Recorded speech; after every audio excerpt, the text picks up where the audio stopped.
1 month. That's how long it's been since the world went sideways, since a simple discharge turned into a nightmare.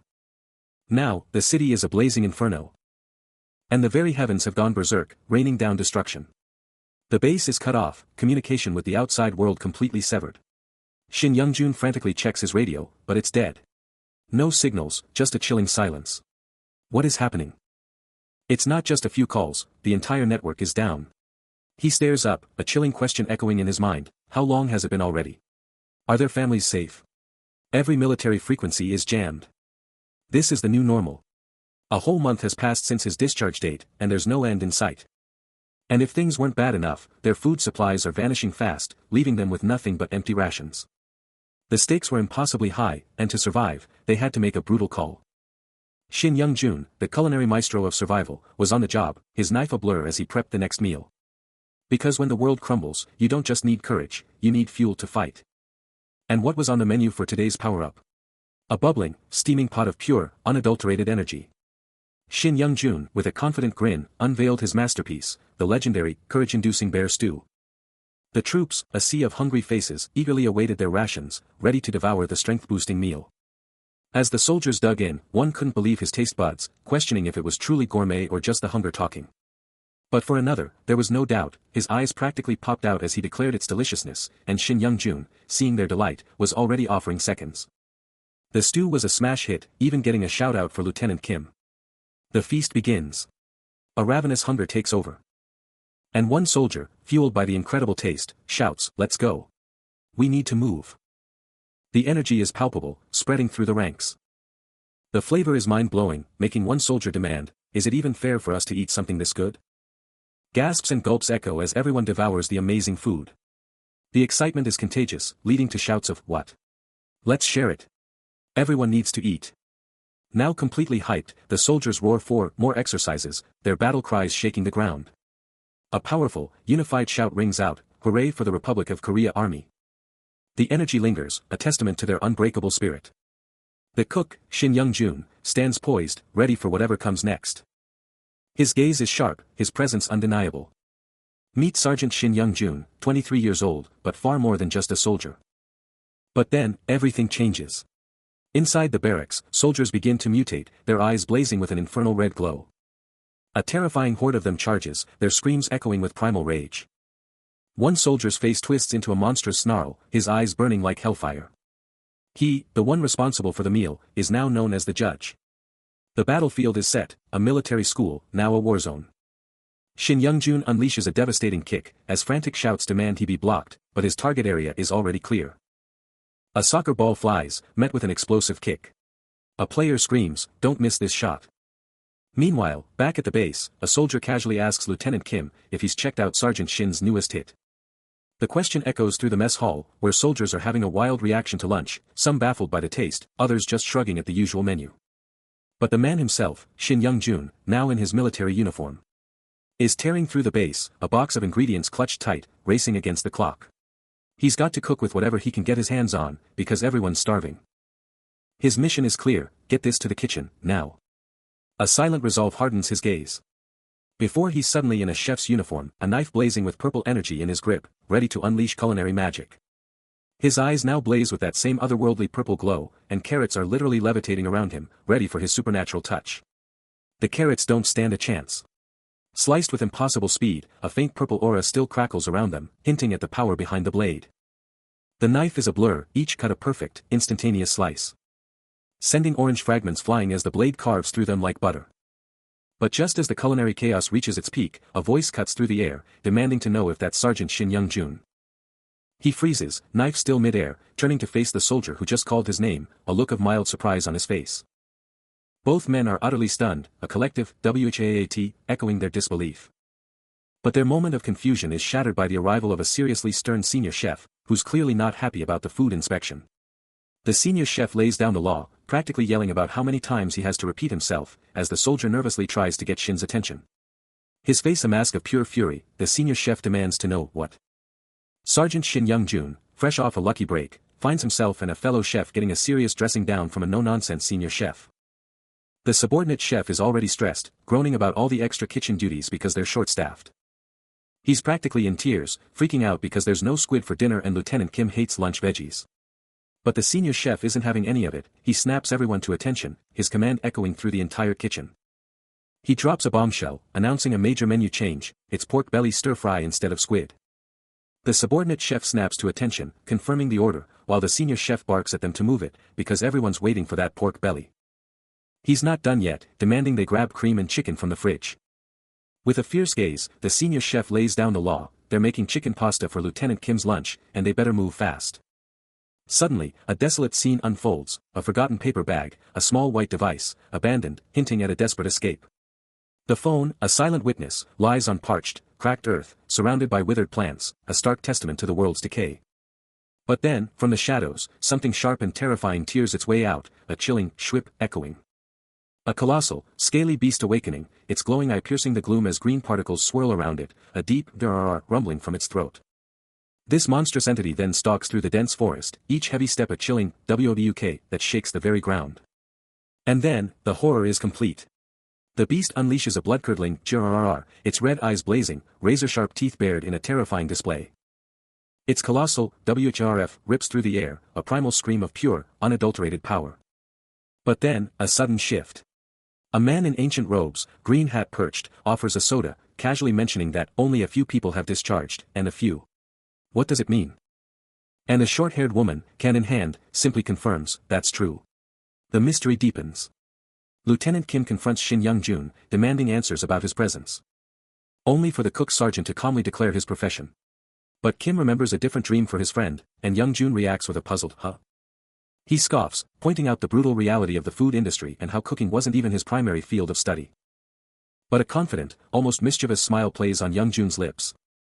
As he reveals his true calling, finding something he's genuinely good at, something that ignites his passion when people savor his food, solidifying his identity as a chef.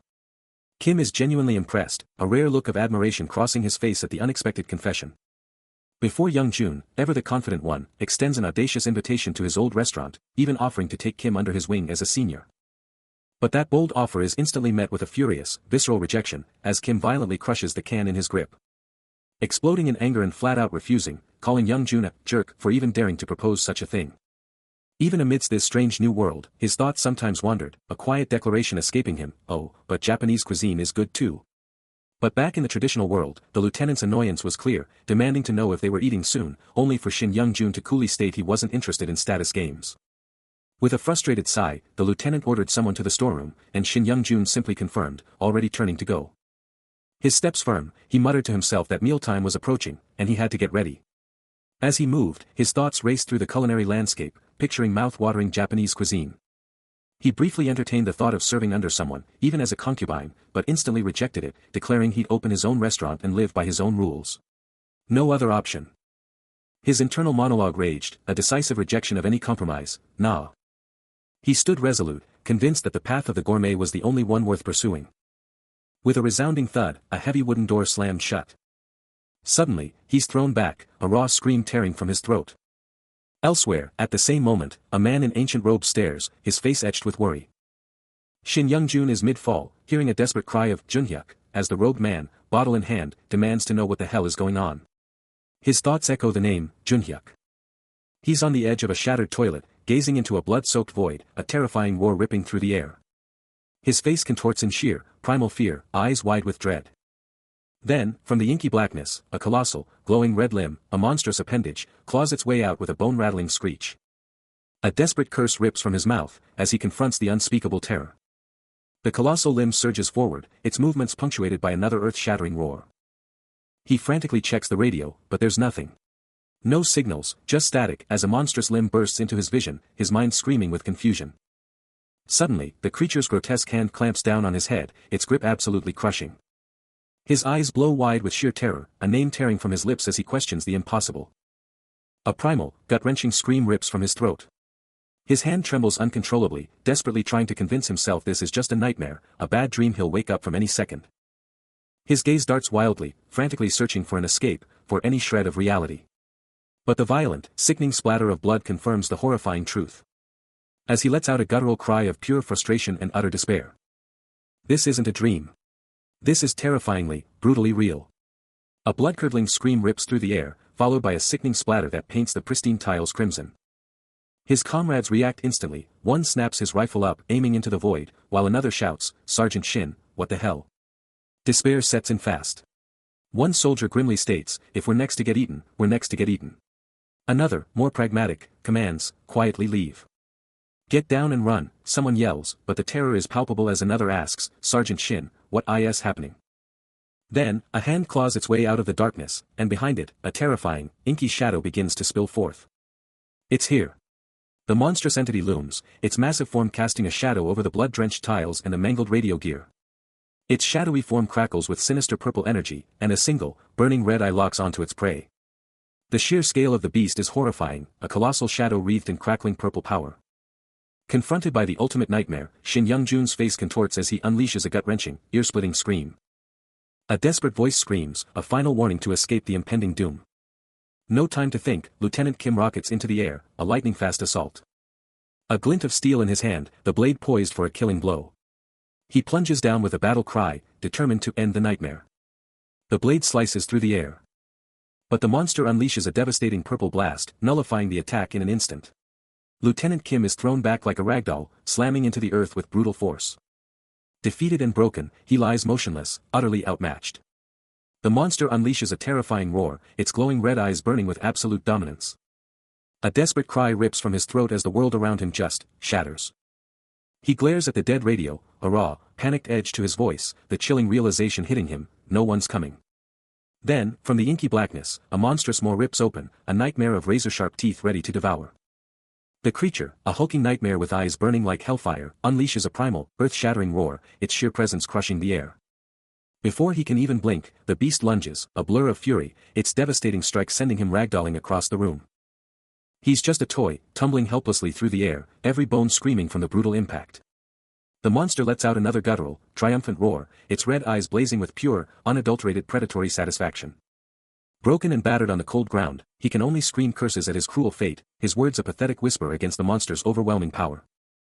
A massive, crushing claw clamps down on him, and he's dragged, helpless, into the suffocating darkness. Battered and broken, he's down, sprawled on the cold ground, a silent scream tearing through him. Then, a blur of dark energy, the monster strikes again, sending him absolutely flying with a devastating blow. A chilling, guttural roar rips through the air, its red eyes blazing with pure, unadulterated malice. He crashes down, clutching his head in pure agony, as a frantic voice screams, "Sergeant, what is this?" But all he can do is let out a raw, desperate cry. Barely conscious, he chokes out, "Like I'd know." The monster's colossal, shadowy leg stomps forward, its terrifying presence filling the entire space. Its single, burning yellow eye locks onto him, and another ear-splitting shriek rips through the silence.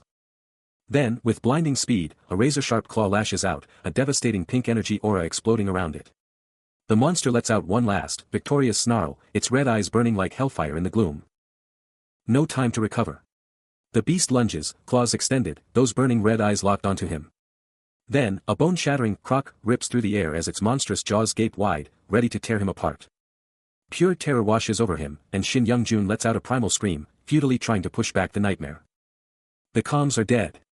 No signals, no contact, just a terrifying silence. What in the world is happening? The tension is palpable. But even with the world going crazy, Shin Young-jun is still on duty, expertly stirring a glowing, golden dish in his wok. Talk about dedication.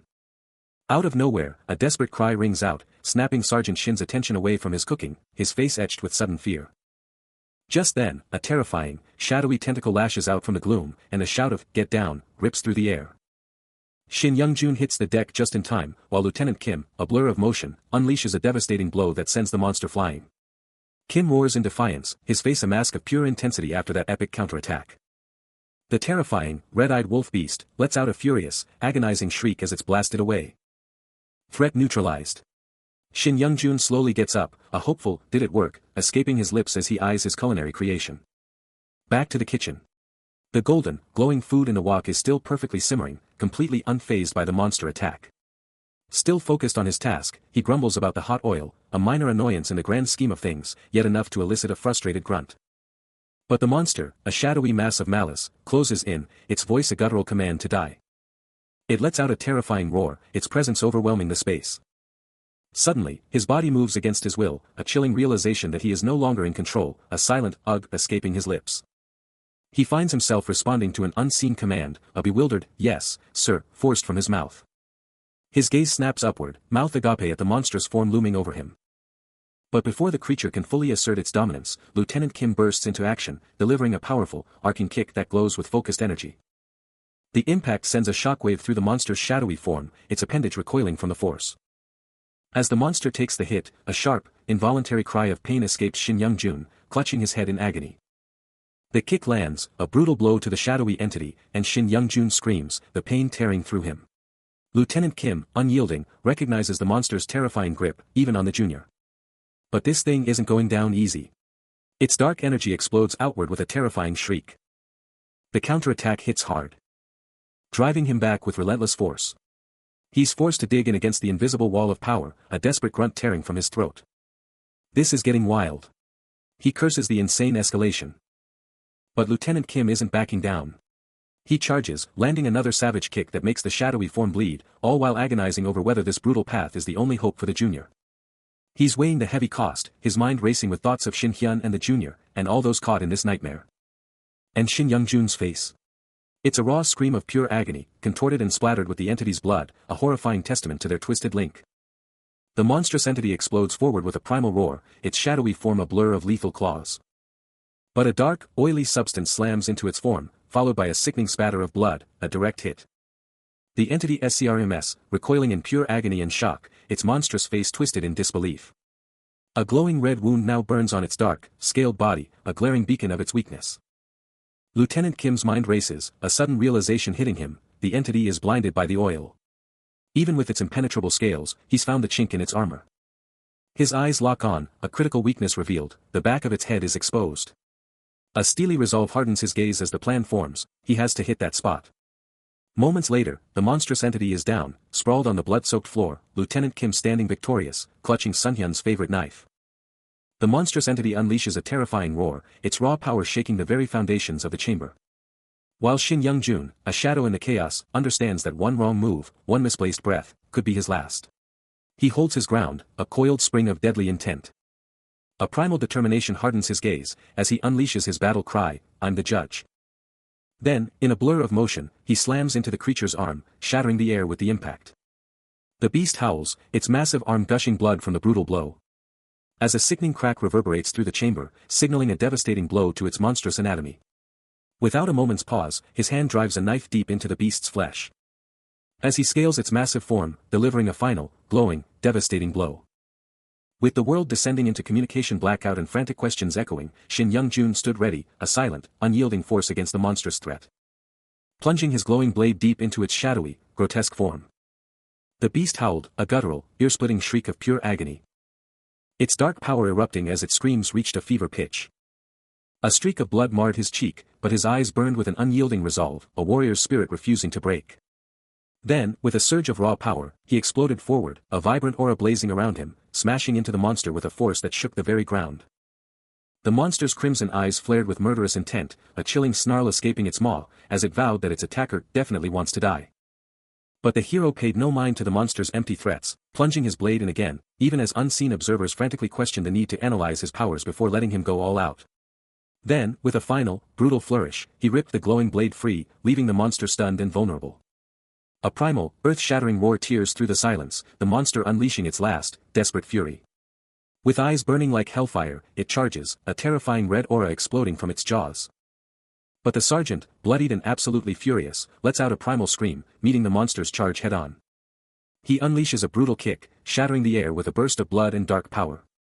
His blood-soaked hand, knife gripped tight, becomes a blur of motion, stabbing again and again into the beast. Every single strike lands with a sickening crunch, more blood exploding from the creature's mangled body. The relentless assault finally ends, leaving a gruesome, crimson pool spreading across the floor. Both the monster and Shin Young-jun collapse, broken, to the floor, the only sound his desperate, ragged gasps for air. His blood-soaked hand, still gripping the knife, rests on the monster's ruined body, a chilling trophy of his brutal, hard-won victory. He collapses, gasping, a raw cry of victory tearing from his throat. He's done it. Barely able to speak, he forces out the words, "I killed the monster." The colossal beast, finally vanquished, lies still and broken. Then, a blinding flash of light explodes, followed by an electrifying chime. A system window slams into existence, declaring, "Congratulations on your awakening," and revealing his new job, Novice Chef, Level 1. It even warns him to check his status window for more info on this insane new power. The world shifts dramatically, cutting to a serene, sun-drenched town, a stark, almost jarring contrast to the chaos he just endured. A jarring thwack rips through the silence, and just like that, everything changes. He stares down at the city, and it's a nightmare. Monsters, everywhere, an endless tide. The sheer scale of this apocalypse is mind-blowing, with bodies littering the streets as far as the eye can see. A terrifying question screams in his mind: is this the end? Is everyone dead?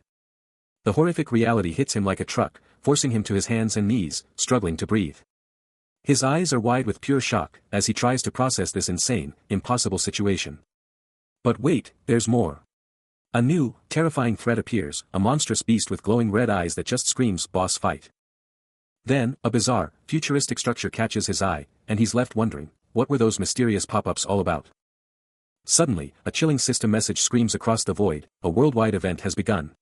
It demands immediate action, form a faction, or join one. And the stakes are high, because the earliest factions are promised game-changing special perks.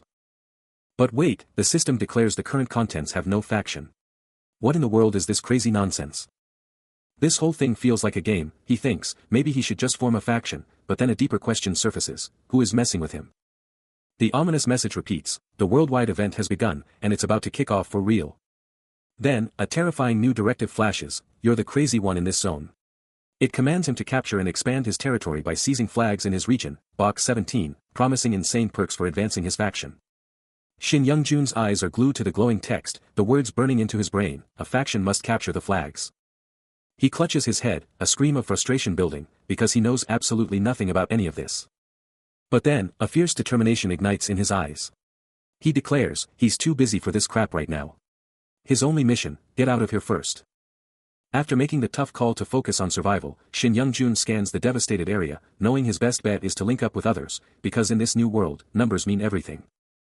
Pushing through the wild, overgrown terrain, he steels his will: he will survive this, come hell or high water. He peeks out from the thick undergrowth, ever vigilant, vowing to scour this entire zone for any trace of survivors. He pushes on, past shattered buildings and through eerie, silent streets, the only sound his own determined footsteps. Vaulting over a wall, he recalls those cryptic system messages, figuring if people could get in, he can definitely get out. He's closing in. Then, a horrifying discovery: a pile of bodies. A dark thought flashes through his mind: what if it wasn't the monsters that got them, but simply a lack of ammo? Even with the brutal truth staring him down, a spark of hope still burns within him. He pushes forward, a blur of motion through the tight alley. Eyes locked on whatever lies ahead, a new revelation just around the corner. A terrifying roar rips through the silence as a massive, scaled beast bursts onto the scene, its glowing red eyes fixed on Shin Young-jun. He's blindsided, demanding to know where it came from, realizing he's got nothing left to fight with. No time to think, he leaps from the building, plunging straight towards the beast. Then, a blinding burst of energy explodes, lighting up the entire alley. The light clears, revealing Shin Young-jun staring at a holographic screen. His chef's eye skill is online, and it's scanning the monster for ingredients. Meanwhile, the beast keeps roaring, oblivious to the culinary evaluation it's getting. Just like that, the system flashes, complete, revealing the bizarre findings. Shin Young-jun's jaw drops as the screen declares: you have obtained secret lizard grooming enlightenment. He's completely flabbergasted. He's mentally dissecting the leaf monsters, sizing them up for training, thinking they're perfect for a warm-up. But then, the real prize: treasures. He might not be a monster expert, but he knows his way around analyzing loot. These things are just practice, a stepping stone. Setting him up for the next big challenge. But then, his calm shatters. What in the world is he seeing? Shin Young-jun's face twists in horror. A twisted, messed up way to prepare monster just clicked in his brain. The beast unleashes a blood-curdling roar. He's staring up at this colossal, shadowy monster, glowing with a sickening green energy, and it's even worse than he imagined. Knife in hand, he's reeling from the implications, wondering if this nightmare scenario could actually be real. No signals on the radio, either. What in the world is even happening right now? Staring down the chaos, he knows he's out of time to think. His eyes burning with resolve, he locks in. Screw it, he thinks, let's just go for it. The beast unleashes a terrifying roar, and he's already thinking, will my attack even scratch this thing's tough skin? He closes in, slamming a glowing dagger into the monster, and bam. Intro dagger skill unlocked. He keeps up the relentless assault, and another message pops up, kill efficiency boosted with dagger-type gear. This is huge. The monster screams in agony, its tough skin finally giving way to his brutal dagger strikes. He unleashes a devastating blow. The system's intel proving absolutely critical as he presses the attack. The colossal beast begins to topple. Its massive frame giving way, before slamming into the earth with a bone-shattering crash. A final, ragged roar escapes the monster as it finally falls. Shin Young-jun gasps for air, realizing just how much he owed to those system messages for his very survival. But then, a shocking new sensation makes his eyes snap wide open. A bizarre energy surges through him, a vibrant blue aura exploding around his form, leaving him utterly bewildered by this new sensation. The sensation skyrockets, a purple glow now consuming him, as if some unknown power is slowly, steadily filling him to the brim. This is an entirely new, mind-blowing sensation, one he's never encountered, completely overwhelming his very being. Then, a system message explodes into view, confirming the incredible, he's gained experience points. His eyes lock onto the glowing text, which delivers a chilling warning, never eye a dish with ingredients you can't handle, even if you've never faced them before. The system's revelation continues, dropping a bombshell, for targets judged as ingredients. Mere observation can unlock the ultimate recipe, the perfect processing methods, and so much more. Then, the system drops another bombshell, classifying a monstrous creature as a lizard man. Before unleashing a full list of lizard recipes for ingredients, complete with every detail about lizard meat. The system kept dropping bombshells, explaining that leaving the shell on turns a monster into a careful attention ingredient, then immediately suggesting a cooking method. The sheer absurdity was too much, and he just yelled, enough. His brain was short-circuiting, utterly baffled, you're seriously cooking that? Gazing at the gruesome monster carcass, he was disgusted, how can you even think about eating something that ate people? The mental overload and physical toll were crushing him, leaving him utterly breathless, just, ha. Ha. His boot hit the ground with a solid tack, a stark reminder of his presence. Out of nowhere, a voice shattered the quiet, making him snap his head around and yell, "Hey! Who's there?" Another person appeared, making him gasp, "Oh," as he introduced himself, "I'm Sergeant Shin Young-jun, a chef." The other sergeant immediately recognized him, shouting, "Sergeant Shin." The other sergeant, clearly relieved, exclaimed, "Ah, you're alive." Then, with a hint of concern, he asked, "What are you doing out here alone?" He's reeling from the encounter, his mind racing, trying to piece together the insane chain of events that landed him here. Elsewhere, a military squad is on the hunt, pushing through the ruins, and their leader, Sergeant Shin, picks up faint human voices, sparking a desperate flicker of hope for survivors. With a grim determination, he orders his squad to push forward, knowing full well the monstrous threats lurking just beyond their sight. Then, a desperate shout rips through the silence, a chilling command to run, to escape, to survive. Back in the present, Young-jun and the sergeant are in full flight, tearing through the forest, a desperate blur against the green, running for their lives. He risks a quick look over his shoulder, a raw fear etched on his face, as the relentless chase continues. But a chilling thought cuts through the adrenaline, where are the others? What happened to the rest of the squad? Then, the crushing realization hits him like a physical blow, they're all dead. A silent, gut-wrenching "I'm sorry" escapes him. Still running, still fighting for survival, he silently grieves for the brave souls who fell. He's hit with the crushing weight of reality, a flashback hitting hard as he thinks, looks like I'm the only one left. The scene flashes back to a chaotic military camp, a soldier shouting about finding a survivor and demanding everyone move fast. Inside the fortified zone, Young-jun and the sergeant watch the chaos unfold. The sergeant confirms they've locked down the ammo depot, a critical stronghold. He points out how drained the other soldiers look, and the weird fact that their uniforms are all different. A commanding soldier barks out an order, muttering something about preparing primates. The sergeant, totally thrown by the bizarre term, repeats it in utter shock. Preparing primates, he questions, the bizarre phrase echoing in his mind. Later, holed up in a military building, Young-jun and the sergeant are armed and ready, their faces grim, eyes sharp, bracing for the unknown. Staring out at the heavily fortified perimeter, the sergeant's mind races, questioning if the bizarre command they intercepted is actually about the very people they're watching now. The scene outside is a chaotic, sprawling military camp, a hive of desperate activity. Still reeling from the bizarre orders, the sergeant snaps, demanding a report from his companion, uttering, "What kind of command was that?" Young-jun, ever the pragmatist, confirms that Lieutenant Kim is the one calling the shots, his tone unwavering amidst the chaos. He reveals the grim truth, the main base's top brass are long gone, scattered to the winds, and Lieutenant Kim, upon hearing of their presence, immediately ordered their relocation. With the grim reality laid bare, Young-jun makes the call, declaring, "All right, let's go in." They push through a door to the left, plunging deeper into the facility's unknown depths. Mid-stride, the sergeant drops another bombshell. Lieutenant Kim is the last officer standing, the grim implication being he's the only survivor of the entire command. Young Jun, ever focused, pushes them forward, insisting, "Let's go inside for now." He shoves open a heavy door, stepping into the unknown, the silence screaming around him. Then, a voice cuts through the tension, calling out Sergeant Shin Young Jun's name, and he spins around, ready for anything, as they confirm he was sought after. He's found them. A small, weary group of soldiers, their faces lighting up as one shouts, "Shin Young Jun. You're alive." But the relief is short-lived as Lieutenant Kim Hyun-sek, the highest-ranking officer, cuts through the air with a chilling declaration, "Hey, it seems like we're in big trouble." Shin Young Jun confronts the squad, demanding they get down to business, even as he feels their unease. He gives the nod, acknowledging that against all odds, a surprising number of them are still alive. Elsewhere, a soldier pushes Lieutenant Kim to scan the area, wondering about the rescue squad. Kim's gaze sharpens at the mention of his name, Lieutenant Kim. Shin Young Jun watches him, his thoughts branding him a corrupt, avaricious low-level officer. Kim scoffs at the rations, "Yuck. No way I'm eating this," vowing to find something better later. Shin Young Jun, knife in hand, voices his deep mistrust, "I don't know if I can rely on you for this, with time running out." A stark warning blazes on a device, "This day is our last chance to escape right now." He tries to lay out the brutal truth to the soldiers, making it clear the situation is way more dire than they could possibly imagine. Lieutenant Kim cuts in, demanding to know about their unit's leader, and Shin Young Jun's answer is chillingly simple, "He's gone." The lieutenant's face twists in disbelief, instantly shutting down the notion, convinced their predicament is beyond saving. Shin Young Jun pushes on, his resolve unwavering, declaring that only the truly desperate are left, and he's got a way out. He pulls out a small notebook, and the number he reveals is shocking, only 7 in the scouting unit. Lieutenant Kim's eyes narrow, challenging the figure, demanding to know if that's just one unit they're talking about.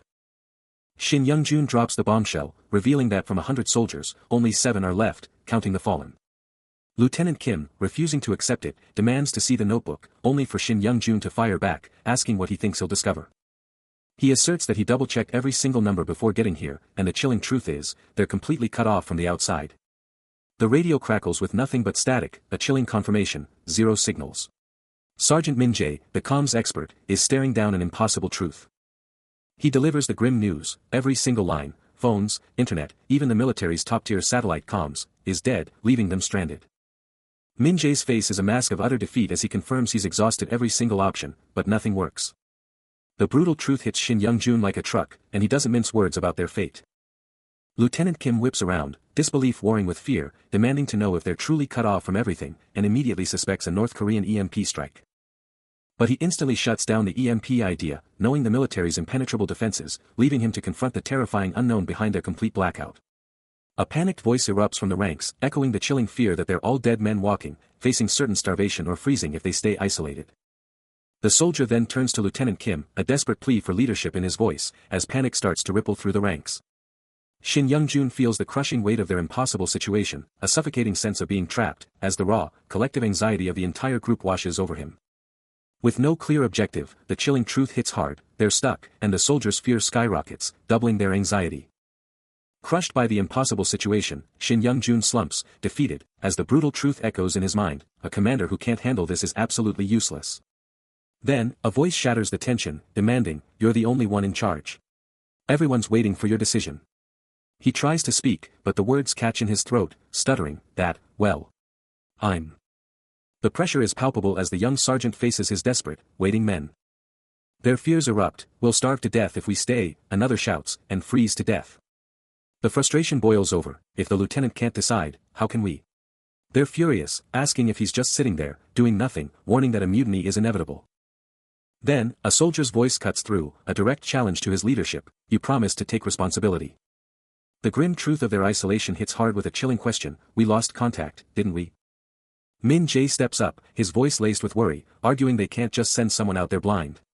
Not with comms dead, they need to wait, to stabilize, to get a grip before making any moves. Then, turning to Lieutenant Kim, his voice tight with apprehension, he demands to know if that wouldn't be just plain suicidal. Lieutenant Kim's eyes narrow, a silent acknowledgement of the brutal truth, the danger is undeniable. But Shin Young Jun is miles away, his mind a whirlwind of calculations, the weight of their survival pressing down on him. His eyes scan the map, the impossible distances mocking him, it's just too damn far to send anyone. Min Jae confirms the grim reality to Lieutenant Kim, it's an impossible trek. But his mind snaps to a more pressing danger, that bastard is still lurking close by. He turns to his men, his voice cutting through the tension, declaring this mission dangerous but absolutely vital, then he calls for volunteers to go get those supplies. His face is a mask of grim determination, because he knows the brutal truth, do nothing, and they'll all freeze to death. The tension was palpable as Lieutenant Kim fired back, you don't want to be in command. But Shin Young-jun wasn't backing down, warning him that a wrong move would mean facing the fallout himself. Kim wasn't letting up, accusing Shin Young-jun of dodging responsibility by pushing orders from above onto others. But Shin Young-jun's gaze was ice cold, his mind screaming, this situation is brutal, but a commander can't act like this. He then unleashed a scathing retort, Lieutenant Kim, I expected more from you, you idiot. Kim stammered, if no one else cares, what choice do we have? But Shin Young-jun was unyielding, declaring that the remaining troops could still fight if they just followed orders from above. Min Jae and Kim shared a look, Kim sighing, oh, yeah, then repeating, we literally have no other options. Kim finally gave in, admitting, I think we all agree, then repeating the grim truth, the remaining troops could still fight if they just got orders from above. Min Jae, ever practical, cut through the tension, proposing, let's check. The camera pulled back to reveal the troops' barracks, and Shin Young-jun's voice cut through the air, demanding, Young-jun, how much food do we have left? He stares down at the dwindling provisions, a grim reality check, 8 days of basic rations, maybe 6 weeks of emergency supplies if they stretch it. Min Jae chimes in, calculating that with their reduced numbers, they might stretch it to 1 or 2 months, then cut straight to the chase, what about ammunition? Min Jae grimly confirms they've burned through all their training ammo in the fight, and without resupply, they're practically out. A cold realization dawns on Shin Young-jun's face, these aren't just enemies, they're monsters. His thoughts immediately pivot to the most pressing danger, how do they even begin to handle the monster infestation growing inside their own base? Even amidst the chaos, a sliver of optimism cuts through as he clings to the belief that the base commander will somehow, inevitably, reach out for help. The decision rests with the higher-ups, he states, but the unspoken implication hangs heavy in the air, then will pretty much be. With a decisive turn to Min Jae, he issues the command, go tell the other troops. But Min Jae isn't buying it, his eyes narrowing as he challenges, is this really how we're ending this meeting? You're not telling me the important stuff. Amidst the grim reality of dwindling supplies, Min Jae, ever the truth seeker, cuts through the tension, demanding to know why the awakening isn't on the table. Confusion erupts. The soldiers, led by Min Jae, demand answers, grilling Sergeant Shin about this mysterious awakening. Min Jae isn't backing down, pointing out the obvious, they're supposed to be hunting monsters. Sergeant Shin, with an unsettling calm, confirms their objective, then challenges them, what's the big deal about hunting? His gaze sweeps over their faces, a silent challenge to their visible discomfort. Suddenly, a glint of steel. He pulls out a knife, announcing a chilling demonstration. Min Jae's alarm spikes at the sight of the blade, demanding answers about the knife and his unsettling actions.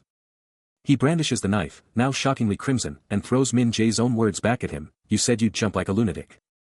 Then, the ultimate mind game, Sergeant Shin declares Min Jae dead by his hand, but Min Jae, unfazed, simply scoffs, calling the bloody blade a stupid wooden toy. His brow furrows, a single drop of sweat betraying the sheer intensity of his focus, as if preparing the most crucial meal of his life. Then, a blur of motion. 2 knives become a single, pink-streaked whirlwind, slamming down with impossible force. His eyes, sharp as a predator's, lock onto the aftermath. The very air screams from the impact. The heavy wooden table explodes into 2 perfect halves, leaving the soldiers stunned. Hua, one shouts, utterly floored. That's insane. How'd you do that? Another yells, pointing at the impossible precision. The table is cut like paper. A system notification blazes into existence, talent, novice chef's proficiency. He reveals the truth, after killing the monster that entered the kitchen, this became possible after undergoing an awakening. He stares, a shocking realization hitting him like a truck. Fellow awakened. An awakening? The implications are massive. Lieutenant Kim, right there with him, challenges, didn't you see it with your own eyes? His mind races, the brutal reality of survival hitting hard, he's got to eat or die. Water and food are running out, and the clock is ticking. Monsters everywhere, supplies dwindling fast, he can't believe this is how it might end. But then, a fire ignites in his eyes. He vows, no. I will survive. I'm getting out of here alive and going straight back to my restaurant. His mission becomes crystal clear, to survive, he's gotta feed everyone. Then, a system message pops up, solidifying his new path, from here on, I will feed you. His novice chef's proficiency is level 1, meaning everything he cooks turns into a delicious feast. But his ultimate goal? It's epic, to awaken the entire battalion. To be continued. Shin Young-jun is caught in a nightmare, surrounded by dead comms, a radio clutched in his hand as he screams, "NO signals. What is going on?" He points frantically, his voice cracking with urgency, shouting that they're in deep trouble because the monsters are coming. Lieutenant Kim, nearby, echoes the panic, questioning how this could happen but clinging to the hope of containment. The meeting barely over, the monsters struck again, forcing Shin Young-jun to snap into action, screaming for his troops to get ready. He roars commands, demanding everyone get back to their posts and brace for the fight of their lives. Rage and frustration boil over, as he curses the relentless monster assault. A desperate order rings out, and a soldier unleashes a furious hail of gunfire. But the monster is lightning fast, a blur of claws and glowing red eyes, slamming into a soldier and sending him flying. The beast lets out a blood-curdling shriek, its fangs glinting as it charges, an unstoppable force of destruction. Communications are totally fried, and the unit is in a full-blown brawl. A soldier unloads his clip, screaming, "Conserve your ammo. Aim as high as you can." These monsters are tanks, soaking up bullets like sponges. It's like, it almost seems like it takes a full magazine to kill one. But they keep fighting, because, at least the head is still. Shin Young-jun watches the carnage, doing the math in his head, and it's brutal, 20 to 30 rounds for one monster. He's hit with the grim truth, there's no way. We'll be wiped out before we even scratch 10,000 of them. Even with everything against them, a sliver of hope remains, a desperate thought that, they said we could hold out for now. Then, a breakthrough. A shout rings out, "Clear. It's over." The leader barks, "All right. Set up a perimeter, and check for injuries." The grim reality of their win hits hard, as a soldier sighs, 2 casualties today. Another mutters, "SHIT." Afterward, Shin Young-jun and Min Jae are with the fallen. Min Jae asks, "What do we do with their bodies?" Shin Young-jun answers, "There's a cemetery we made behind the base." He then orders, "Now go. We'll be put into rotation soon. You hurry." The urgent command rang out, sending his comrades sprinting into action. And just like that, the brutal monster battle was finally over. Immediately, the critical plans forged in their meeting began to roll out. With Lieutenant Kim pressing for absolute certainty on their next move, demanding a subordinate be sent to the higher-ups for crucial supplies. Min Jae quickly confirmed the subordinate was already en route, and supplies were actively being secured. Satisfied, the lieutenant ordered the duo to rotate out, taking charge of the remaining forces, stressing the urgent need to brace for an explosion of new awakened individuals, a direct result of Shin Young-jun's incredible impact. But later, amidst the troops, a soldier's frustration boiled over, "Why can't we awaken? I'm positive I took down a monster." Another soldier threw out a wild theory, "Maybe it's because you don't have a gun." The response was pure shock, "What? No guns?" Then came the truly bizarre suggestion, "Or maybe, he just straight up ate the monster himself." The monster's carcass lies there, sparking a debate. One soldier explains it was taken down from afar, no close quarters action. Min Jae totally backs that up, confirming the distance made all the difference. Lieutenant Kim drops a bombshell, "There had to be some kind of energy inside that thing when it went down." He speculates that if that energy is the key to awakening, then you've got to be able to kill a monster first. But what about the guys without guns? A soldier asks, and Min Jae just shrugs, calling them unlucky. Lieutenant Kim clarifies their strategy, they're not planning a siege, they're using this knowledge for a tactical advantage. That means getting up close and personal with these things, which sounds absolutely insane. Then, Shin Young-jun's hands appear, and he boldly states they'll do it his way, because killing with bare hands is no big deal. He wraps it up, hinting that this bare-handed approach unlocks some kind of secret power. A brutal strike lands, exploiting the monster's weakness and driving home the sheer savagery of the fight. Back in the present, Lieutenant Kim, ever the pragmatist, weighs their grim options, stating, "You'll have to engage them with a bayonet." He quickly adds, "Or maybe we just slap a bayonet on a shotgun." But Min Jae, ever the stickler for military doctrine, immediately shoots back, "A bayonet on a shotgun? Sir, that's just not how it works." Lieutenant Kim brushes off the technicality, retorting, "It is until a bayonet is attached." His thoughts then drift to Shin Young-jun, acknowledging, "That guy relied on pure physical strength and raw combat skill. He had a very specific end." His eyes narrow, focused on the younger man, as he finishes his thought, "This guy's willpower is absolutely insane." A chilling realization then hits him, "We're all going to die." Min Jae, catching the chilling words, snaps his head up in disbelief, "What? In this situation?" A shiver runs down his spine as he admits, "I don't know why, but I've got a really bad feeling about this." He firmly states, "No, I don't think so." Lieutenant Kim, abruptly changing the subject, declares, "Lunch is gone, and I need to get dinner ready." Min Jae, seizing the opportunity, asks, "Captain, may I?" He then emphasizes, yes, we need to eat to keep fighting. All the other soldiers too.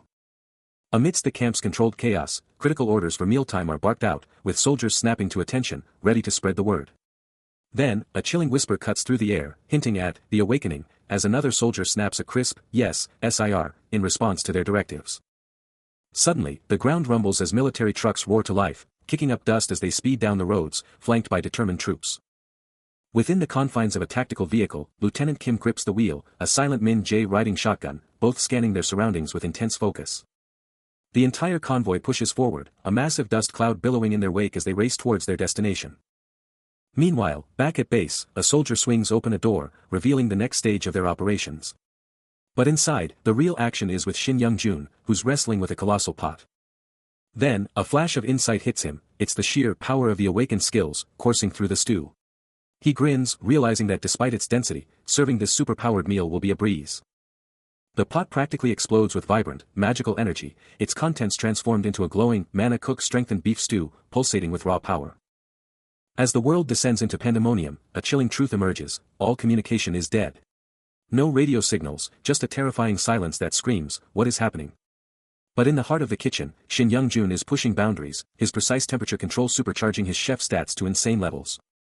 His dedication, his sheer sincerity, has leveled up, unlocking massive stat boosts across the board. But what power has he truly unlocked?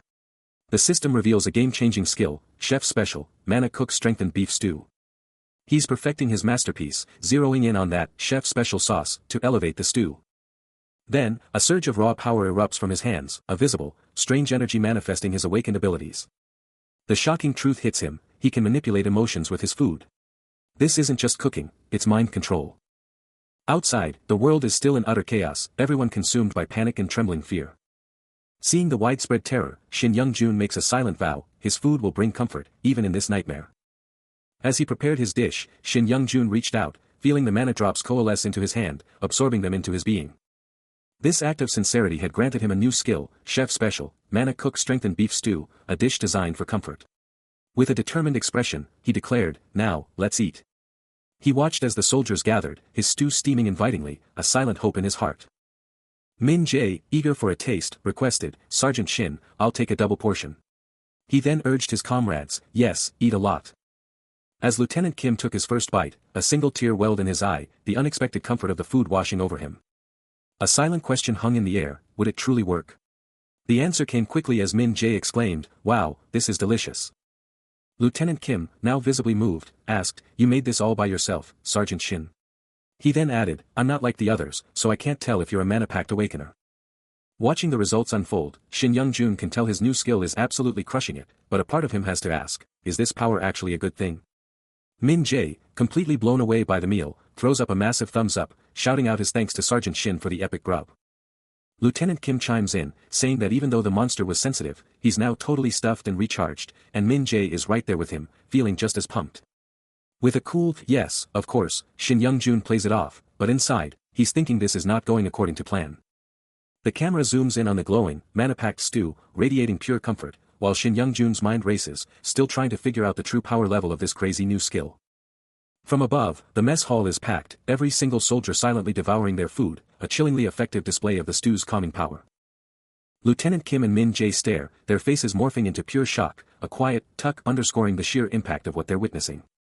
Their eyes practically pop out, a sharp take punctuating the moment of absolute clarity, as the insane power of Shin Young-jun's cooking finally hits them.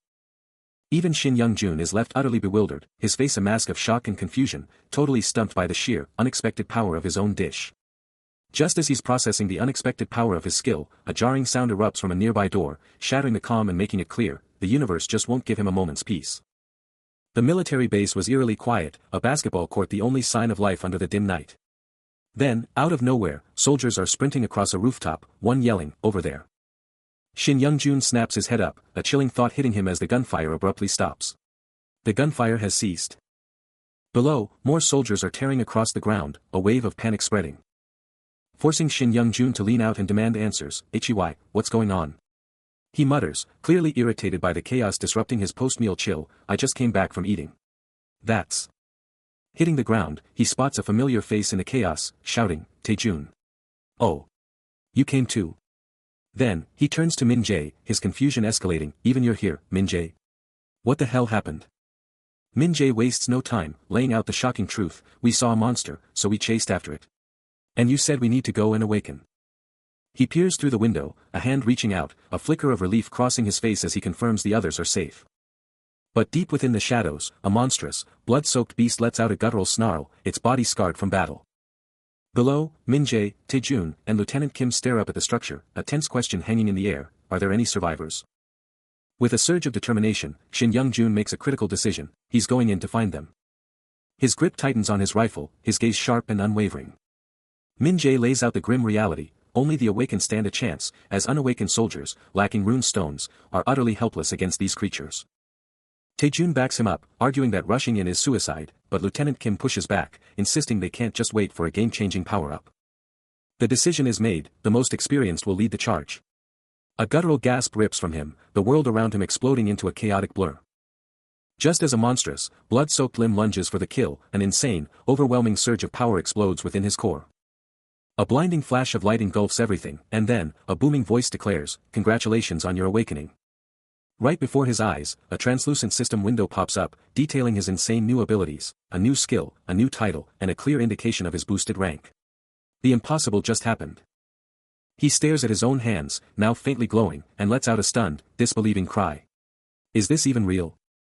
His squad mates, Min Jae, Taejun, and Lieutenant Kim, are absolutely flabbergasted, their faces screaming confusion as they bombard him with questions. What did you do? Are you really awakened? Dude, did the system window appear for you too? A slow, confident smirk creeps onto his face, a total 180 from his earlier panic. Blue electrical energy crackles around him, and he just grins, feeling that new, exhilarating power surge through his veins.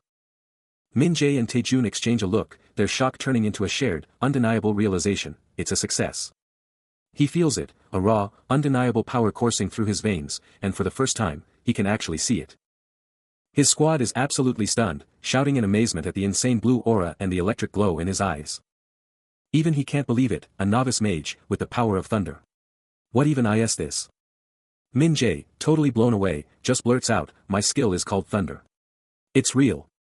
Then, someone else chimes in, like, "Dude, you were unawakened just a second ago. Does this mean you're too good to cook now?" Taejun just stares at the still glowing Shin Young-jun, his face a total mix of what just happened, and what now. The message is loud and clear: he can now go toe-to-toe with monsters, and even if people don't believe it at first, he can literally do anything if he tries hard enough. But then, a massive crash rips through the night, a chilling reminder that the danger is far from over. Shin Young-jun, fired up, declares he's ready for the next challenge, but Taejun, ever the cautious one, warns him to be careful, twice for good measure. The squad rallies, a voice cutting through the tension: it's Sergeant Park's turn. Everyone, pay attention. Sergeant Park steps up, his resolve clear. A grotesque monster lies before him, mangled and bleeding, eliciting a stunned "huh" from an unseen observer. He eyes the beast, a chilling thought crossing his mind: it's a little scary, and definitely not dead yet. The monster stirs, a deep, guttural "krr" rumbling from its throat. Sergeant Park leans closer, his hands subtly shifting. He calmly addresses the creature: "Hey, stay still," then adds, "I'll be done in a minute." But as he speaks, the monster's eye flares with an ominous, blood-red glow. Then, a blinding, unseen strike rips through the air, silencing the monster with a final, agonizing "kaak." Shin Young-jun is locked and loaded, ready for anything. But the monster unleashes a terrifying roar, its fangs bared. And his eyes go wide, realizing the true threat. As something massive starts to move. It's a dark, glowing mass, shooting upwards with incredible speed. A chilling shriek echoes as it continues its terrifying ascent. The monstrous limb strikes, sending Min Jae and Taejun into a panic. The creature's appendage thrashes. But Shin Young-jun is faster, delivering a brutal, bloody counterattack. With calms down and confusion reigning, the monster's attacking limb was brutally torn to shreds, blood exploding everywhere. Seeing that savage counter, Min Jae roared in pure fury, unleashing a torrent of curses at the beast. But the monster wasn't done yet, its single red eye blazing with a terrifying, renewed power. Spotting the ongoing danger, Min Jae yelled at Taejun, ordering him to end the thing. Taejun, face grim and ready, fired back with a sharp "okay." And Shin Young-jun, after landing that first brutal hit, stood his ground, his voice a steel-hard vow: "I won't let you live, you bastard." As if to mock him, the monster's red eye flared even brighter, a shadowy blur of motion erupting from its form. Then, with a sickening crunch and a fresh explosion of crimson, another devastating blow connected, ripping into the monster's hide again. The monster's core was ripped apart, a dark, organic mass exploding with crimson energy, its very being tearing itself to shreds. Its terrifying maw, now a mangled, bloody mess, hung uselessly open. As the monster lay broken, Shin Young-jun's gaze was steely, but Min-jae and Tae-jun behind him were absolutely stunned, their faces etched with pure terror. The raw power of the battle had them frozen, their expressions a perfect blend of horror and utter disbelief. Gasping for air, drenched in blood and sweat, Shin Young-jun glanced at his hand, where a mysterious, faint glow pulsed. He let out a raw, primal scream, a testament to his exhaustion and the sheer intensity of the moment. Was it finally over? Then, a shocking system message flashed into existence, announcing an awakening, revealing that Park Tae-jun had just become a novice astronomer with incredible new stats, leaving Shin Young-jun completely dumbfounded. A system message blazes across the vision, confirming the new reality, declaring, this is it. In the chaotic aftermath, Shin Young-jun checks on the battered Tae-jun, asking if he's okay, but the injured man snaps back, "What are you doing calling me that?" He quickly adds that a monster is still alive and he needs a moment to recover, grunting, "Ugh." The monster, a grotesque mass of mangled flesh and blood, still gasps for air, barely clinging to life. Shin Young-jun, gripping his chest, barely escaped himself, grumbling, "I got a small window too." He then explodes, "Well done, asshole. You almost made my chest burst. It's all over." He pulls Tae-jun up, who groans, "Ugh," as Shin Young-jun offers a relieved, "I'm glad you're okay." Still reeling from the fight, Shin Young-jun confesses, "For a split second, my body wasn't my own." He continues, "My leg almost came off. I almost lost my motivation," then shouts, "Hey, help." He gestures towards a squad of soldiers, including Min-jae, barking orders, "Over there. You lot, keep a watch out." The squad stands vigilant, as a voice from off-panel assures, "We'll return as soon as the medic comes." As the monster's rampage finally dies down, the true aftermath unfolds. Tae-jun, radiating raw, awakened power, stands with Min-jae, both transformed by the chaos. And just like that, a new, monster-fighting army, one that doesn't even need bullets, starts to take shape. Shin Young-jun watches, a silent witness to the incredible power rising around him. But this awakening isn't just contained, it's spreading like a wildfire through the ranks, especially in the ammo depot. Tae-jun, completely overwhelmed, denies any responsibility, while Lieutenant Kim takes it all in. But not everyone's on board. This sudden surge of power is met with outright refusal from some senior officers who won't even try to awaken. And one senior officer makes his stance clear, his fury boiling over as he shouts his refusal, with Shin Young-jun observing the dramatic standoff. "Hey, you! Tae-jun! Sergeant! Sergeant!" the panicked soldiers shout, one confessing, "The only thing I've ever killed before this was a chicken." Lieutenant Kim, hand outstretched, demands, "Do you not understand the situation?" His jaw clenched, he declares, "We, the soldiers, have to set an example." But Shin Young-jun stands firm, "Can't do it," drawing a sharp, "Sheesh, you." From the exasperated lieutenant. Shin Young-jun doubles down, "No matter what you say, I can't do it," his voice laced with terror, "There's no way I can fight this kind of monster. I'm going to die." A thunderous, "Kwang! Kung," as Lieutenant Kim slams his hand down, the impact shaking the ground. Whispers ripple through the ranks. "You could have gotten hurt, too," one soldier exclaims, another adding, "I heard he's an expert."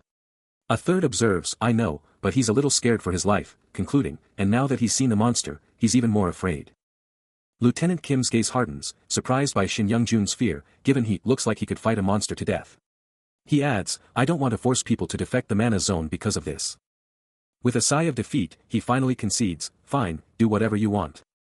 After the last bombshell, Shin Young-jun can barely believe it, asking Kim if he's serious, a small, "Thank you," barely escaping his lips. Kim, stone-faced, lays down the law, "Next time, show some respect to your superiors." With the other soldiers silently observing, Kim still processing, while Shin Young-jun grudgingly admits the rank, "But you can tell he's got it, but coming." With a piercing stare, Kim drops the truth bomb, "We need an awakened leader, now." But Shin Young-jun, fear and defiance warring on his face, throws it right back, "You rejected that idea yourself." A soldier in the background mutters agreement, but Shin Young-jun is losing it, yelling, "No.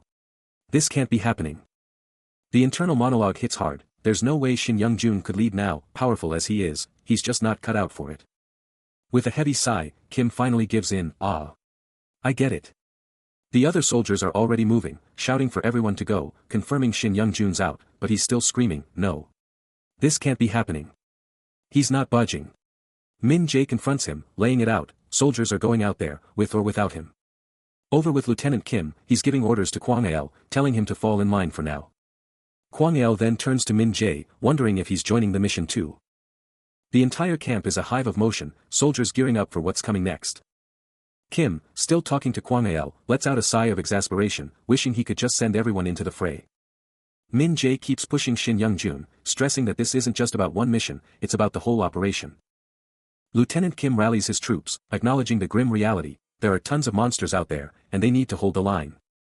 Shin Young-jun, avoiding eye contact, mutters his agreement, he knows the monsters are out there, and someone has to protect everyone else. Min Jae notes the lull in monster activity, but warns that this quiet period means they're about to start grouping up, and soon. But Lieutenant Kim counters, stating that they're safe from the monsters as long as they stick together. Min Jae quickly retorts that's exactly why the streets are a death trap, because everyone's desperate to flee to their families.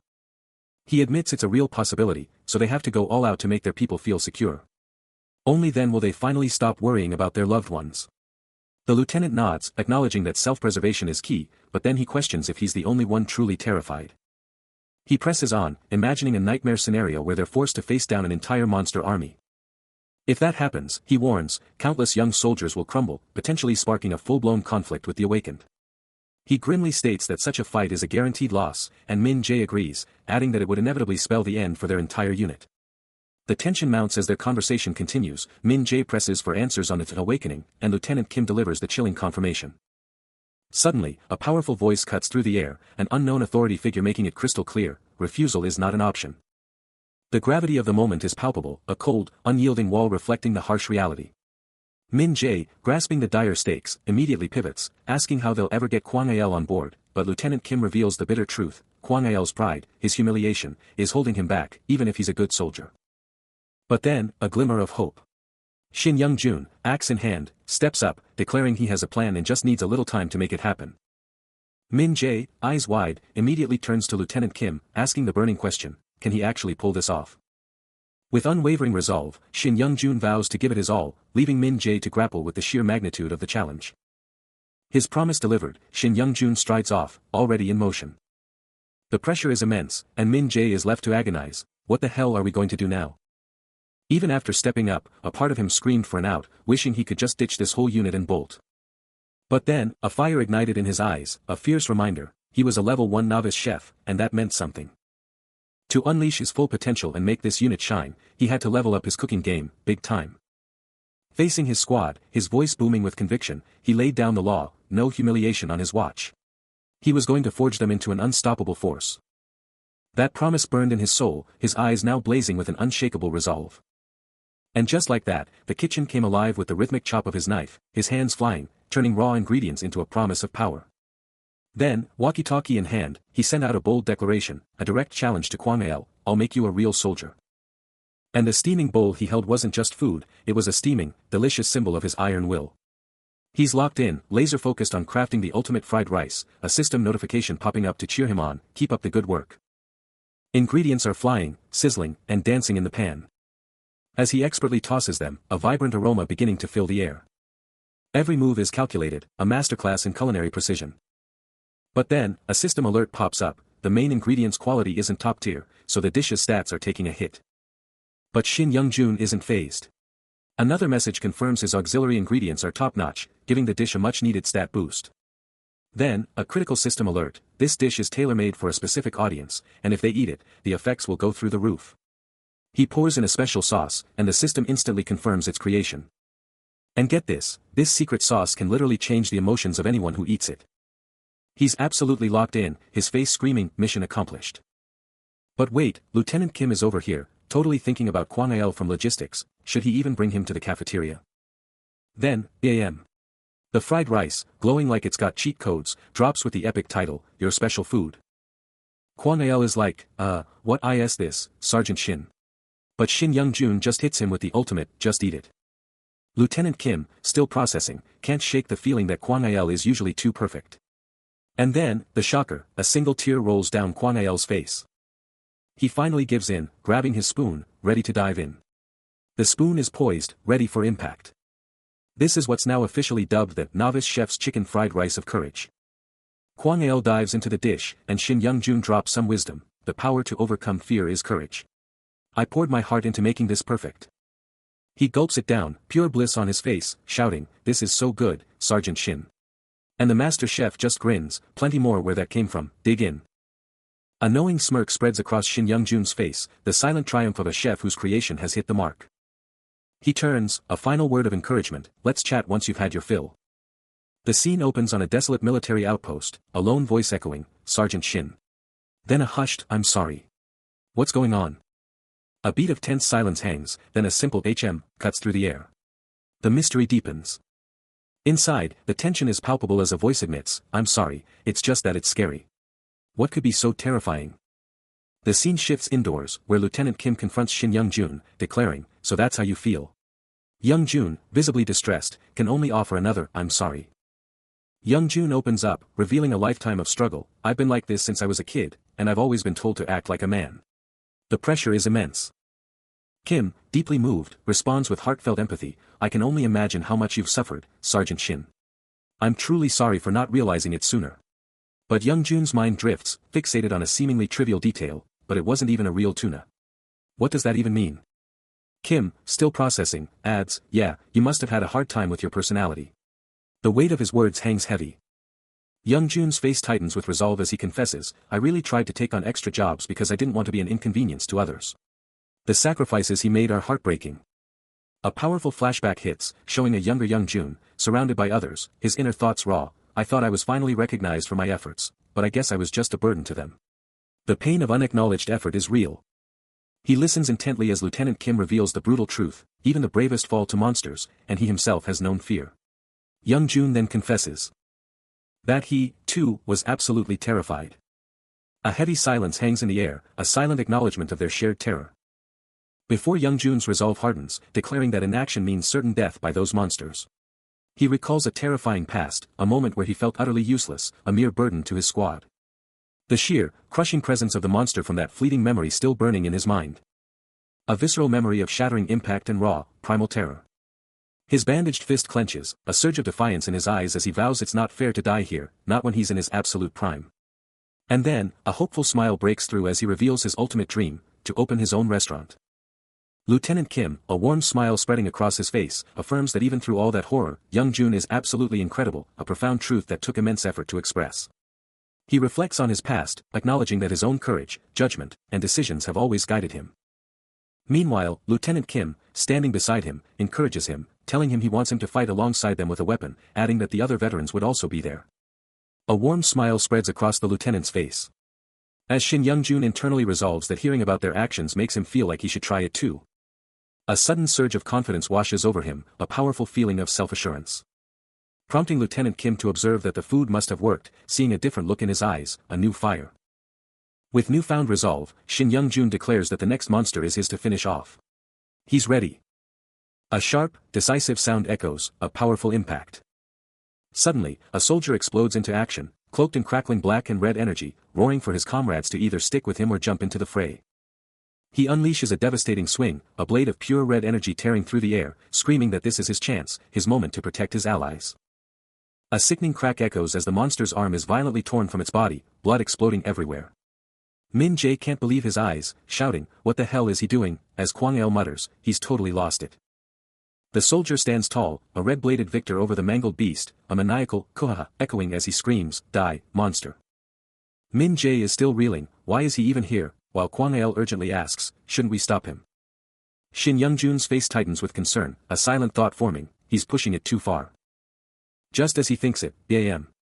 The soldier is blindsided by a new monster, taking a brutal hit that could leave him severely injured. A terrifying new monster with glowing red eyes lunges into view, as a voice calmly states, "If things get worse, we'll handle it." A monstrous, reptilian claw strikes with lightning speed. But Kwang El roars back, absolutely enraged, his eyes blazing with an intense, supernatural yellow glow. The beast's assault is absolutely relentless. Its razor-sharp claws ripping into the soldier, drawing first blood. But even injured, Kwang El pushes back hard, his arm a shield against the monster's fury. The reptilian monster snarls back, its red eyes burning with pure, unadulterated malice. But Kwang El is absolutely undeterred, screaming a defiant challenge, calling the beast a fucking lizard. The monster's claw slams down again, hard, the impact a brutal, echoing, "WO." The brutal fight finally ends with Kwang El injured, while Shin Young-jun, Lieutenant Kim, and Min Jae watch, absolutely stunned by the monster's insane power. From a distance, Shin Young-jun can't believe his eyes, noting Kwang El's surprising performance, but also wondering why he's fighting barehanded. Then, a massive Kwang rips through the air, and the soldiers are left speechless, wondering what just happened. But down in the thick of it, Kwang El's face is a mask of raw aggression, his jaw set, blood already dripping from his mouth. In a shocking, desperate move, he clamps down on the monster's arm, a brutal JIIK sound accompanying the tearing flesh. But the monster isn't done, slamming into him with a CHOLKEOG, sending him staggering back. Yet, the monster's arm is mangled, a gaping wound gushing green blood where Kwang El's teeth had been. Up above, his comrades are absolutely floored, their expressions a mix of shock and awe. A massive WAAAA erupts from the crowd, as Kwang El stands triumphant over the monster, which hits the ground with a final kung. His comrades are in disbelief, one shouting, "He just bit the monster's arm," while another asks, "Is that the same guy who was whining about being scared?" The air crackled with disbelief as Shin Young-jun, utterly stunned, could only process one thought: had Kwang El just gone completely off the rails? But the carnage wasn't done. Kwang El, a blur of raw power, kept his brutal assault going, shredding the monster as blood exploded everywhere. The other soldiers could only stare, frozen in terror, as Shin Young-jun screamed, wondering why no one was stopping him, why the lieutenant wasn't intervening, and if this wasn't just pure madness. But Kwang El was beyond hearing, beyond reason. He just kept biting and tearing, his guttural grunts the only sound in the brutal symphony. The entire squad was paralyzed, their faces a canvas of pure, unadulterated horror. Even Lieutenant Kim, usually unflappable, was speechless, his face a mask of grim realization as he watched the raw savagery unfold. The monster's form was utterly annihilated, ripped to shreds by the sheer, unbridled fury. Gore and viscera erupted, a sickening, final explosion of destruction. And even with the monster utterly destroyed, Kwang El's blood-soaked jaws were still locked on, still ripping, still devouring, a chilling, primal spectacle. Then, his eyes snap open. But he's not done. Then, with a blood-splattered grin, a blue system panel just pops up right in front of him, confirming the impossible. His squad mates are losing their minds, screaming in disbelief, totally hyped about his insane awakening and how he just pulled it off. The squad is absolutely blown away by his raw power, shouting that he could take on 10 guys at once and showering the sergeant with congratulations. He's standing over the monster, and the compliments just keep coming, one guy even yelling it was the sickest bare-knuckle brawl he'd ever seen, giving Kwang El a massive shout-out. He lets out a long, slow breath, just trying to take it all in after that insane fight and his power-up. But then, Shin Young-jun, with this crazy intense look, just straight up claims all the credit, saying it's all thanks to him. The whole squad is just standing there, taking in the chaos, a mix of, "holy cow," and "I'm so tired" on their faces. Kwang El cracks a smile, and then a system message pops up, showing his inner fire, he's gonna push himself even harder next time. A voice booms over the gathered troops, demanding, "Young-jun, what did you even do? He's a completely different person now." Shin Young-jun casually shrugs, "I just whipped up some food and chatted with him, that's literally it." Lieutenant Kim lets out a disbelieving snort, "You've got a serious talent for exaggeration. That's just how the human heart works, you know." Clearly not buying it, he challenges, "So, we just chat em up and everything's magically fixed." Shin Young-jun leans in, emphasizing, "You can't ignore what you're hearing." Lieutenant Kim's face twists in skepticism, "No way it's that simple." He grumbles, "Exactly, it just doesn't add up." Shin Young-jun surveys the scene with a knowing smirk, "It's all thanks to my incredible skills, obviously." He declares, holding his cards close, "But I'm keeping those under wraps for now." He unleashes a devastating purple surge, declaring this battle unlike any social maneuvering he's ever known. Lieutenant Kim and Min Jae can only stare, witnessing Kwang El's terrifying transformation, a scary but ultimately beneficial shift in personality. The squad stands ready, Shin Young-jun now leading his newly empowered forces. But the lieutenant can't help but wonder if unleashing a berserker like Kwang El is too risky, questioning the price of such raw power. Shin Young-jun, ever pragmatic, asserts that when survival is on the line, any advantage is a good thing. He then issues a new directive, send only the truly desperate to him for awakening, but warns that such a dangerous process demands special, high-quality provisions. A sudden realization hits him, the grim truth of their limited supplies. He stares at the barren store shelves, the last vestiges of food long gone. Rotting provisions are all that remain, a stark reminder that every scrap counts. He lets out a heavy sigh, the dream of a real meal haunting him as he counts down the days until he can finally eat like a human again. Because let's be real, emergency and combat rations are not exactly gourmet cooking. But his hunger pangs are instantly forgotten as a frantic shout echoes, "It's running." Without missing a beat, he barks the command to funnel it right into their trap. He snaps his weapon up, a blinding muzzle flash erupting as he fires, demanding his teammate hit the target this time. Another blast rips through the air, a grim acknowledgement that some targets just won't go down easy. Chasing down the wounded beast, he still believes the awakened are performing admirably. The wounded monster snarls, bloodied and broken, as a ruthless voice snarls, "Heh.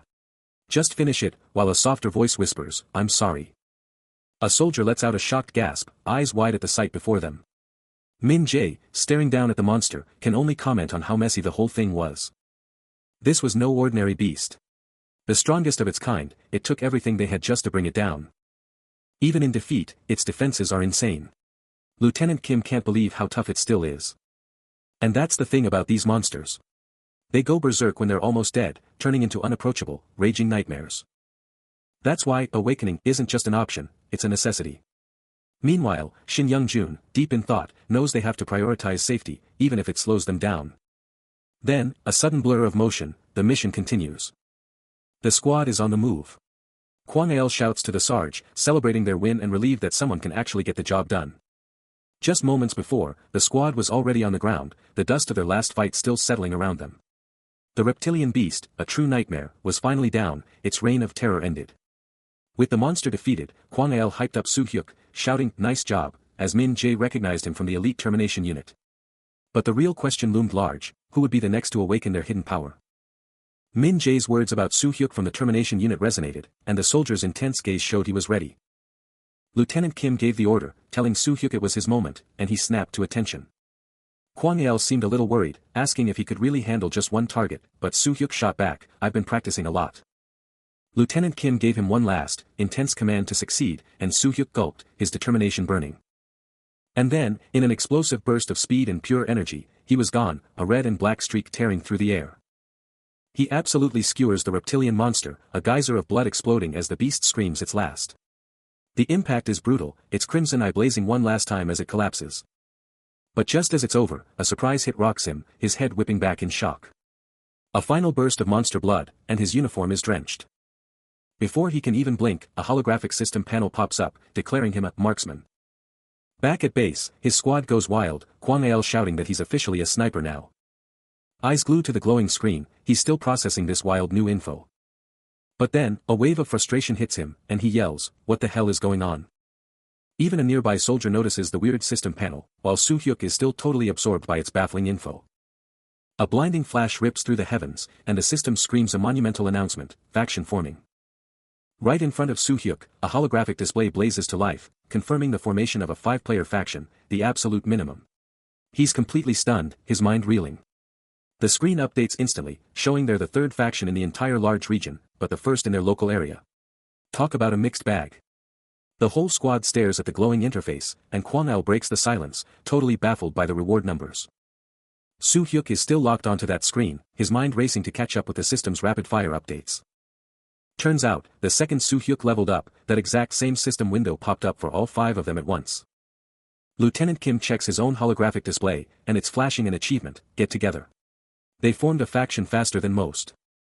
Shin Young-jun, now glued to his own system screen, discovers a special reward, 10 elixirs of growth for snagging 3rd place. The weight of this new system hits them, and Lieutenant Kim immediately looks to Young-jun, demanding to know their next play. After the system's bombshell, a critical order blares across the base, demanding every awakened soldier report for an immediate emergency briefing. Within a stark, overhead-lit chamber, the harsh truth of their new world starts to sink in. One soldier lays out the brutal new resource rules, declaring a mere 10 items per person, a share another immediately deems utterly unmanageable.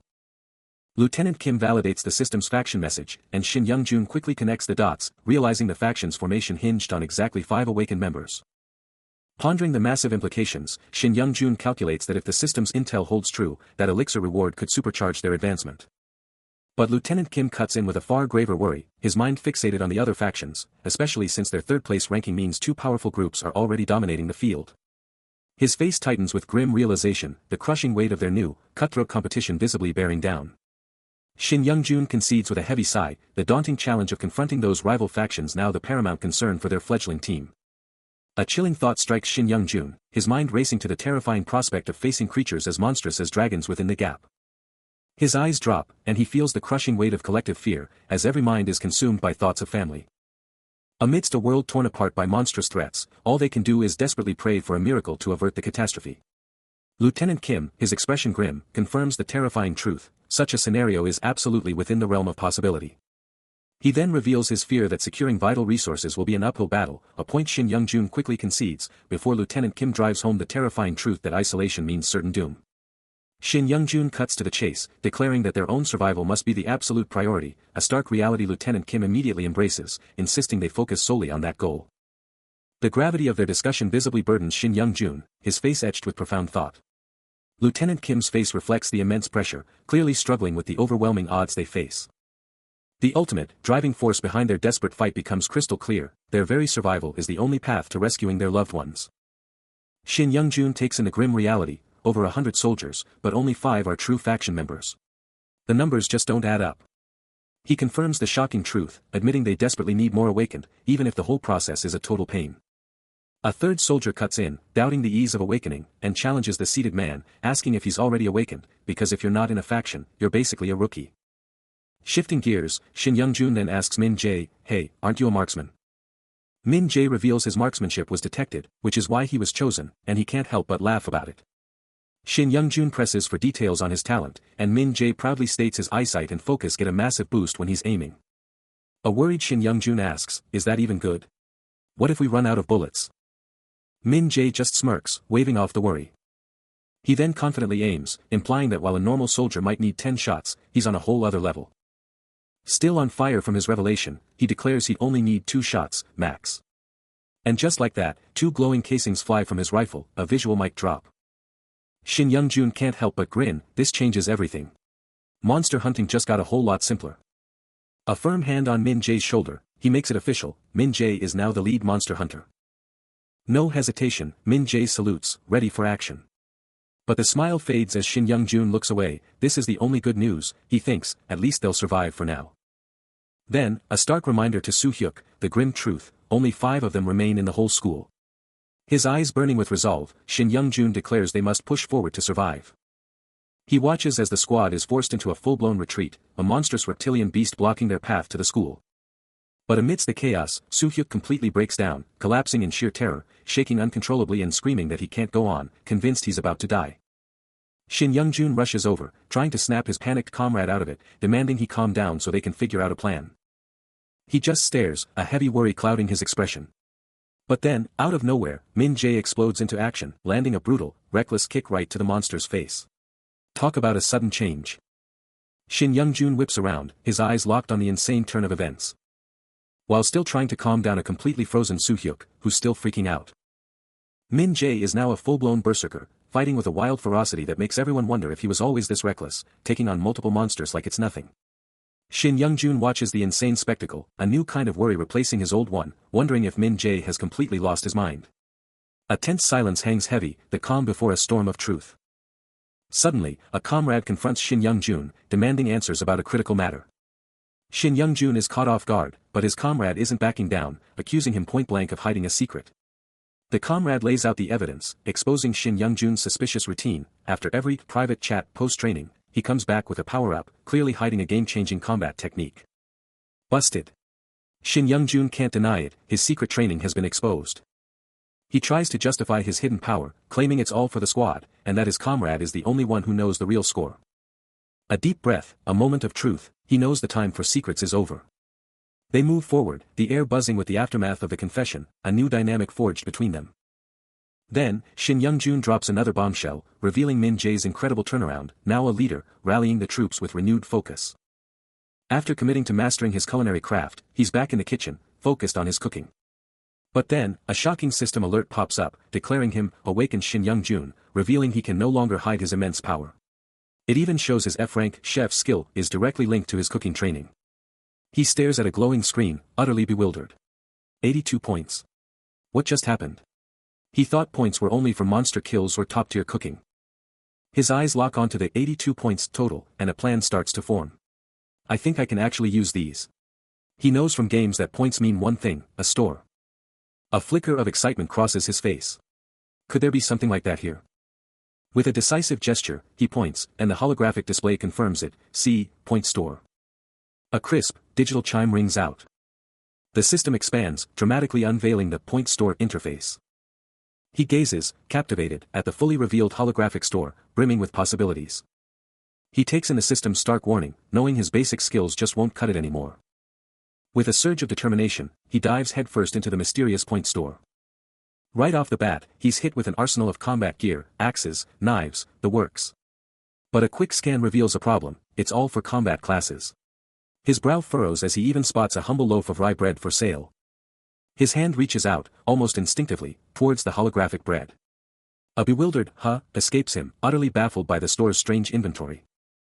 Then, the real power shows up: insane stat boost potions and game-changing skill books.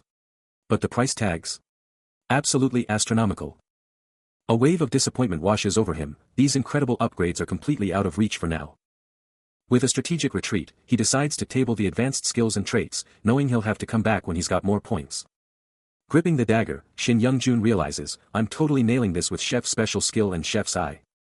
And just like that, a system notification pops up, confirming his novice dagger proficiency. He flashes back to a simpler time, when he was just a chef who couldn't even chop a carrot straight.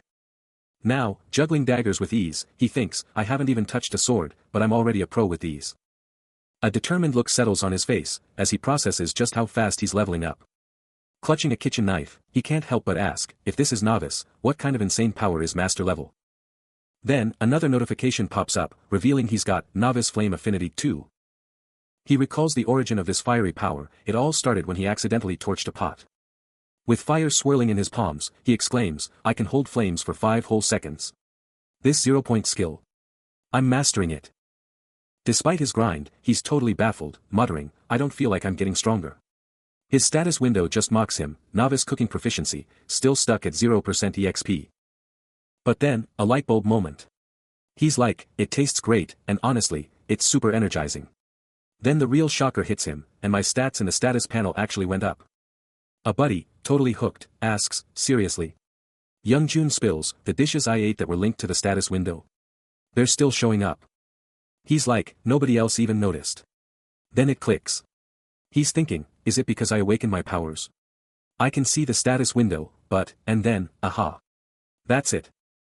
While everyone else chows down, a crucial detail drops: the dish effects don't show up in the system messages, keeping their power a secret. He confirms it, saying, it won't tell me anything about your cooking's effects. His buddy, still clueless, tries to hype him up, dude, I bet your cooking would totally buff my defense. Then he asks, so, how's it feel? Young-jun's eyes widen as he replies, it's massive. My strength stat was 10, and it just shot up by 3. He emphasizes, on paper, it's only 30%, but trust me, it feels way more powerful.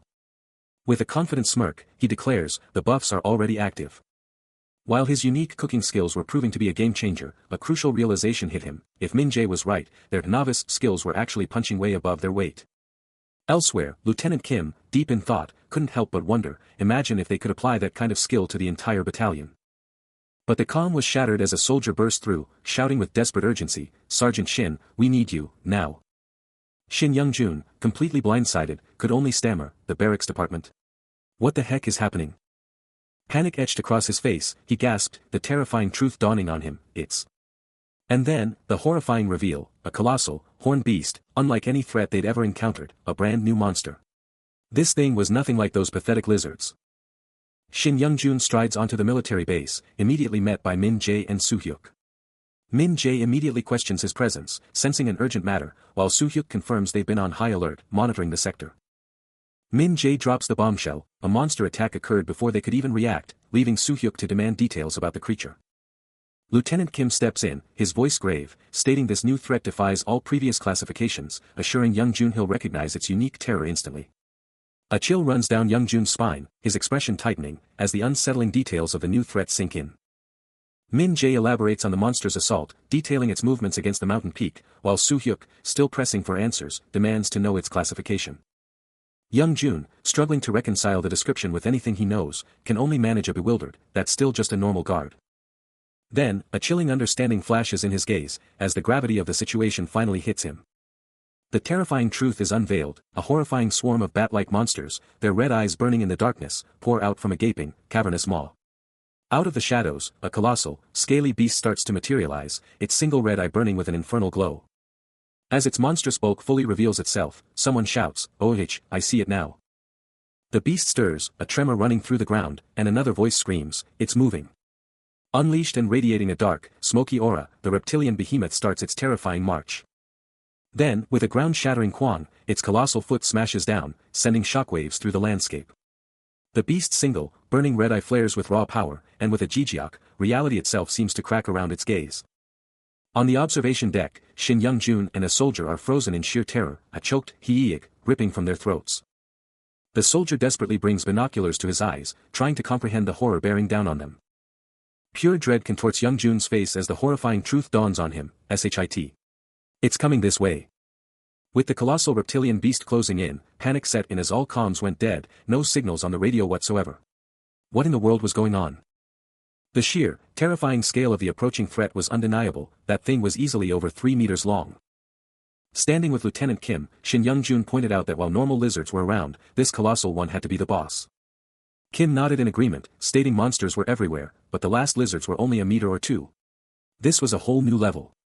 A grim realization crossed Shin Young-jun's face, this one had to have come from somewhere else. And as if on cue, a terrifying swarm of smaller, distinct reptilian creatures erupted from the ground, their scaly forms slithering everywhere. Over 20 of them, all different kinds of lizards, and if they came all at once, it would be a nightmare. But Lieutenant Kim's resolve was unshaken, they'd just have to use a ton of bullets, no problem at all. Even though they're totally outnumbered, Lieutenant Kim confidently declares they've got the monster's weaknesses figured out. But wait, something feels off, really off. He admits they're outnumbered, but that's not the real problem here. Shin Young-jun, picking up on the weird vibe, asks if this whole situation is actually a massive trap. Then he asks about the monster's size, and finds out it started getting huge this very morning at dawn. Lieutenant Kim confirms everything was normal at first, but then these things just kept getting bigger and bigger, non-stop. Shin Young-jun can't shake the feeling something's wrong with their lack of attack, and wonders if they're part of some super smart, different monster group. A worried look flashes across Lieutenant Kim's eyes, as the chilling thought of intelligent monsters hits him. Meanwhile, the colossal reptilian beast just sits there, menacingly, a silent, terrifying monument to the danger they face. Lieutenant Kim's face turns grim as the chilling truth dawns on him, they're not attacking because they're just waiting for the perfect moment to strike. The military personnel stared down at the unnervingly still reptilian monsters, a chilling silence hanging in the air, and all they could do was wonder what was happening. Lieutenant Kim didn't miss a beat, laying out the chilling truth, these monsters were too smart for their usual tactics, just waiting, watching their scouting positions. But a nagging thought gnawed at him, could these reptilian beasts really be that smart? Sergeant Shin dropped a bombshell, comparing their cunning to wolves, but with a terrifying upgrade, these bipedal horrors were even smarter. Kim nodded, accepting the grim truth, then a dangerous thought sparked, what if they just went all out and attacked first? Shin Young-jun's eyes widened, the sheer audacity of the idea hanging in the air, attack them first. But the reality hit him fast, they were already on the back foot inside their base, and stepping out would be a death wish. Kim grimly agreed, the truth undeniable, they were stuck. Their only option was to watch, wait, and pray the monsters tipped their hand first. A heavy breath escaped him as he gave the final order, tell the men to stay sharp, stay safe. Shin Young-jun's mind races, the chilling reality sinking in, one slip, and the entire base could be overrun by the monstrous threat. The chilling dread of the unseen enemy grips them all, fueling in desperate resolve to wipe them out and secure their survival. A colossal, shadowy horror dominates the skyline, a terrifying omen of the lurking destruction. But even in the shadow of terror, a beacon of hope emerges, the chef's legendary calming sauce. And the surprisingly potent calming bean sprouts, a culinary masterstroke bringing peace to the chaos. Lieutenant Kim, ever the pragmatist, points out to Soo-hyuk that at least their chef's incredible food keeps morale high, a fortress against the monster's psychological warfare. He reminds him they still hold the reins, and the chef could be a secret weapon, but for now, they're playing the waiting game. And the chef's legendary comfort sauce. Pure emotional armor. Soo-hyuk, practically drooling, gushes about Sergeant Shin's cooking, a godsend compared to bland military rations. He even laughs, admitting he's probably packing on the pounds from all the amazing food. Dishes like the chef's legendary faith-inducing braised pork and vegetables are more than just food, they're a battle-winning morale boost for the entire squad. With the tension mounting, Lieutenant Kim and his squad stand vigilant. Shin Young-jun confesses his deep concern for his family, yet finds a sliver of relief knowing his allied squadron members are still fighting alongside them. Against all odds, the soldiers' morale stayed incredibly strong, their defenses holding firm without a single slip. He sees them, every single one pushing past their limits, giving their absolute all, even when completely drained. Later, Lieutenant Kim sighs, still the same old story, and Shin Young-jun can only nod, confirming their relentless struggle.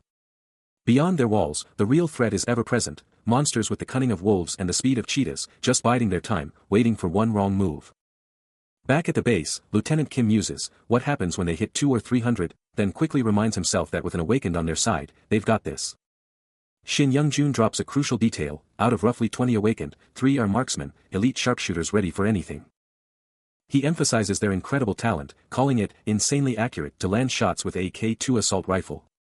But a grim realization dawns on Shin Young-jun, a counterattack means defeat, and if they keep fighting like this, they're doomed to lose. Shin Young-jun scans the warehouse, a chilling truth hitting him, their food and water are running out fast. He sees the harsh truth, they're critically understaffed, and without his buffs, the troops are going to crumble. Meticulously checking the inventory, he grumbles that this is his only move right now. Then, a massive thud rips through the silence. Sending a shockwave of alarm through him as a terrifying, horned monster's face flashes in his mind, a chilling vision of impending doom. A voice cuts through his thoughts, demanding answers, asking if the maintenance unit in their town has been hit. The monster's full, terrifying form looms in his mind, and he's gripped by a horrifying thought, could it have already taken over the whole base? A cold dread washes over him as he grapples with the implications, the catastrophic fallout if the monsters have already struck. His eyes snap wide open in pure terror as the full gravity of the situation slams into him, one desperate thought screaming in his head, they are royally screwed. Radio silence. Total comms blackout. He slams the broken device down, a terrifying question echoing in his mind, what is happening? Panic ignites, sending him into a desperate sprint, skidding across the wet surface, every second critical. A cold dread washes over him, his face a mask of terror as he gasps, this is dangerous. He sprints, a desperate thought flashing through his mind, I thought the marksman had this. But reality bites back, that was when we could actually see. He stares into the oppressive gloom, a single, chilling thought, no light. A bird's eye view of the base reveals the terrifying truth, in this pitch-black chaos, they're totally screwed. The tension is palpable as Sergeant Shin Young-jun barks orders, pushing his elite marksmen to the rooftops for that crucial clear shot. A flurry of motion, soldiers locking into position, the air crackling with anticipation as they confirm their readiness. Lieutenant Kim, ever the leader, rallies the remaining awakened, demanding their absolute focus on the mission at hand. Shin Young-jun, a blur of tactical precision, spearheads the charge through the labyrinthine corridors. Then, with deadly calm, he's on the roof, rifle poised, ready to unleash hell. He then takes command at the ammo depot, his voice cutting through the chaos, securing their vital supply line. The relentless deployment continues, Shin Young-jun driving his forces forward. A quick check-in, Soo-hyuk gets the intel, the hunters are almost locked and loaded. Min Jae, a flash of yellow, breathes a sigh of relief, hoping their enemies aren't as formidable as their own strength, a question Soo-hyuk can't answer, leaving Shin Young-jun to ponder the unknown threat. Shin Young-jun stares down at the dead comms, a chilling realization hitting him, the radio's completely out too. What in the world is going on? He turns to Lieutenant Kim, a grim look on his face, admitting their current setup might not be enough, but at least the monster horde isn't endless, right? Lieutenant Kim cuts him off, his voice sharp with urgency, bluntly stating they're in deep trouble if they don't handle this fast. Over at the tactical display, Soo-hyuk is all business, reporting on the mage's power, assuring them they've got both offense and defense covered. He elaborates, explaining that while the heavy hitters are up front, these modules are totally capable of backing them up with their tactical functions. Lieutenant Kim watches the holographic map, absorbing every detail. Before turning back to Shin Young-jun, a serious question in his eyes, what's the next move? Shin Young-jun, a mischievous grin spreading across his face, teases that if the lieutenant is so sure of himself, maybe he should just chill in the back. The lieutenant's face darkens, a vein throbbing in his temple as he snaps back, like he could even stop him if he tried. Under a starlit sky, a low, rumbling sound begins to emanate from the distance, the quiet night disturbed only by the gentle sway of nearby objects. Suddenly, a powerful impact echoes through the ruined landscape, shaking the very ground and sending debris flying. Lieutenant Kim, his gaze fixed through binoculars, maintains a grim composure, while Shin Young-jun's face contorts with a sudden, worried realization. A voice cuts through the tension, confirming their worst fears, they're here. As if on cue, a blinding light erupts from the horizon, its raw power pushing back the darkness of the night. The sky itself seems to crackle with energy, as the brilliant glow intensifies, signaling a massive arrival. Another violent impact rocks the area, sending tremors through a nearby building. At a defensive barricade, 2 soldiers stand ready, their rifles aimed, awaiting the imminent threat. The comms are dead, and then, boom. A blinding flash rips through the sky, unleashing a shockwave that rattles everything. But that's just the beginning. Out of the blinding light, a terrifying swarm of horned beasts bursts forth, charging like a tidal wave of pure destruction. Another explosive burst rips the heavens, casting their monstrous silhouettes against the blinding light. Their eyes burn like hellfire, and those razor-sharp claws and horns. They're coming into terrifying focus. One of them breaks from the pack, a dark blur of scales and pure rage, leading the charge. The military lines are set, and Min Jae shouts for orders, as the captain's voice booms, rallying the troops. A soldier next to him snaps to attention, his voice cutting through the tension with a crisp, "Yes, Sir." Then, the captain's voice, cold and clear, cuts through the air, the order that changes everything: open fire. And just like that, the military unleashes hell. A storm of gunfire erupts, blasting into the advancing horde. As a relentless barrage of bullets rips through the night, streaking towards the advancing horde like a deadly storm. The first impacts send a horned monster reeling, its form recoiling violently as the bullets connect. Still, the torrent of fire continues, unyielding and absolutely devastating. More monsters are caught in the deadly crossfire, their bodies twisting and falling amidst explosive bursts of light and debris. A monster's arm is visibly shredded, the impacts absolutely tearing through its tough hide. Another takes a direct hit to the head, its form erupting in a blinding shower of glowing particles. The relentless assault continues, each impact sending more monsters crashing to the ground, their forms dissolving into shimmering light. From behind the firing line, Min Jae watches the devastating volley, observing the immediate, brutal effects of their coordinated attack. He knew this was it, the boss was their only shot, otherwise, they'd be in deep trouble. Suddenly, the real threat arrived. The boss monster, a colossal horned beast, slammed down, instantly becoming the target of every soldier's fury. A terrifying roar ripped through the air, a declaration of its monstrous power. The troops knew instantly, this was the big one, the most dangerous monster they'd faced. Min Jae, seeing the ultimate target, barked orders: "Marksman, focus fire on him." But then, a shocking revelation hit him, a name escaping his lips in utter disbelief. A sniper's rifle locked onto its target, ready to unleash hell. His jaw dropped, a look of pure, unadulterated shock plastered across his face. Wait, what the hell? Just as chaos erupted, his ultimate skill, Chief's Eye, burst to life. A monstrous lizard monster of the rarest and strongest breed, capable of independent thought and decision-making, explodes onto the scene, charging with unbelievable speed. Watching its relentless advance, Min Jae can't believe its impossible agility. Even as a hail of bullets rains down, the creature effortlessly dodges every single shot. Bullets explode around it, but not a single one connects. Despite its raw power, Min Jae thinks it's pure stupidity for a commander to be on the front lines. He realizes the monster is just making itself a massive target. Oblivious to the tactical assessment, the lizard monster launches itself through the air, its red eyes burning with predatory intent. It unleashes a guttural roar, its fanged maw wide open in a terrifying display of raw power. Suddenly, an unseen force explodes, unleashing a violent, crackling energy wave. This dark, purple-black aura just keeps expanding, swallowing everything in its wake. A soldier gets instantly blasted, recoiling hard from the sheer force. The shadowy wave keeps pushing forward, taking down even more soldiers. The entire area gets swallowed, as countless figures drop from the invisible attack. A soldier screams out in agony as the dark energy hits them head-on. Another soldier just grunts in pain, their body locking up from the sudden hit. Even Min Jae clutches his head, groaning, wondering what kind of insane attack this even is. His eyes narrow, locking onto the new threat with laser focus. And with a primal battle cry, every single lizard's strength, speed, and regeneration are instantly supercharged, leaving the soldiers reeling. And if that wasn't enough, they're all granted bullet resistance, turning them into unstoppable juggernauts. Back with Min Jae, he and a fellow soldier are hit with another blow, their radios are completely jammed, no signals getting through. Then, a terrifying system message flashes across their screens: confusion, dizziness, and nausea, a widespread affliction hitting everyone. The sudden wave of sickness makes one of their holographic screens crash to the ground, as the soldiers fight to stay on their feet. Across the battlefield, Shin Young-jun grabs his head, the debilitating wave hitting him hard. Min Jae is also reeling, his mind racing to understand what's happening.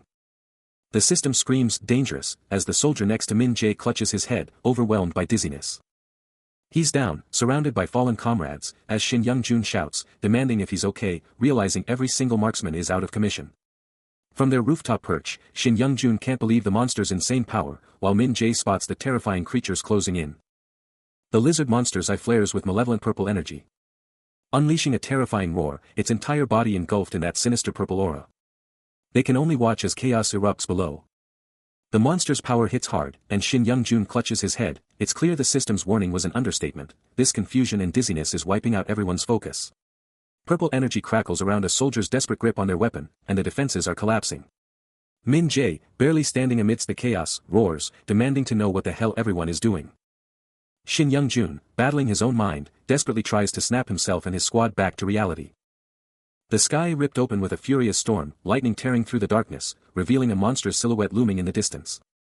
But through the chaos, a colossal, clawed limb, swarming with bat-like horrors, shrugged off explosions like they were nothing. Its red eyes blazing, the horned beast unleashed a terrifying roar, a declaration of absolute power.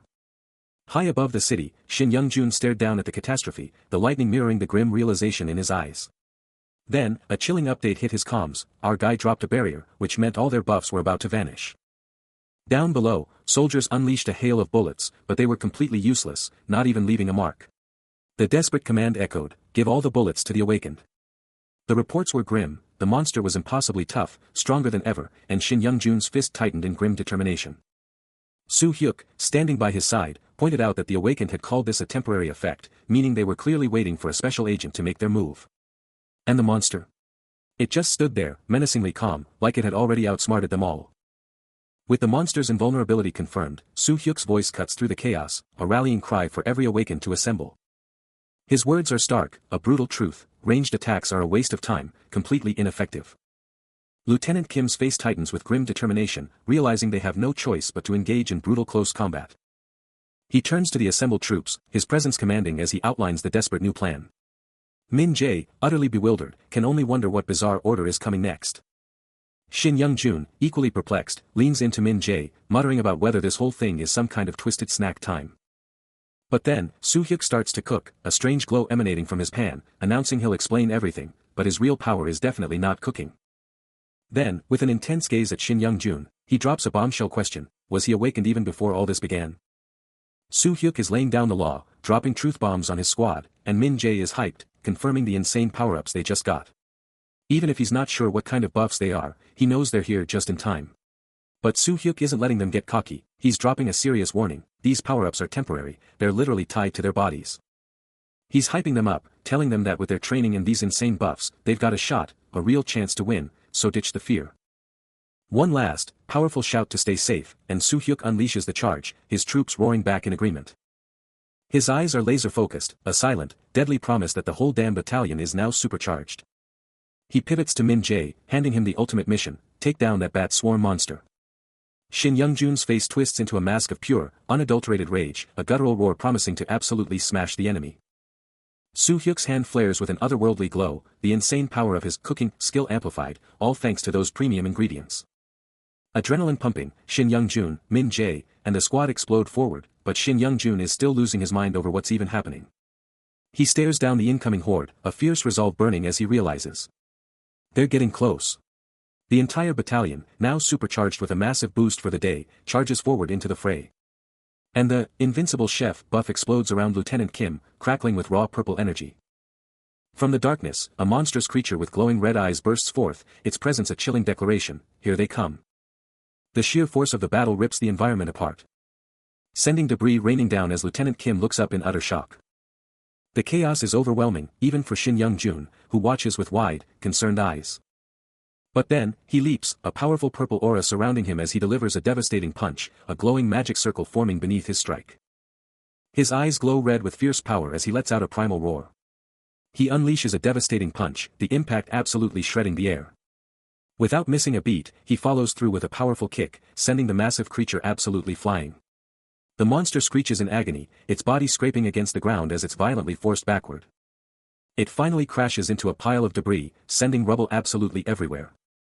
But the creature is far from defeated, retaliating with a burst of deadly crimson energy blades from its glowing red eyes. Other monsters join the fray, their combined assault erupting in a massive, fiery explosion. Amidst the chaos, he emerges, his sword now glowing with a vibrant purple aura as he absolutely shreds through the horde. His movements leave trails of shimmering purple energy, a dazzling testament to his overwhelming power. As he continues his relentless assault, a voice calls out, urging him to stay focused and support his allies in this insane battle. He's a purple blur, a force of nature.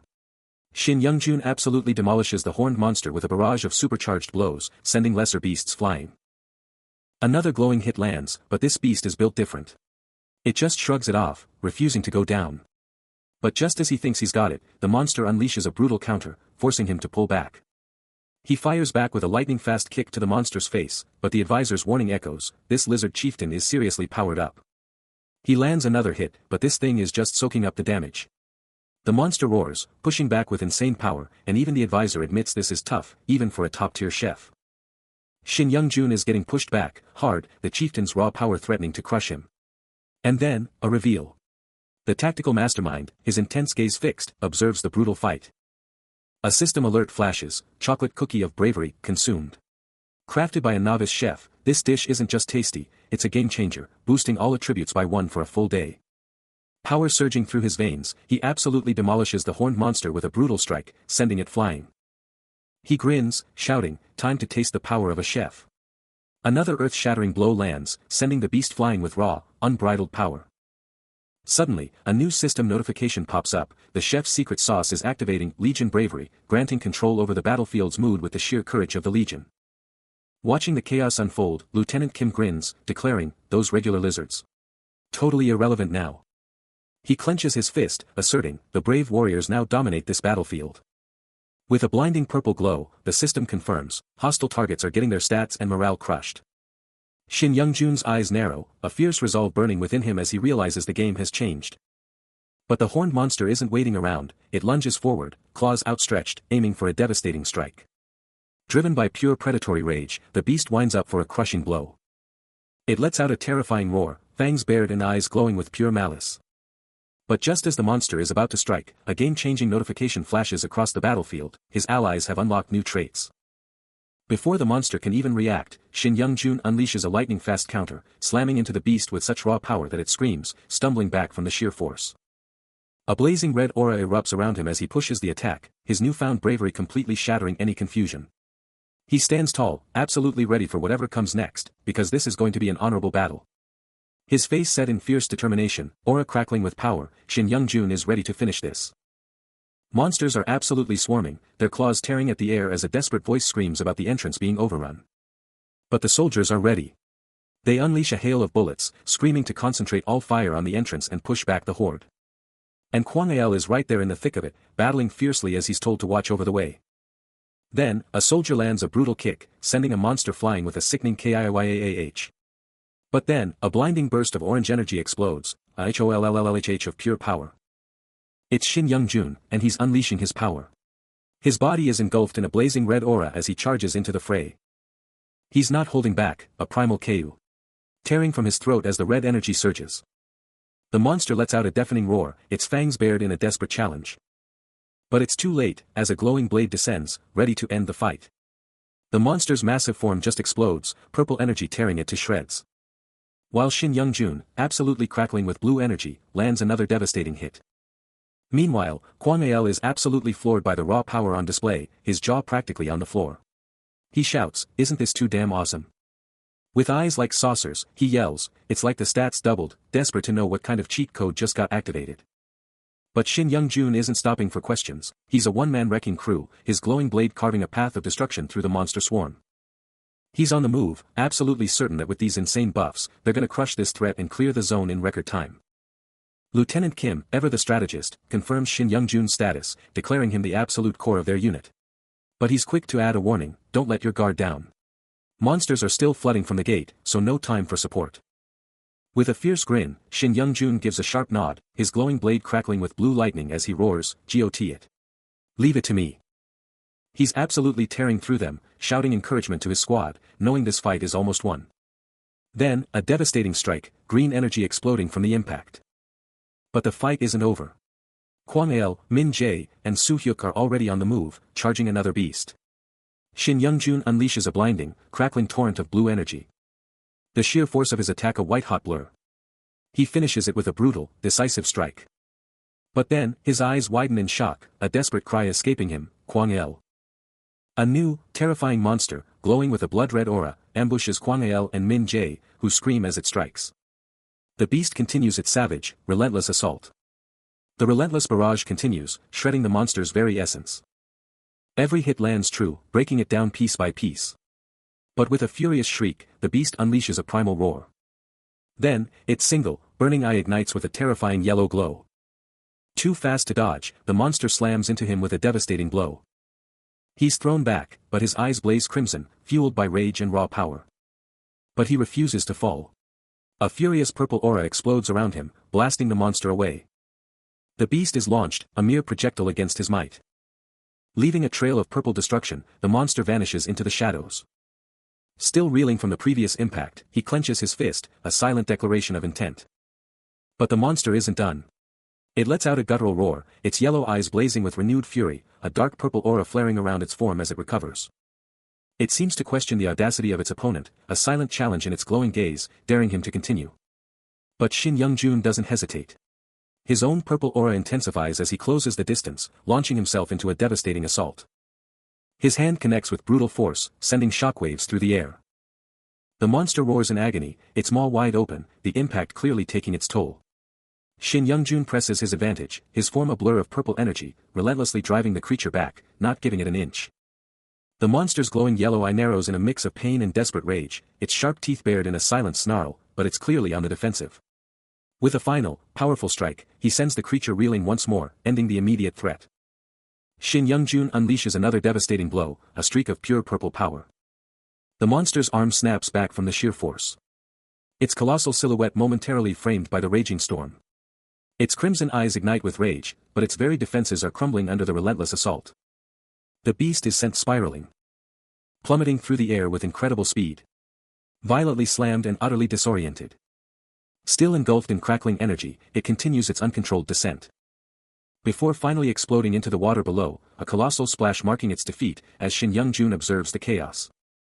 He gritted his teeth, unleashing an absolute torrent of power, pushing past his limits. And the monster's form absolutely exploded under the impact, its body twisting in a violent, dark energy eruption.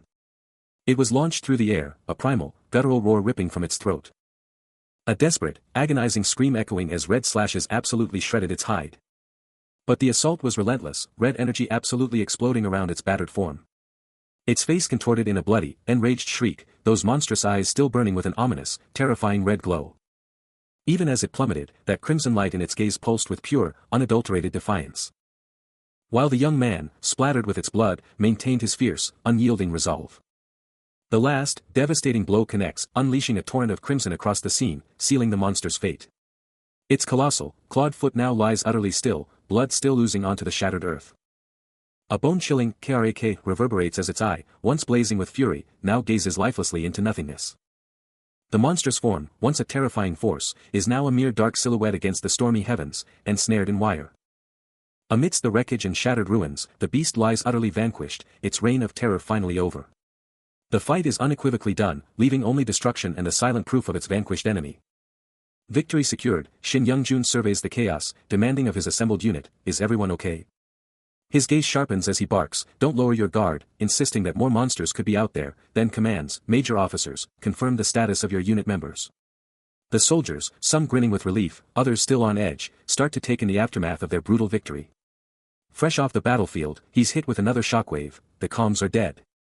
What in the world is going on? The tension is palpable. Elsewhere, two soldiers stare down at the wreckage, a stark visual of how quickly everything can go sideways, even when they thought they had the upper hand. But then, a holographic screen blazes to life, cutting through the silence. It's the World Event, Occupation Battle Status, and it's flashing Area 1 controlled. Plus, a new trait, level ability, World Level Influence, just dropped. He scans the battalion stats, absorbing the raw data and unofficial rankings flashing across the display. Then, as the sky bleeds orange, a mysterious, glowing orb appears in his palm, the ultimate prize for dominating the event and securing first place. A smirk spreads across his face as he clutches the orb, a quiet acknowledgement of his victory. "Humph, we got first place." The city was a war zone, a swirling vortex of military and civilians, all scrambling in the wake of the battle. Shin Young-jun, pushing through the wreckage, screamed out, his voice raw with desperation. He was a beacon of hope, shouting, "Bring the severely wounded here. It's over. Stay with me." The urgency in his voice was palpable as he yelled for some water. "Mr. Park, are you there?" His hand reached out, a desperate gesture as he kept directing the chaos, demanding the most urgent cases be brought forward. When the dust settled, the awakened healers were the true MVPs, and Young-jun, utterly drained, was right there, glowing faintly, a beacon of hope for the injured. With a powerful KRRK sound, his hand pulsed with vibrant green energy, instantly mending a severe wound, a true miracle worker. Luckily, the healers and medics were absolute legends, handling the impossible, but even then, he could only whisper, "Please, gods." With his hands blazing green, Shin Young-jun pushes past exhaustion, his healing power surging through the wounded. The pain. Gone. Another life saved. He shouts, his voice cutting through the chaos, "Next. Bring the others now." Lieutenant Kim observes, a grim respect in his eyes, "You're literally fighting to save every single person." Later, Min Jae finds him, giving a well-deserved shout-out, "Amazing work, Hyung." But Shin Young-jun, ever humble, immediately pushes back, "Nah, it wasn't just me. Min Jae, Kwang-il, Soo-hyuk, they were the real MVPs." Min Jae then checks on a fallen comrade, sighing, "Man, they're both completely wiped out." Lieutenant Kim, still on edge, turns to Shin Young-jun, asking, "Hey, where's the battalion commander? I haven't seen him since the fight started." His voice drops, "Seriously, where is he? We're screwed trying to clean this up without him." A shadow crosses Shin Young-jun's face, his disappointment palpable. The aftermath. Lieutenant Kim presses on with the assessment, "Did you confirm? How far can we push for relief?" Shin Young-jun confirms, "We've got it secured up to the mountain ridge." Against all odds and with comms down, the squad pulls through, Min Jae shouting out the victory, "We've taken the mountain range.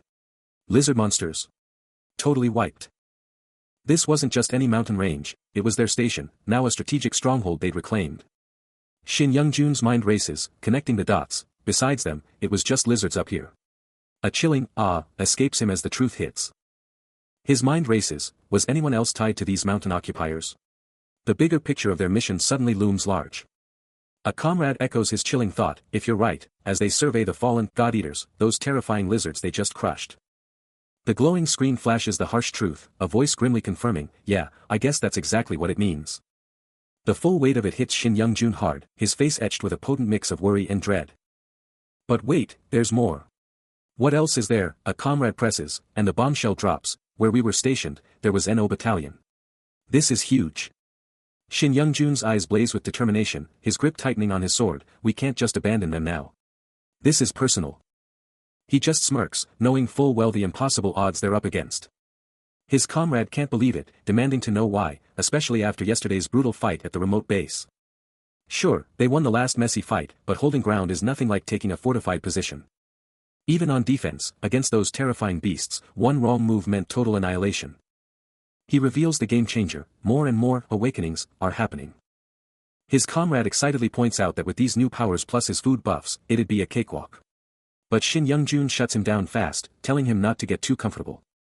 His warning makes sense as he lays out a feast of top-tier ingredients, revealing that every single dish demands a grueling 4 to 5 hours of his time. He lets out a frustrated groan, the sheer complexity of his culinary craft hitting him all at once. After pouring his soul into a feast of prepared dishes, he muses, he'd been gearing up for an invasion for ages. Min Jae weighs his choices, declaring that if he had to pick, it'd be the bat summoning dish, raving about the meat's insane quality. He then admits, "Yeah, that's totally doable." Staring down at the grotesque mountain of monster corpses, Min Jae confesses he totally misjudged this whole thing. Shin Young-jun brushes off the current topic, saying they'll hit it later, and Min Jae's like, "Right." But then, something else grabs his attention, pulling a shocked, "Whoa," from him. He shouts for everyone to back off, while another soldier spots a truck. Min Jae groans, feeling like they're just burying bodies forever. Gazing at the colossal monster corpse, the soldier frets about how they'll ever get rid of them all, with no way to burn or bury this many. Later, Shin Young-jun fires up a holographic screen, asking if anyone's ever seen this crazy thing. The screen flashes with wild options like Lord Balork's invitation and Netherrealm's keys. He confesses he's seen them all, but has no clue which one to pick. Min Jae listens as Shin Young-jun repeats, he's checked out the options but still can't make up his mind. He's still stuck, agonizing over the cryptic choices, but Min Jae cuts straight to the chase, telling him his pick probably won't matter anyway, and that he's already feeling like it's game over.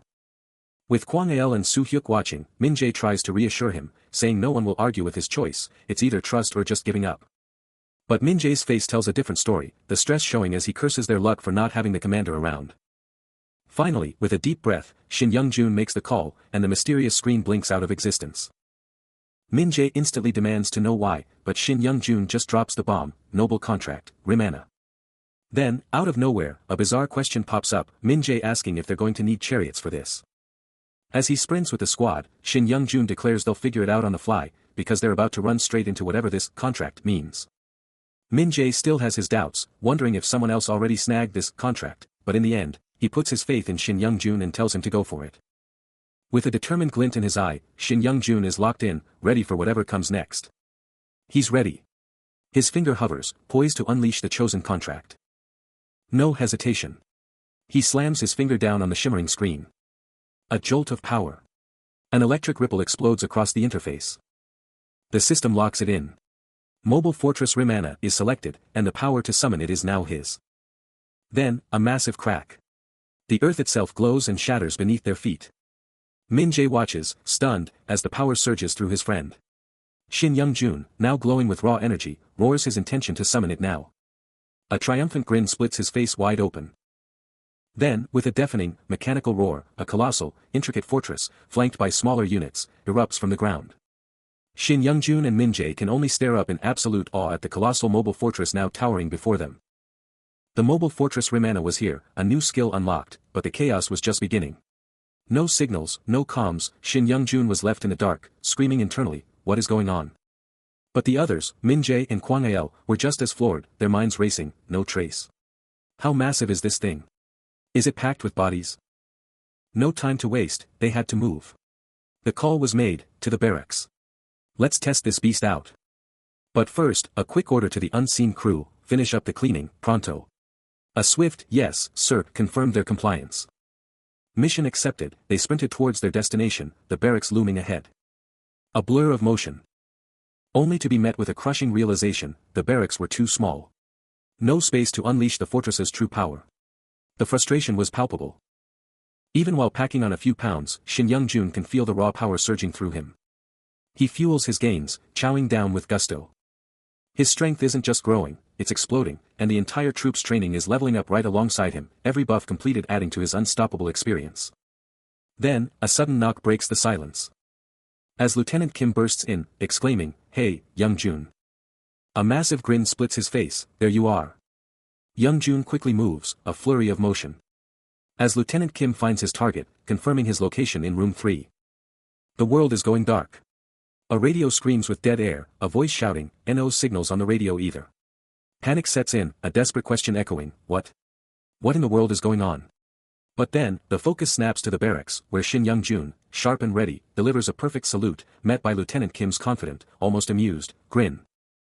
Lieutenant Kim strides up to Soo-hyuk in the barracks, dropping a casual, good job, after hearing about the insane time he just went through. Soo-hyuk tries to play it cool, saying he just did his job, but Kim cuts him off, scoffing at the idea of needing people without ability, especially if they're just a chef. A flash of Shin Young-jun, the cook sergeant, crosses his mind, a clear sign from someone who just gets it. Kim's face darkens, blasting Soo-hyuk for all his big talk, only to bail and leave the real work to everyone else. Then, a sudden shift, he's thankful Soo-hyuk and his crew powered up so fast, admitting he'd already hit up his contacts, just to be safe. With a stone-cold face, Kim drops the bomb, no good news here. Soo-hyuk, clearly worried, asks about the 2 guys they sent to the upper units. Kim, slumped in his seat, looking defeated, muttering that they're probably not doing so hot, because with real-time data, they should have heard something by now. Later, lost in thought, staring out the window, Kim can't help but wonder, what if he had been the one sent? A terrifying reptilian monster dominates the scene, a chilling testament to the brutal reality, as a voice screams that escape from its grasp is utterly impossible. Back with the squad, Lieutenant Kim and Soo-hyuk are deep in conversation, and Soo-hyuk drops a bombshell. There's a new cook, a culinary genius, whipping up incredible battle rations, and it's all part of the master plan. But Soo-hyuk isn't entirely convinced, his stomach rumbling for something beyond mere rations, demanding to know why they can't just have real food. Lieutenant Kim, ever the pragmatist, quickly shuts down the complaint, reminding him that they're in a full-blown emergency, and everyone, without exception, is on rations to save every last bit of food. Then, with a steely gaze, he lays down the law, declaring that his word is final because, simply put, he's the boss. But Soo-hyuk's expression shifts, a flicker of doubt crossing his face, as he confesses he's not so sure he'd actually want to try them. Elsewhere, with an ethereal glow, hands meticulously craft a special dish, a potent concoction meant to supercharge awakeners with volatile mana, and the invitation is even extended to Lieutenant Kim himself, should he dare to unlock his own dormant power. Kim's mind races, wondering what the already awakened consumed, his thoughts flashing back to his earlier report, emphasizing the critical need for these preparations in the face of relentless monster assaults. Soo-hyuk, his mind reeling, can barely comprehend the revelation, demanding to know how food could possibly awaken powers, and what difference it would even make if he ate it. He lets out a frustrated sigh, realizing there's absolutely nothing he can do. Lieutenant Kim, seeing his frustration, drops a heavy truth: he's the last officer standing in their entire battalion. In these chaotic times, the military is the last line of defense for humanity. No, it's the only line. And he's about to become their ultimate shield. Soo-hyuk, reeling from the revelation, grudgingly accepts his fate, muttering, "I have no choice but to deal with it." Then, Lieutenant Kim casually drops a bombshell: "Actually, there might be some spare food." But he's not having any of it, stomping his foot and shouting, "Hey! Forget it. I'm eating my own rations." Lieutenant Kim, completely unfazed, just shrugs, "The monsters are leaving, I'm letting it slide," then adds, "You shouldn't be such a wake-up call." A fierce resolve hardens his gaze. And a decisive thud reverberates from the door. His hand gripping the handle as he makes his exit. Shin Young-jun, lost in thought, surveys his surroundings. His mind races: "I've never even touched a cigarette. But since we claimed the mountains, monster attacks have plummeted by more than half." Elsewhere, Lieutenant Kim briefs his team, Min Jae and Kwang Il, stating, "We still see some, but they're mostly under control." He adds, "These are just tools to awaken even more people." Shin Young-jun, processing the news, thinks, "Good. Things are finally stabilizing." Lieutenant Kim, with a hint of challenge, reminds them, "We put in the grind while you were out. Everyone pulled their weight." Meanwhile, Soo-hyuk limps away, his bandaged ankle a stark reminder, as he wonders, is there really no cure for this? Shin Young-jun's mind races, realizing the promised healer is a no-show, leaving them in the lurch. Time's ticking away, and even though he's mostly fine, he's still got that nagging issue with his legs. His face darkens, a storm of emotions brewing beneath the surface. Soo-hyuk catches his eye, a silent understanding passing between them as he sees the pain. A terrifying flashback hits Shin Young-jun, monsters everywhere, and the crushing thought, why did I ever ask him to come back? Guilt consumes him, a choked whisper escaping, "I'm so sorry. This is all my fault." Shin Young-jun's face twists in agony, but Soo-hyuk cuts him off, "Stop it. It's not your fault, so wipe that look off your face." Soo-hyuk lays it all out, the guy had no clue what was happening, but he still came back for him. "You're my lifeline," he declares, "so don't you dare take the blame for anyone." With a firm hand on his shoulder, Soo-hyuk delivers the final blow, "You're the reason we're all still standing." Soo-hyuk is right there, kneeling beside Shin Young-jun, a comforting hand on his knee, a silent promise of support. A determined glint in his eye, a firm set to his jaw, he's about to drop some truth. Suddenly, a new idea sparks, he's pulling them outside, ready to reveal something big. Daylight melts into the cosmic canvas. Under the vast, star-studded sky, Soo-hyuk wheels Shin Young-jun out, dropping the word attendant to describe his new role, and Shin Young-jun is instantly confused. And then, a subtle magic ignites, purple particles swirling around the chair, a hint of something more. Soo-hyuk breaks it down, attendants are the ones who step up for the sick, the weak, the ones who can't move, and Shin Young-jun gets it, he's like that, but without the power to fight back. He stares up at the cosmic display, a knowing look on his face, yeah, that's the gist. The purple glow intensifies, and Shin Young-jun's eyes widen, a sudden, powerful realization hitting him, the true meaning of being human. Unbelievable intel drops. This map isn't just showing rifts, it's pinpointing rift owners within a 2-kilometer range. This changes everything for strategy. And that's exactly why Soo-hyuk needed to talk to him. He's not holding back, confirming he's uncovered 2 massive secrets. Under the endless night sky, the bombshell drops, "We're getting visitors tomorrow." Shin Young-jun's mind races, a chilling question forming, "Visitors? What kind of visitors?" A hand tightens around a knife, ready for anything. And Soo-hyuk's final warning hangs heavy in the air, "It's time to hide your claws." Shin Young-jun stares ahead, a silent intensity in his eyes, the imposing house looming in the background. The dark night sky fades into the first light of dawn. The sun blazing high, painting the clouds in vibrant colors. And a new day explodes into being. Deep in the forest, a military unit pushes forward, their mission crystal clear, a massive house awaits them. Min Jae, bursting with energy, points forward, hyped up and asking, "Really? Let's go over there." They push deeper, but Kwang Il's quick glance back sends a jolt of unease through the squad, a chilling thought, there must be soldiers. But deeper in the woods, a civilian woman desperately clutches her terrified child, a man watching in horror, the child's desperate cry echoing, "Mommy." Back with the unit, Min Jae's resolve ignites, shouting their will to survive, as Lieutenant Kim takes charge, barking, "Let's go, everyone," towards the looming house. Closing in on their target, a shout erupts, drawing all eyes to the massive, foreboding gate, their ultimate objective. A scout team just dropped a bombshell, 20 unknown individuals, looking rough, are closing in on the military base, estimated to arrive in an hour. On the 11th day since the attack, Lieutenant Kim is already on high alert, scanning the horizon with Shin Young-jun right there with him. He spots them, already crossing the river, trying to breach the base. Where are they even coming from, he demands. With the desperate civilians pushing through the forest, the lieutenant is left asking the critical question, what do we do now? Shin Young-jun weighs the situation, concluding they're probably out of options.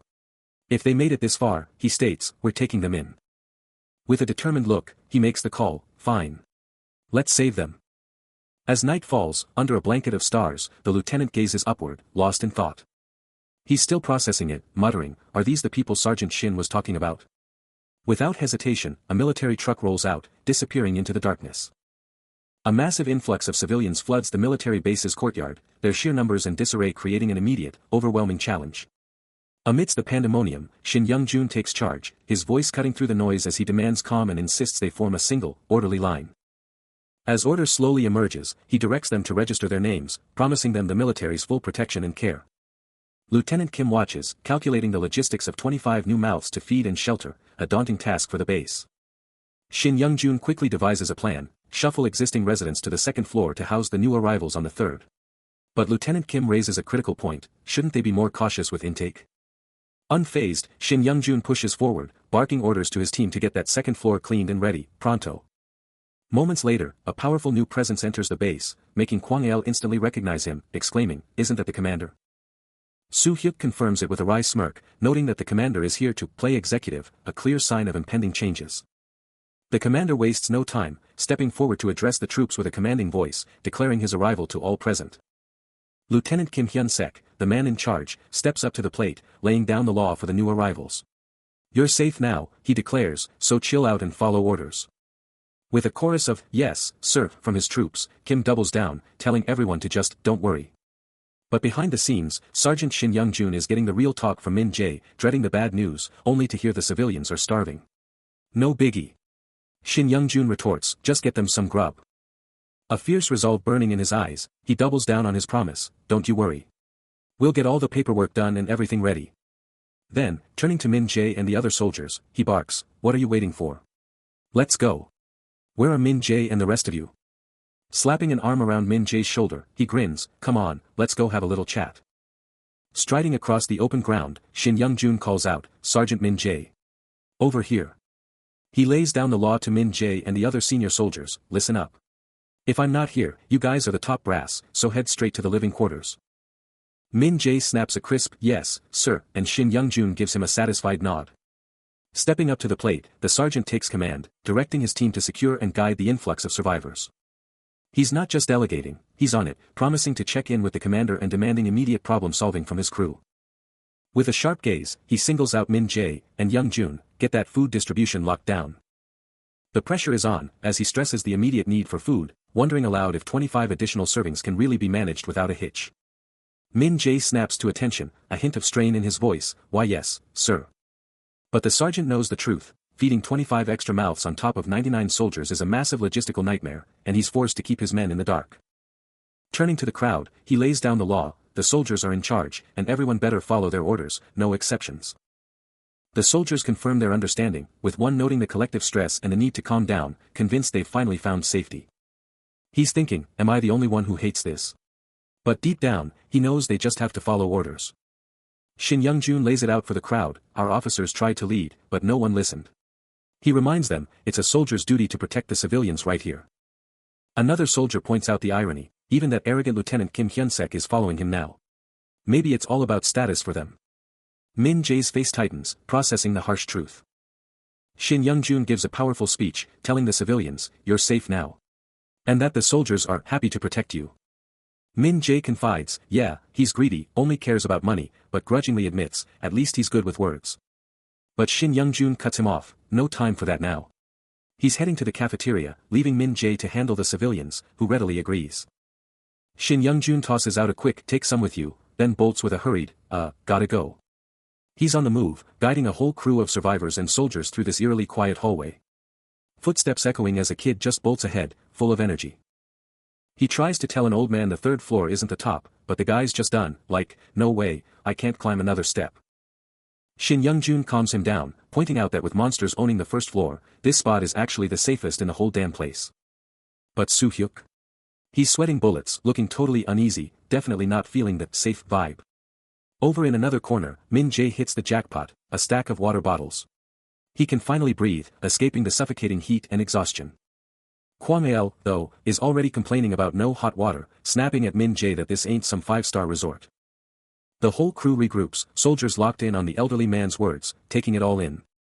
They keep moving, getting settled into their new, temporary base, but the real fight for survival is just kicking off. Following the harrowing events, a fragile peace descended, and the survivors found solace in a shared meal, the dining hall buzzing with an almost forgotten vitality.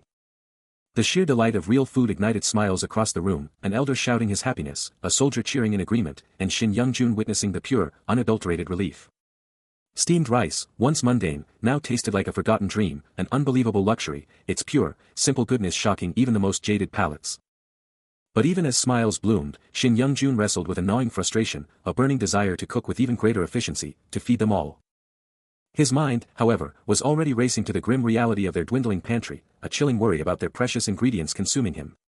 Every single meal was a massive hit to their dwindling reserves, and the terrifying truth was they were almost out of food, teetering on the brink of total reliance on emergency aid. The numbers screamed a grim truth, at this terrifying pace, they'd be completely out of food in just over a month. Snapping him from his dark reverie, Lieutenant Kim strode up, a beaming smile on his face, proclaiming the meal a triumph and expressing his joy that Shin Young-jun had eaten well, though the cook knew it was more than just good. The lieutenant pressed on, showering him with thanks and accolades for his talent, then, with a sudden, probing gaze, demanded to know what he did before all this.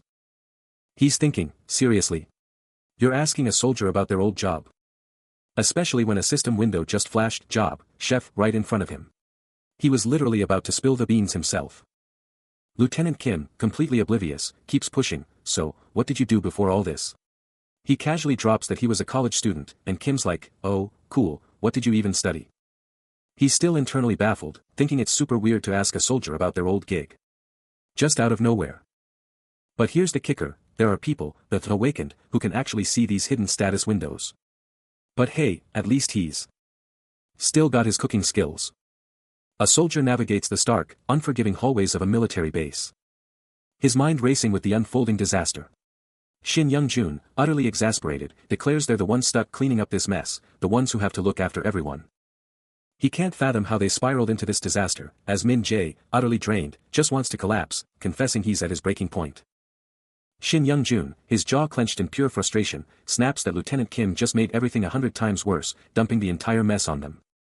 Min Jae, seething, pins all the blame on the lieutenant's utter immaturity, and reveals the damning rumors that Lieutenant Kim is being called a coward. The damning word, cowardship, echoes, a brutal indictment. Strolling down the corridor with a fellow soldier, Shin Young-jun bitterly wishes Lieutenant Kim would just vanish, remembering how he was the only one who bailed during their last battle.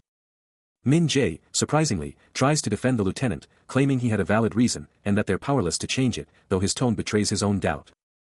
Shin Young-jun, boiling with frustration, snaps back that they're in a war against monsters, and a commander who ditches his troops is no man at all, demanding Min Jae's agreement. The tension is palpable, a raw nerve exposed, as Shin Young-jun echoes the unspoken truth, they all feel the same burning resentment.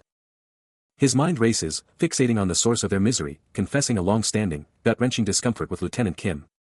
Min Jae, his back a wall of silent fury, cuts in with a scathing remark, the lieutenant wouldn't even stand and fight with them. The damning question echoes, a thunderclap of betrayal, did Lieutenant Kim really command them just to ditch them on the battlefield? If that's the case, troop morale is about to hit rock bottom. But in another time, another place, Lieutenant Kim's face is a mask of grim determination, his voice cutting through the silence, they need to act, and they need to act now. As twilight bleeds across the sky, a clandestine gathering of soldiers takes shape, one muttering that the lieutenant is probably just another coward like the commander who bailed. Another, clearly on edge, demands to know why this meeting has to be in the dead of night. The answer is sharp, decisive, leaving no room for doubt, yes, it's absolutely necessary. Shin Young-jun, facing the grim faces of his comrades, apologizes for the hassle, but makes it crystal clear, there was no time to lose. Lieutenant Kim, in his military fatigues, tries to smooth things over, claiming he couldn't just leave his guys hanging, feeling awkward. With a grim look, he presses on, hinting that he went to confront someone, but the details are cut short. Elsewhere, Min Jae, alongside Kwang El, isn't buying it, bluntly asking what the heck he's even rambling about. The lieutenant, already walking off, shrugs it off as no big deal, claiming he just told the guy to get his act together. A quick look over his shoulder, a flicker of defeat, confirms his expectation, it didn't work. Min Jae, still with Kwang El, vents his anger, pointing out the hypocrisy, they say they can give advice, but it's all just talk. A whole squad of soldiers, including Shin Young-jun, Min Jae, Kwang El, and Soo Hyuk, are gathered, their expressions united in a silent, simmering anger. Shin Young-jun's fury erupts, as he explodes, calling the guy a bastard, who couldn't care less about them. His face twisted in pure rage, he spits out his ultimate condemnation, what a piece of shit. He lays it all out, declaring this isn't some minor issue, their very survival is on the line, and that's exactly why he's called this emergency meeting. Then, facing the tense group, he drops his first bombshell suggestion. A move that makes Min Jae's brow furrow in confusion. To completely get rid of Lieutenant Kim. Min Jae is stunned, barely able to process that he'd go that far.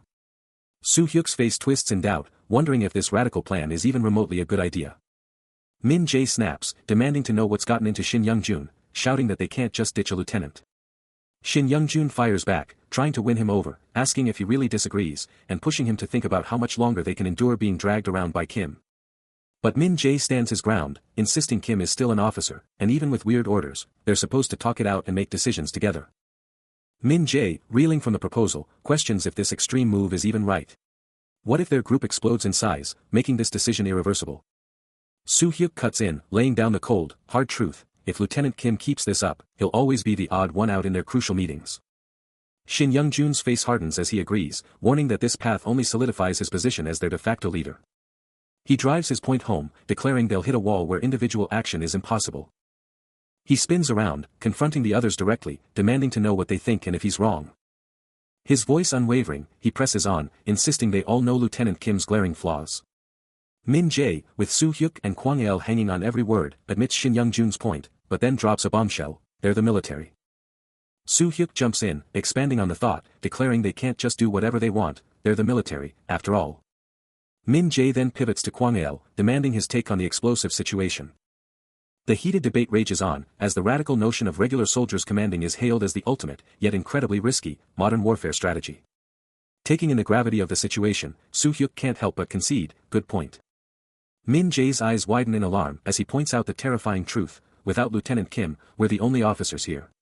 Report anything, and we're gone. But Shin Young-jun isn't backing down, forcefully arguing that even regular soldiers can step up and lead when officers are absent. He stands his ground, resolute, his determined stare piercing through the silence as he weighs the heavy consequences. Soo Hyuk, still uneasy, stresses that they be on the hook for everything, guaranteeing trouble with the higher-ups. But Shin Young-jun brushes off their concerns, emphatically stating his mission was to ditch Kim, not get tangled in some bureaucratic mess. He flashes back to a heated exchange, where a dismissive voice questioned a cook's command, only for him to fire back, why not? He handles all the food. And then, Kwang El drops his bombshell opinion, declaring the absolute priority, Sergeant Shin should be in charge. He throws down the gauntlet, daring anyone to challenge his authority, especially those who can't believe a mere cook is now calling the shots. But Kwang El isn't having it. He immediately backs him up, reminding everyone that Sergeant Shin has always had their backs, even comforting them with his amazing food. He doubles down, declaring that Shin is their rock, and without his buffs, they'd be monster chow. Shin Young-jun, clearly surprised by the unexpected backing, asks if that's all, and if everyone's really on board now. Kwang El gives him a knowing look, a casual, hey, brother, as the narrative drops the bomb, Sergeant Shin is officially their new commander. Just as the dust settles, an unseen hand clamps onto Shin Young-jun's shoulder, a furious voice roaring his name, accusing him of outright insubordination. Kwang El, unfazed, cuts through the drama with a decisive order, just accept it. Then, a blinding, explosive flash of light. Shin Young-jun, Kwang El, Soo Hyuk, and Min Jae all snap their heads to an emergency broadcast, its chilling message echoing, all military personnel, report to the nearest command post now. A system alert flashes, confirming it, a full-fledged clan has been formed, 30 players strong. This isn't just any group, a clan is the first, massive leap towards becoming an unstoppable force, a level of unity that blows any casual party out of the water. The stats roll in, his clan is already the second strongest in the vast ROK region, and an impressive 17th in the smaller sector. And the perks. Rewards are showering down on those who lead, including a powerful group skill token as a bonus. A brilliant, glowing token appears in his grasp, the system officially crowning him the undisputed leader of Clan 423. Shin Young-jun gazes at the final confirmation, clan leader, with a brand new group skill, a powerful realization hitting him, he's actually done it, he's a leader. He lets out a heavy sigh, gazing out at the grim reality unfolding before him, knowing there's no turning back. The squad looks to him, their new leader, putting all their faith in Sergeant Shin to lead them through this nightmare. His face hardens with resolve, he's going to do this, and he's going to do it right. His first order as commander drops like a bombshell, Lieutenant Kim is staying. But the squad pushes back hard, this situation is a death trap, and keeping Kim around is just asking for trouble. He tries to calm the rising tension, pleading with them to just take a breath and think this through. He lays down the truth, if they start ditching their own, they'll be walking corpses, alive in body but dead inside. His eyes burn with conviction, this is about holding on to what makes them human. His final word is absolute, they will not be the first to strike against another human being. Facing his troops, Shin Young-jun laid down a challenge, I need you all to promise me this. A soldier, Min Jae, stepped up, recognizing the weight of his words, so that's what you meant. That's very good leadership. But the praise quickly turned to a stark warning, hey, following your orders means we can't abandon Lieutenant Kim. If he's not going to be useful, why would we keep him on the team? It's too dangerous. We still don't need to kill him. He pressed on, wrestling with the harsh reality, what? What about that? He's a human being, and only doing damage right now. But still, throwing him away would be a waste. But Shin Young-jun stood firm, his resolve clear, we can make use of him. Soo-hyuk, Kwang-el, and Min Jae exchanged uneasy looks, the implications of his command sinking in. As night fell, the group stood outside the building, the weight of their leader's decision hanging heavy in the air. Shin Young-jun watches the troops roll in, a hand reaching for the comms, confirming their return. But Kwang-el, ever the laid-back one, is already questioning the night ritual plan, asking if it's really a good idea to go out as a group. He shrugs off any concerns, thinking they're just a bunch of young kids anyway. Shin Young-jun tells the others that their captain is tough but too soft on the troops, then Min Jae cuts in, asking if he's found any awakened yet. A slight smirk plays on his lips as Shin Young-jun confirms he's been checking, but no awakened have popped up yet. As night falls, the squad gathers outside, ready for whatever comes next. Back inside, sitting on their bunks, one of them drops a bombshell, he saw the other guys using guns to take down monsters. Shin Young-jun's face hardens, taking in the information. Kwang-el, ever the confident one, announces they're good to go. The comms are down, the world's gone silent, and now even their radios are useless. What in the world is happening? But one of them, ever the pragmatist, advises, to just chill for a few more days, because being careful is always the smart move. And a loyal soldier instantly backs him up, ready to follow orders. Fast forward to the next day. Shin Young-jun, ever the dedicated chef, has been waiting for his crew, and now it's finally time to eat. He's just chilling by the window, probably thinking about all the epic stuff that's about to go down. But then, his focus snaps to a clan token, this thing is huge, giving the leader total authority and control over their clan status. He's totally engrossed, checking out the token, and the screen is just packed with all its crazy functions. And then it hits him, the sheer power of this thing, giving stat bonuses to everyone in the group is an absolutely game-changing effect. He stares at the holographic display, a profound thought escaping him about the missing piece in his grand design. A shockwave of realization hits him, military ranks are gone, titles are meaningless. But the burning question remains, is he truly the leader? Min Jae quickly steps in, validating his raw reaction, but Shin Young-jun brushes off the leader title, recognizing Min Jae's sheer power in battle. A lightning-fast flashback ignites, showing him in a fierce, dynamic pose, a stark reminder of past betrayals and the cost of misplaced trust. He locks onto the unstable reality, a surge of power coursing through him as he embraces his ever-growing strength. Min Jae tries to soften his stance on their enemies, but Shin Young-jun's resolve is ironclad, declaring them nothing more than pure threats. An intense glow erupts around him, the crushing weight of being the last hope settling deep within his core. He's poring over a tactical map when Min Jae suddenly appears, prompting a sharp inquiry about informing the others of their fort-bound mission.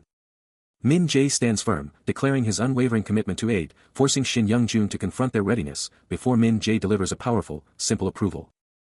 He'd also told them to keep military talk on the down low, so they'd be totally fine.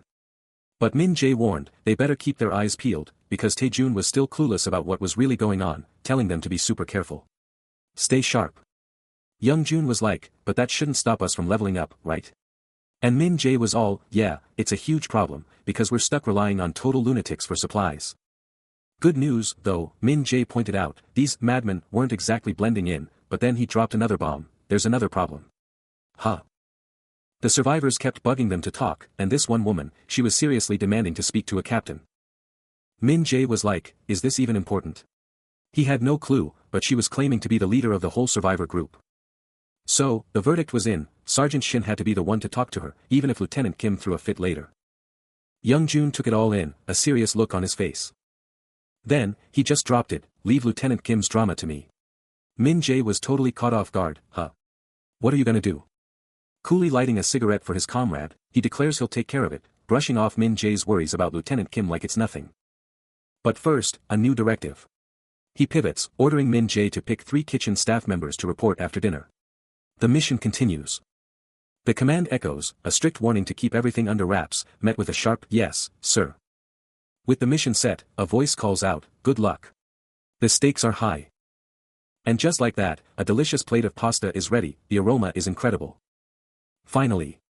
A voice exclaims, "It's about time. The wait is over." Gazing at his creation, Shin Young-jun confesses he'd been itching to get back in the kitchen.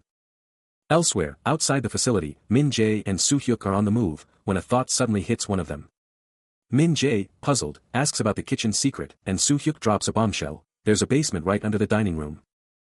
Elsewhere in the base, a colossal generator hummed, a silent behemoth that held the key to their power, and perhaps, their future. Min Jae and Soo-hyuk were deep in conversation, Min Jae marveling at the generator's sheer scale, while Soo-hyuk, ever practical, wondered if it could double as a bunker. Soo-hyuk moved on, leaving behind the hum of the generator for the quiet, echoing halls. Suddenly, the floor itself began to move, a hidden panel grinding open, a secret passage revealed, echoing Min Jae's earlier thoughts about the basement. Beyond the shifting floor lay a formidable, reinforced door, a chilling discovery that screamed, prison cell.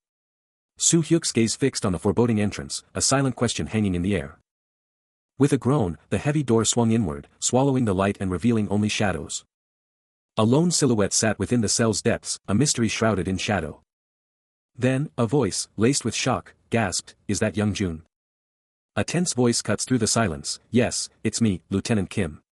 His face, contorted with stress, is covered in sweat, hinting at the gravity of the situation. Behind a closed door, an unassuming room holds its breath. Meanwhile, outside, Min Jae, Kwang-il, and Soo-hyuk are on a mission, Min Jae slamming a desperate kick into the unyielding door. But the door won't budge. He screams in frustration, it won't open. Inside, oblivious to the chaos, Shin Young-jun's eyes are glued to a screen, a chilling question echoing in his mind, what's going on? Then, with a deafening crack, the door detonates, revealing Shin Young-jun, engulfed in raw, blue lightning, as the stunned soldiers gasp, "Sergeant Shin?" The power intensifies, coalescing into a blinding aura around his hand.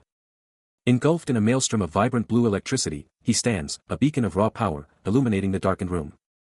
His eyes blaze with unbridled power, a primal roar tearing from his throat as the energy explodes around him. Now fully unleashed, Shin Young-jun stands, a living conduit of lightning, facing the utterly shell-shocked soldiers. The aftermath is chilling. A desolate, damaged space echoes with an unsettling quiet.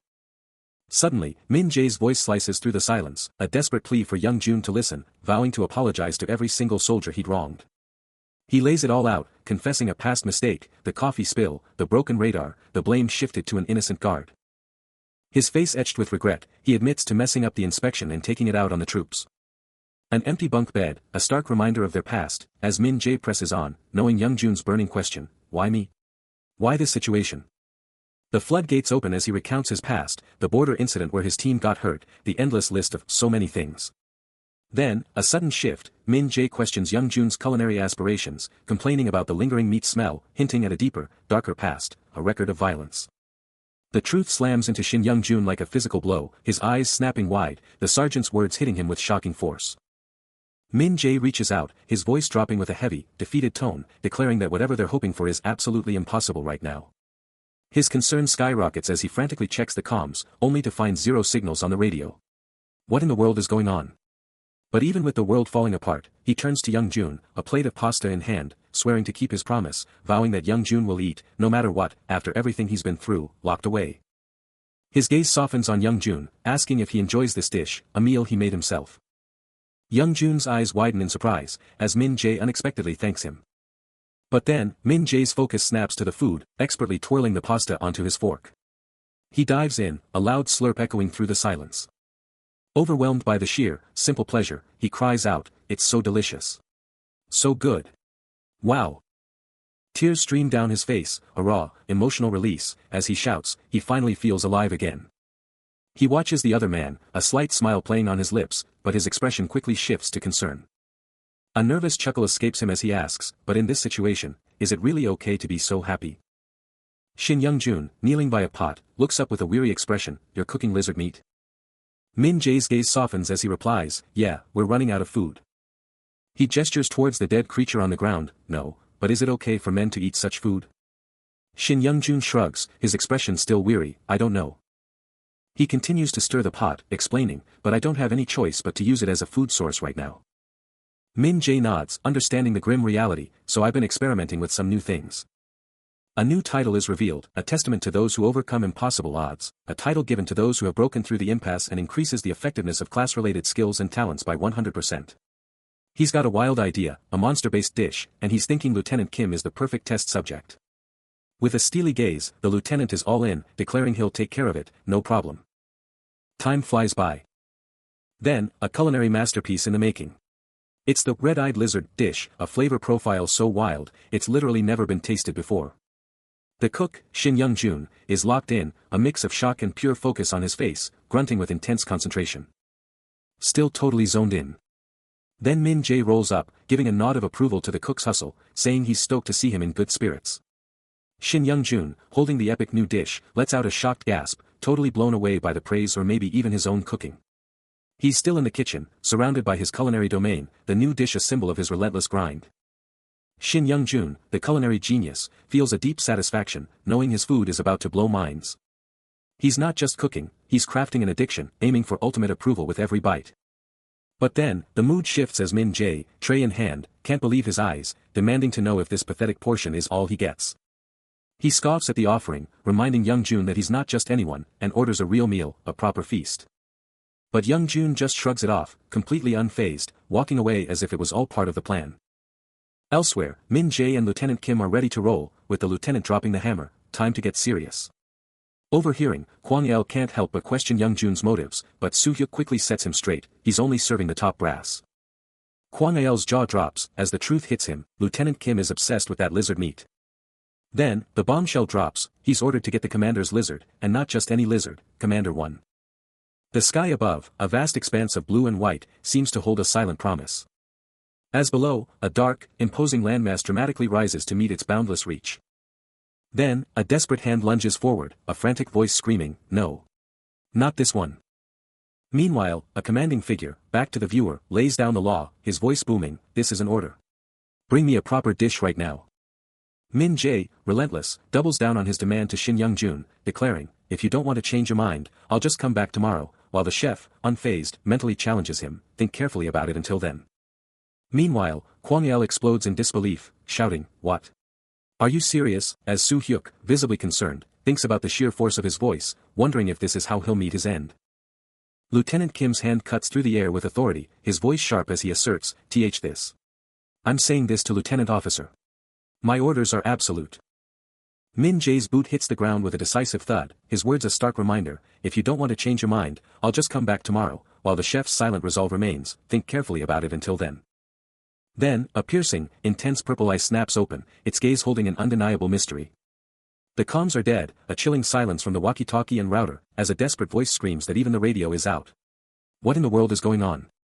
But then, a heavy military boot slams down, triggering an explosive reaction from Kwang Il, who screams, HHUH. You can't do this, Sergeant Shin. You're not allowed to do this. Hey. What are you doing? Please look me in the eyes. But Shin Young-jun, completely unfazed, just coolly states, fine, I'll cook for you. But on one condition. Then, his face contorts in pure shock, a silent, desperate question escaping him. Suddenly, a blinding blur of motion slashes through the air, culminating in the brutal impact of a hand or clawed foot slamming into the ground. Elsewhere, Lieutenant Kim stares into a pitch-black room, a chilling realization hitting him, muttering about John people and their random orders.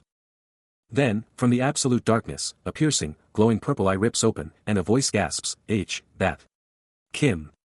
Suddenly, the focus snaps to a grotesque, bloodied lizard carcass, and Shin Young-jun's voice rings out, first in disbelief, then with a challenge, want my food? Then you'd better take down this monster. A desperate struggle, muffled and intense, reverberates through the dark, as a blood-soaked hand clenches with raw power. Then, a game-like system message explodes into view, declaring a hidden goal cleared and a massive victory. He stares, bloodied and shocked, at the impossible notification. The message reveals an awakening, a commander's power boosting all nearby allies by a staggering 10%. A grin spreads across his face, this is even better than he imagined. Lieutenant Kim Hyun-sek confronts Young Jun, demanding answers, while Young Jun can only think about his incredible luck in this lottery ticket test.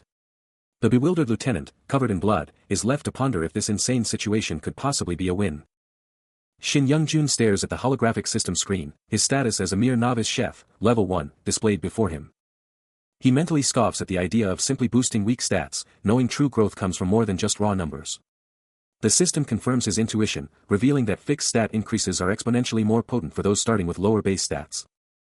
He can't help but think that even Lieutenant Kim wouldn't have stood a chance if the system hadn't blessed him with this insane amount of experience. He was able to experience. The system blazing with an achievement notification, he'd mastered his body, earning the legendary fruit of the dragon. The notifications keep coming. He's rocketed to novice chef level 10 and is now officially promoted to junior chef level 1. His mana level has surged to 9, and now, every single level up will grant him a massive 2-point stat increase. The system screams unlimited potential, reminding him that even at level 1, he was a master chef in a past life. This guy is just built different. He meticulously inspects his latest culinary masterpiece, a new creation forged from his chef skills, anticipating its perfection. With a flourish, the battle rations are officially complete. A system notification flashes, confirming his triumph, and he's absolutely hyped about this incredible new skill. This battle ration skill is a game changer. It lets him craft preserved, combat-ready food, maybe not a gourmet meal, but it's packed with calories, lasts forever, and is super compact, making it the ultimate survival snack.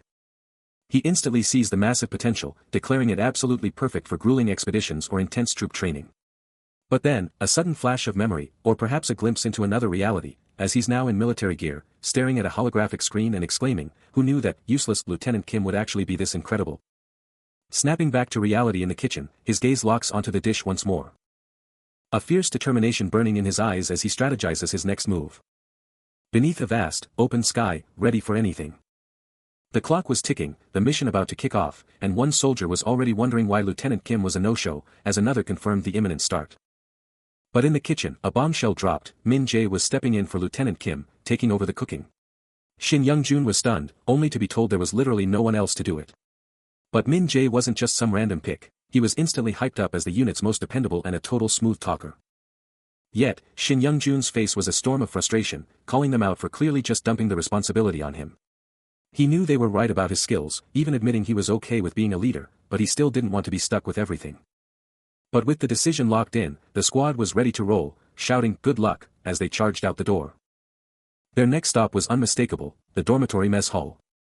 Bursting into the mess hall, Shin Young-jun and his crew were met by a waiting squad, who immediately called them out for being early. Then, a sharp female officer stepped up, flashing a welcoming grin. He's got a bad feeling, a chilling thought screaming in his head, someone here is out to get them. But elsewhere, under the cloak of darkness, Min Jae and Lieutenant Kim are strategizing, realizing they need to hide their forces, all thanks to Taejin's intel. Back at base, the squad huddles around a table, all on the same page, get the intel, but stay hidden.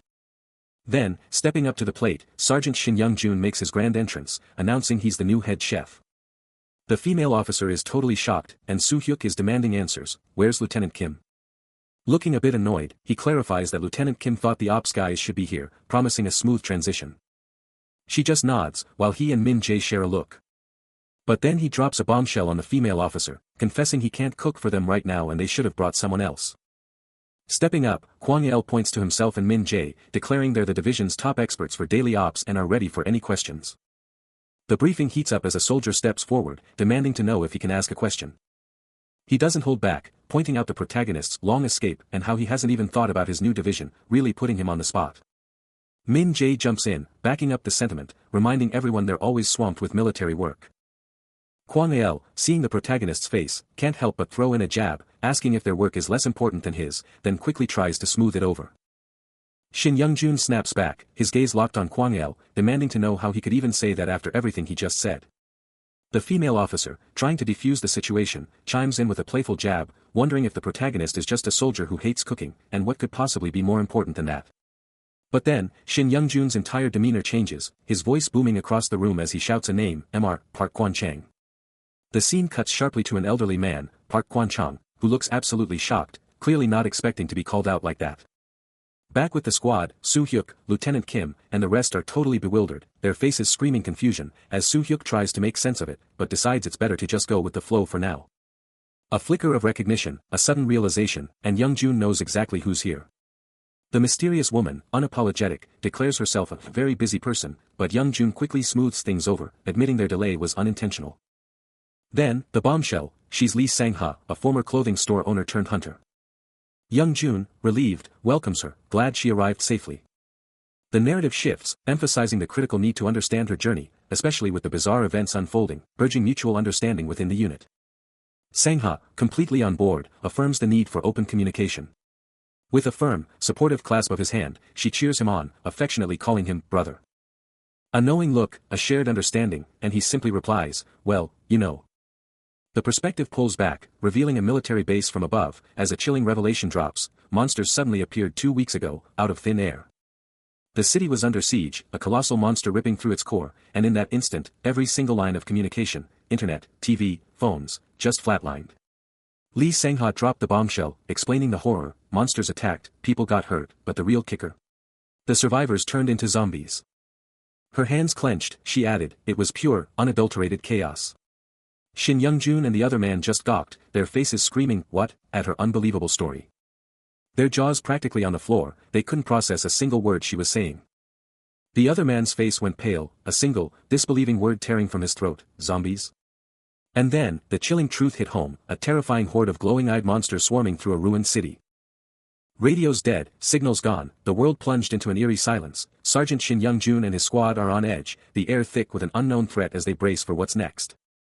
Lieutenant Kim, clearly rattled, presses him, demanding to know if they're facing actual zombies, but Shin Young-jun shuts it down, pointing out the lack of any actual undead sightings. Elsewhere, Mr. Park Kwan-chong observes to Lee Sang-ha, how strangely calm they remain, leaving her to wonder what's truly going on. Back in the command center, Lieutenant Kim corrects himself, explaining that they just don't use the Z word, but these things are definitely a threat. But Park Kwan-chong isn't backing down, insisting they're definitely zombies, and then asks Lee Sang-ha what her preferred term is. A sudden realization hits Shin Young-jun, his face contorting in a silent, ah, as the pieces click into place. A tense silence falls over the military group, broken only by a hesitant voice suggesting, walkers. Lieutenant Kim, utterly bewildered, shouts at Shin Young-jun, what the hell are you talking about, finding the whole walkers thing a bit over the top. With a smirk, Park Kwan-chong nods at Lee Sang-ha. Shin Young-jun processes the new term, a realization dawning on him that it just fits. Backtracking to another conversation, Mr. Park Kwan-chong had pushed Lee Sang-ha on her first take, and she was adamant, zombies, plain and simple. The new name, a bit clunky at first, had somehow just worked. Hungry for the next chapter, Shin Young-jun pushed for more, demanding to know what came after. But the narrative he was getting, the one playing out in his mind, was nothing like Lee Sang-ha's version. While the military squad bolted from the relentless horde, Lee Sang-ha was also in a desperate sprint, trying to outrun the undead. She linked up with a crew of survivors she found at school, and as she kept hunting for a secure spot, one of the soldiers suddenly yelled, spotting a military base close by. The military squad hangs on every word as Park Kwan-chong reveals a survivor tipped them off about their base. He confirms with a nod, that's me. The female officer, sharp as ever, demands to know how he found their unit, and he drops a bombshell, a construction worker friend spilled the beans. He spills the rest, his friend was on a military base near his town, and all he knew was a hidden base deep in the mountains. He confesses they're clueless about the global chaos, but his gut told him to keep moving, hoping to find help. Switching scenes, a spiky-haired young man sighs, man, that must have been a brutal journey. He muses on the nightmare of fighting through the monsters, then abruptly declares, I've got a question. Noticing their empty hands, he suggests a metal pipe could work. Lee Sang-ha, wide-eyed, echoes, get through the monsters. Shin Young-jun drops a bombshell on the military squad, revealing they've already crossed paths with an awakener. Lieutenant Kim can barely believe it, his expression a mix of shock and skepticism as Young-jun repeats, again. The weight of the awakening hangs heavy, but Young-jun quickly clarifies that none of this is even possible without it, and out of their entire group of 25, he's the only awakened one. But Lee Sang-ha knows better, her inner voice screaming the truth, it's her power that's been keeping them alive. Later, she's sitting with Shin Young-jun, coolly commenting, that's a cool reveal, but then she hits him with the real question, can one awakener really do it all? Her eyes blaze with determination, a silent challenge as she declares, let me prove myself. Lieutenant Kim gasps, his eyes practically popping out as he stammers, H here. A soft click, and Lee Sang-ha flashes a confident smile, leaving Lieutenant Kim utterly speechless, a silent ellipsis hanging in the air as he stares at the open door. She started to adjust her clothing, realizing the thick fabric was totally restricting her movement. These weren't just normal clothes, she declared, they needed to be cut. Lieutenant Kim watched, a thought crossing his mind. He knew she worked at a truck stop, but these skills? Where did she even pick those up? With intense focus, she kept cutting away the excess fabric. Her face set with fierce determination, ready for whatever came next. Then, a raw, vibrant red energy exploded around her. Enveloping her in a powerful, crimson aura, her knife blazing with the same fierce light. She dropped into a low, aggressive stance, every single fiber of her being screaming readiness. And then, in a blinding, impossible blur of speed, she shot upwards. She's absolutely plummeting, a blur of motion. The air screaming past her with a sharp, echoing, kwah.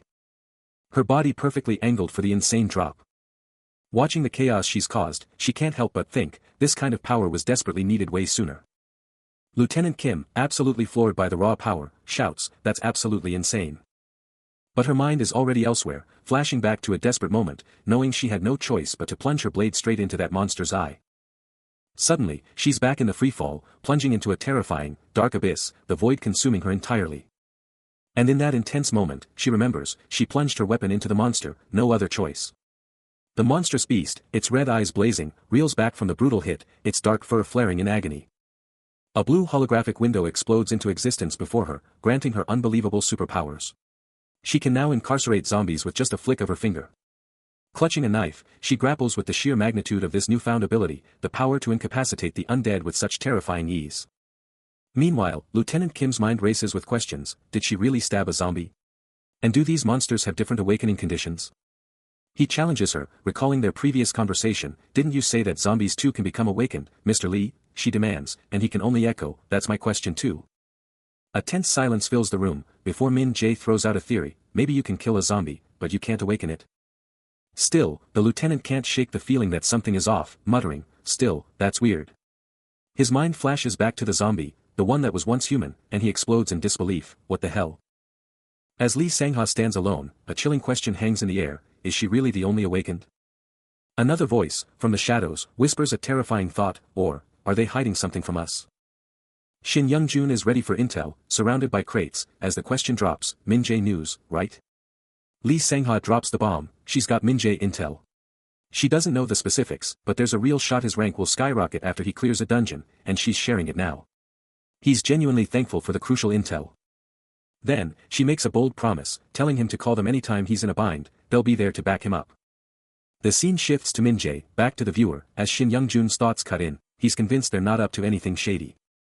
Because if they were, they'd be putting themselves on the line too. The scene snaps back, and Lee Sang-ha pivots the discussion, ready to spill on her unit status and guaranteeing top-notch accommodation for his crew. He seals the deal with a handshake, accepting her generous offer.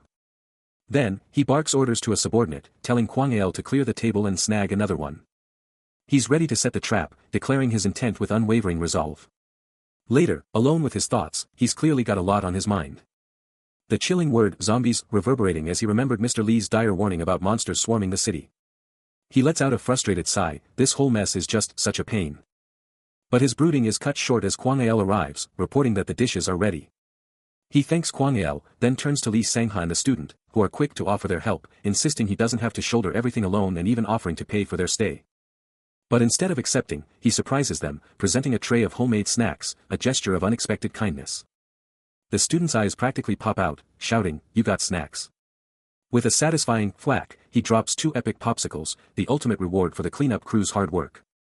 Handing one over to the student, Shin Young-jun tells him to dig in, playing down his culinary skills even though he clearly put in the effort. Then, he turns to Lee Sang-ha, making sure she gets in on the sweet action too. The students clutch their frozen treasures, realizing this isn't just dessert, it's happiness-flavored ice cream, infused with the chef's secret sauce. But Shin Young-jun isn't just making snacks, he's playing chess, already plotting to spread the word that chores come with epic rewards. Lee Sang-ha dives in. As both students continue to devour their unexpected treat. When the unnamed student's eyes suddenly pop open in total shock. Shouting that it's mind-blowingly delicious, a taste sensation he's never encountered, and questions if anyone else could possibly resist its amazingness. Still reeling from the flavor explosion, the unnamed student couldn't help but confirm his absolute delight, a wave of pure, unexpected happiness hitting him like a truck. He never saw it coming. Catching his pure, unadulterated joy, Lee Sang-ha, with a knowing smirk, teases him about his sudden burst of laughter. With popsicles in hand, they share a rare, genuine moment of pure, unadulterated bliss. Shin Young-jun, witnessing the raw emotion, realizes the student hasn't cracked a genuine smile since his parents' death, and a surprising warmth spreads through him, a feeling of pure satisfaction. Then, like a seismic event, the entire emotional landscape shifts. You can practically feel the change in the air. With tears streaming down his face, the unnamed student breaks down, realizing he'd forgotten the simple act of happiness. He can't hold it in, and Shin Young-jun, ever the calm presence, tells him it's okay to let it all out. Watching his raw, unfiltered breakdown, Lee Sang-ha can't hold back either. Tears start flowing, even as she tries to keep up a brave, cheerful front. Her heart is absolutely bursting with every repressed emotion imaginable, and even though she's trying to be tough, it's just too much for her to handle. Shin Young-jun takes it all in, a knowing look on his face, realizing this powerful emotional breakthrough is all thanks to the skill of producer. His producer's skill had just faded, but the monsters were still reeling, paralyzed by an inexplicable terror. Then, a moment of calm, a hand reached out, offering a small treat. As Lee Sang-ha comforted the student, declaring that sometimes, an ice cream was the ultimate fix. Later, walking away, he thought aloud, he really needed to get back to hunting. That same evening, after a crucial meeting, he remembered the guy who wouldn't quit asking him for a drink, and yeah, he totally snagged his room number. Later, Lieutenant Kim pressed for updates, and a soldier quickly reported, 5 people in that room. Shin Young-jun then dropped a bombshell, they'd all known each other since before the outbreak even started. Lieutenant Kim challenged, just because they're riding on the producer's skill doesn't mean they're actually working together, right? Shin Young-jun agreed, but insisted they still needed to collaborate. He stands before Lieutenant Kim, the tension palpable as they grapple with the unfolding crisis. Later, high above the city, Lieutenant Kim demands a solution, but Shin Young-jun cuts him off, declaring they can't just sweep this under the rug. He warns that if the truth gets out, chaos will erupt, and they absolutely cannot afford a full-blown survivor riot. Lieutenant Kim concedes but pushes back, refusing to simply wait, while Shin Young-jun hammers home the terrifying reality, these awakened individuals are a massive threat. Back in a secure location, Shin Young-jun unveils a daring plan to make them vanish, forcing their hand, then a crucial detail clicks, wasn't someone from their unit already arrested, someone connected to these very survivors. Lieutenant Kim's grin widens as he confirms it, revealing the arrested individual is already confined to limited quarters. Then, Shin Young-jun drops a bombshell, he's got an idea. Lieutenant Kim can only respond with a stunned, what? He lays out the audacious scheme, dislocate the target, assign them to the diving well, and then he'll take it from there. A triumphant smirk plays on his lips as he confidently asserts his capability, just like he handled Kwang Il and Lieutenant Kim before. He's deep in thought, hand casually resting. When Lieutenant Kim hits him with the tough question, is it really gonna be that easy? His eyes snap open, a sudden realization hitting him like a truck. He's not gonna lie, he's not totally sure how this is gonna play out. But he quickly reassures Kim, promising to be extra careful, knowing the stakes are high. Kim gets it, totally feeling the pressure, knowing nobody would ever believe their wild story. He's gotta use his powers on the down low, no one can ever find out. It's a firm yes, he's locked in and ready to roll, carefully. Staring at the city, he can't help but think, man, this is way tougher than I imagined. After his intense planning, Shin Young-jun's voice echoes through the kitchen, demanding to know if the job is finished. A young man with a confident, almost cocky grin and curly dark hair responds, boasting about his skill, which earns him a rare, good work from Shin Young-jun himself. And for his efforts, Shin Young-jun pulls out the ultimate prize, offering a quick, sweet snack. The young man's eyes practically pop out. Before a massive grin splits his face as he realizes what he's holding, the legendary, infamous ice cream. In the kitchen, Lieutenant Kim can't help but wonder if he's the only one who's actually applied for the cooking gig, because seriously, everyone who's tasted the food is practically glowing. The cafeteria is buzzing with talk about how unbelievably good it is. Shin Young-jun, offering a tempting treat, admits he feels bad for the applicants, but quickly adds that everyone will get their shot eventually, and he's positive they're all just counting down the minutes until they can feast at the cafeteria. He takes a massive bite of the frozen treat. And his eyes practically pop out as the flavor detonates in his mouth. He can't believe this taste is even real, and suddenly, all those crazy reactions from everyone else make perfect sense. Lieutenant Kim grins, a proud smirk on his face, declaring that of course it's delicious after all the effort he poured into it, it was destined for perfection. The ice cream bar practically radiates with a magical glow, a super exclusive treat made from the rarest ingredients, it's the legendary, Mouton ice cream, a masterpiece whipped up by the rookie chef. He polishes off the last bite, letting out a satisfied sigh, exclaiming that it was absolutely amazing and incredibly tasty, and confessing it's been ages since he's had anything this perfectly sweet. Lieutenant Kim beams, absolutely thrilled, telling him he's super glad he enjoyed it. Shin Young-jun is absolutely floored by the ice cream, his mind racing. He can't even process what's happening to him, questioning everything he thought he knew. Lieutenant Kim, seeing his utter bewilderment, casually asks if he'd made a request earlier, and Shin Young-jun, still dazed, confirms it. Kim coolly reveals he needed an excuse to get him into the unit, and if he hadn't asked, Kim would have just manufactured a perfect setup. Shin Young-jun, totally lost, confesses he was relieved when Kim stayed quiet, but now he's just screaming internally, what am I even saying? Kim, ever the strategist, reveals he had a hunch this would happen, then drops a bombshell, what if you don't want to talk, but you have to? Shin Young-jun's mind is blown, his mouth is moving on its own. He's losing control. Kim, with a hint of sympathy, adds that he felt bad for him, because without this awakening, he'd never unlock his true power. He spells it out, he wouldn't even be able to speak right now, making it crystal clear that this awakening is the source of everything. Shin Young-jun finally gets it, confirming his understanding, and Kim just grins, knowing his plan worked perfectly. Still processing the shock of his awakening, Shin Young-jun is fuming, knowing he's in deep trouble if he stays put. But then, a crucial thought hits him, he still has one burning question he needs answered. He's furious at the thought of having no choice, but he bites back his anger, telling them to just ask whatever they want. Lieutenant Kim lays it all out for the soldiers, including Shin Young-jun, stating that if they had just trusted their powers, they'd be living the good life. He drops the bombshell, all 5 of them were awakened and handled, but if your powers weren't useful, you were gone. The grim reality sinks in as he repeats, all 5 of us. Off to the side, 2 female soldiers are gossiping, one asking if this brutal policy only applies to higher-ups, and the other confirms it's all straight from the commander. Kim keeps going, asking who those 5 awakened individuals even were, calling it a total paradox. He then reveals they were the only ones allowed to leave, and they had to make tough calls about who had the right potential. He takes a beat, recalling the whole process, explaining that after watching them for just a few days. Lieutenant Kim wraps up his explanation to the other soldier, declaring that they finally decided no one else in their unit posed a comparable threat. He drops a bombshell, the operation is a go, and it's happening tonight.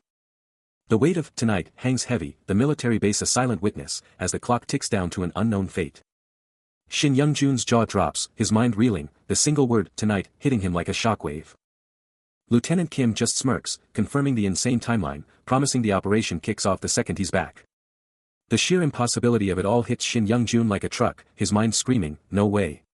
This can't be real. His hand starts to crackle with raw power, and he knows, deep down, they're out of time. Suddenly, a blazing orange aura explodes from his hands, and he roars, we have to move now. He blasts off the ground, a human fireball, engulfed in a vortex of pure, unbridled power. He slams down with explosive force, the ground shaking as the inferno rages around him. Whoa! Shin Young-jun just exploded with power, his fiery aura absolutely raging, showing off his incredible new abilities. His face is pure determination, eyes locked on the challenge ahead. But then, Lieutenant Kim strikes, launching a lightning-fast kick and taunting, you're just a cook.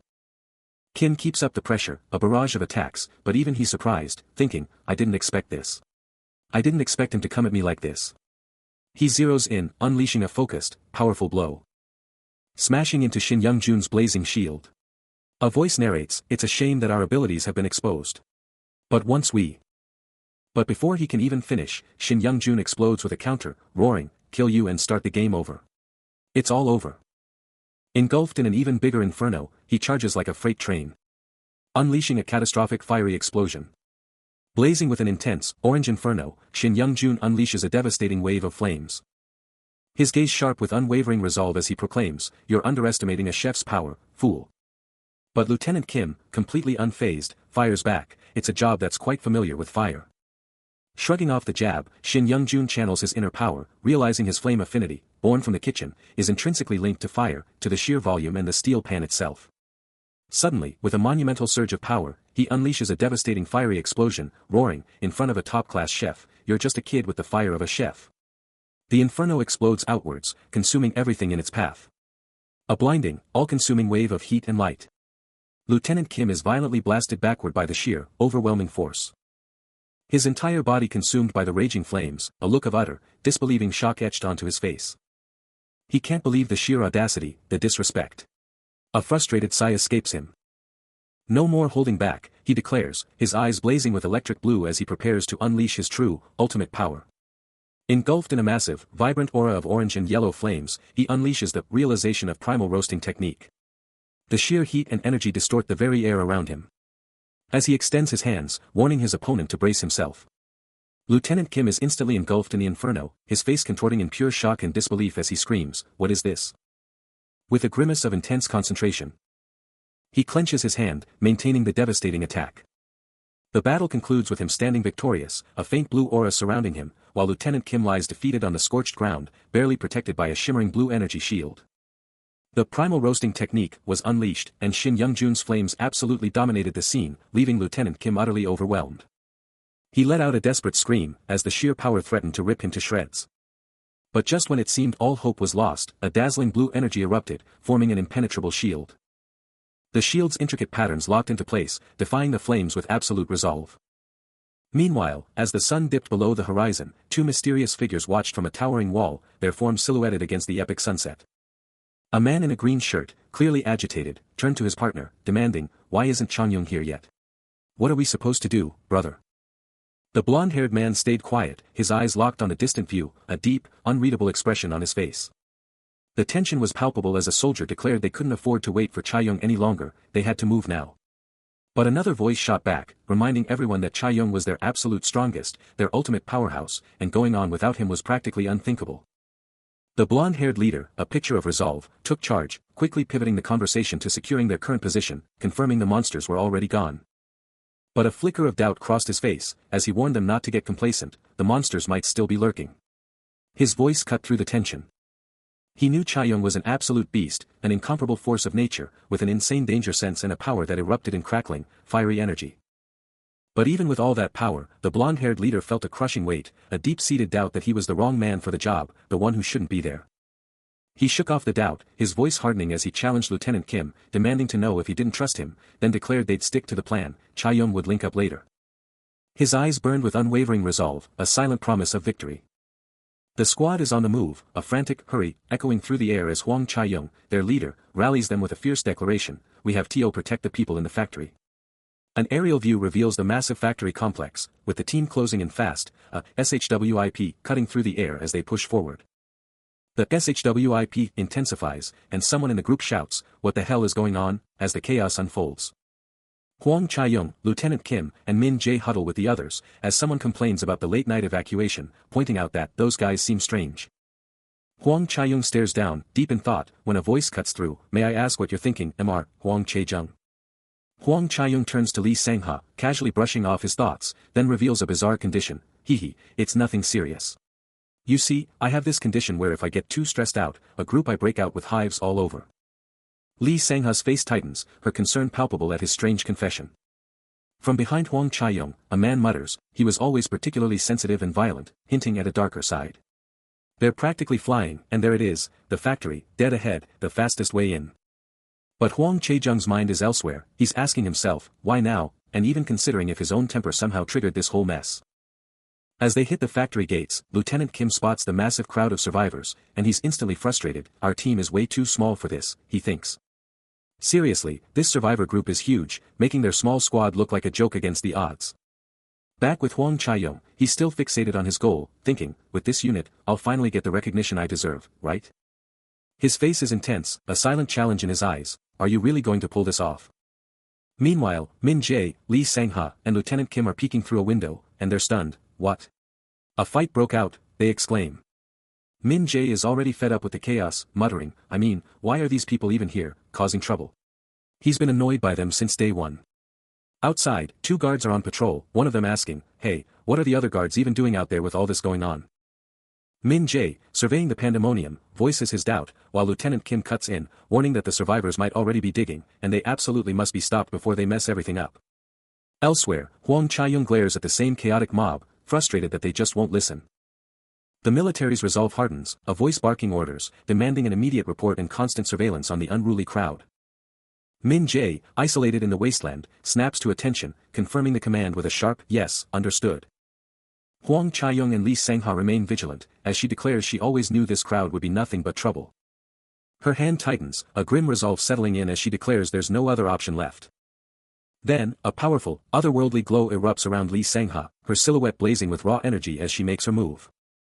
Hwang Chaeyoung and Shin Young-jun are utterly stunned, as Hwang Chaeyoung shouts in disbelief at Lee Sang-ha's sudden, powerful move. Shin Young-jun's face darkens with a chilling realization, whispering about the sheer terror of such abilities, a power he knows all too well. Even after unleashing her weapon, the woman remained an enigma, her true power still hidden. Meanwhile, Huang Chaiyong watched, a burning question in his mind, could they even begin to contend with the raw power of those things? Shin Young-jun, ever vigilant, remained a silent shadow. But Li Sangha's face contorted in pure shock, a single, breathless "no way," escaping her lips. Shin Young-jun, fueled by determination, stepped up, ready to seize control, vowing to break those scissors with his own hands.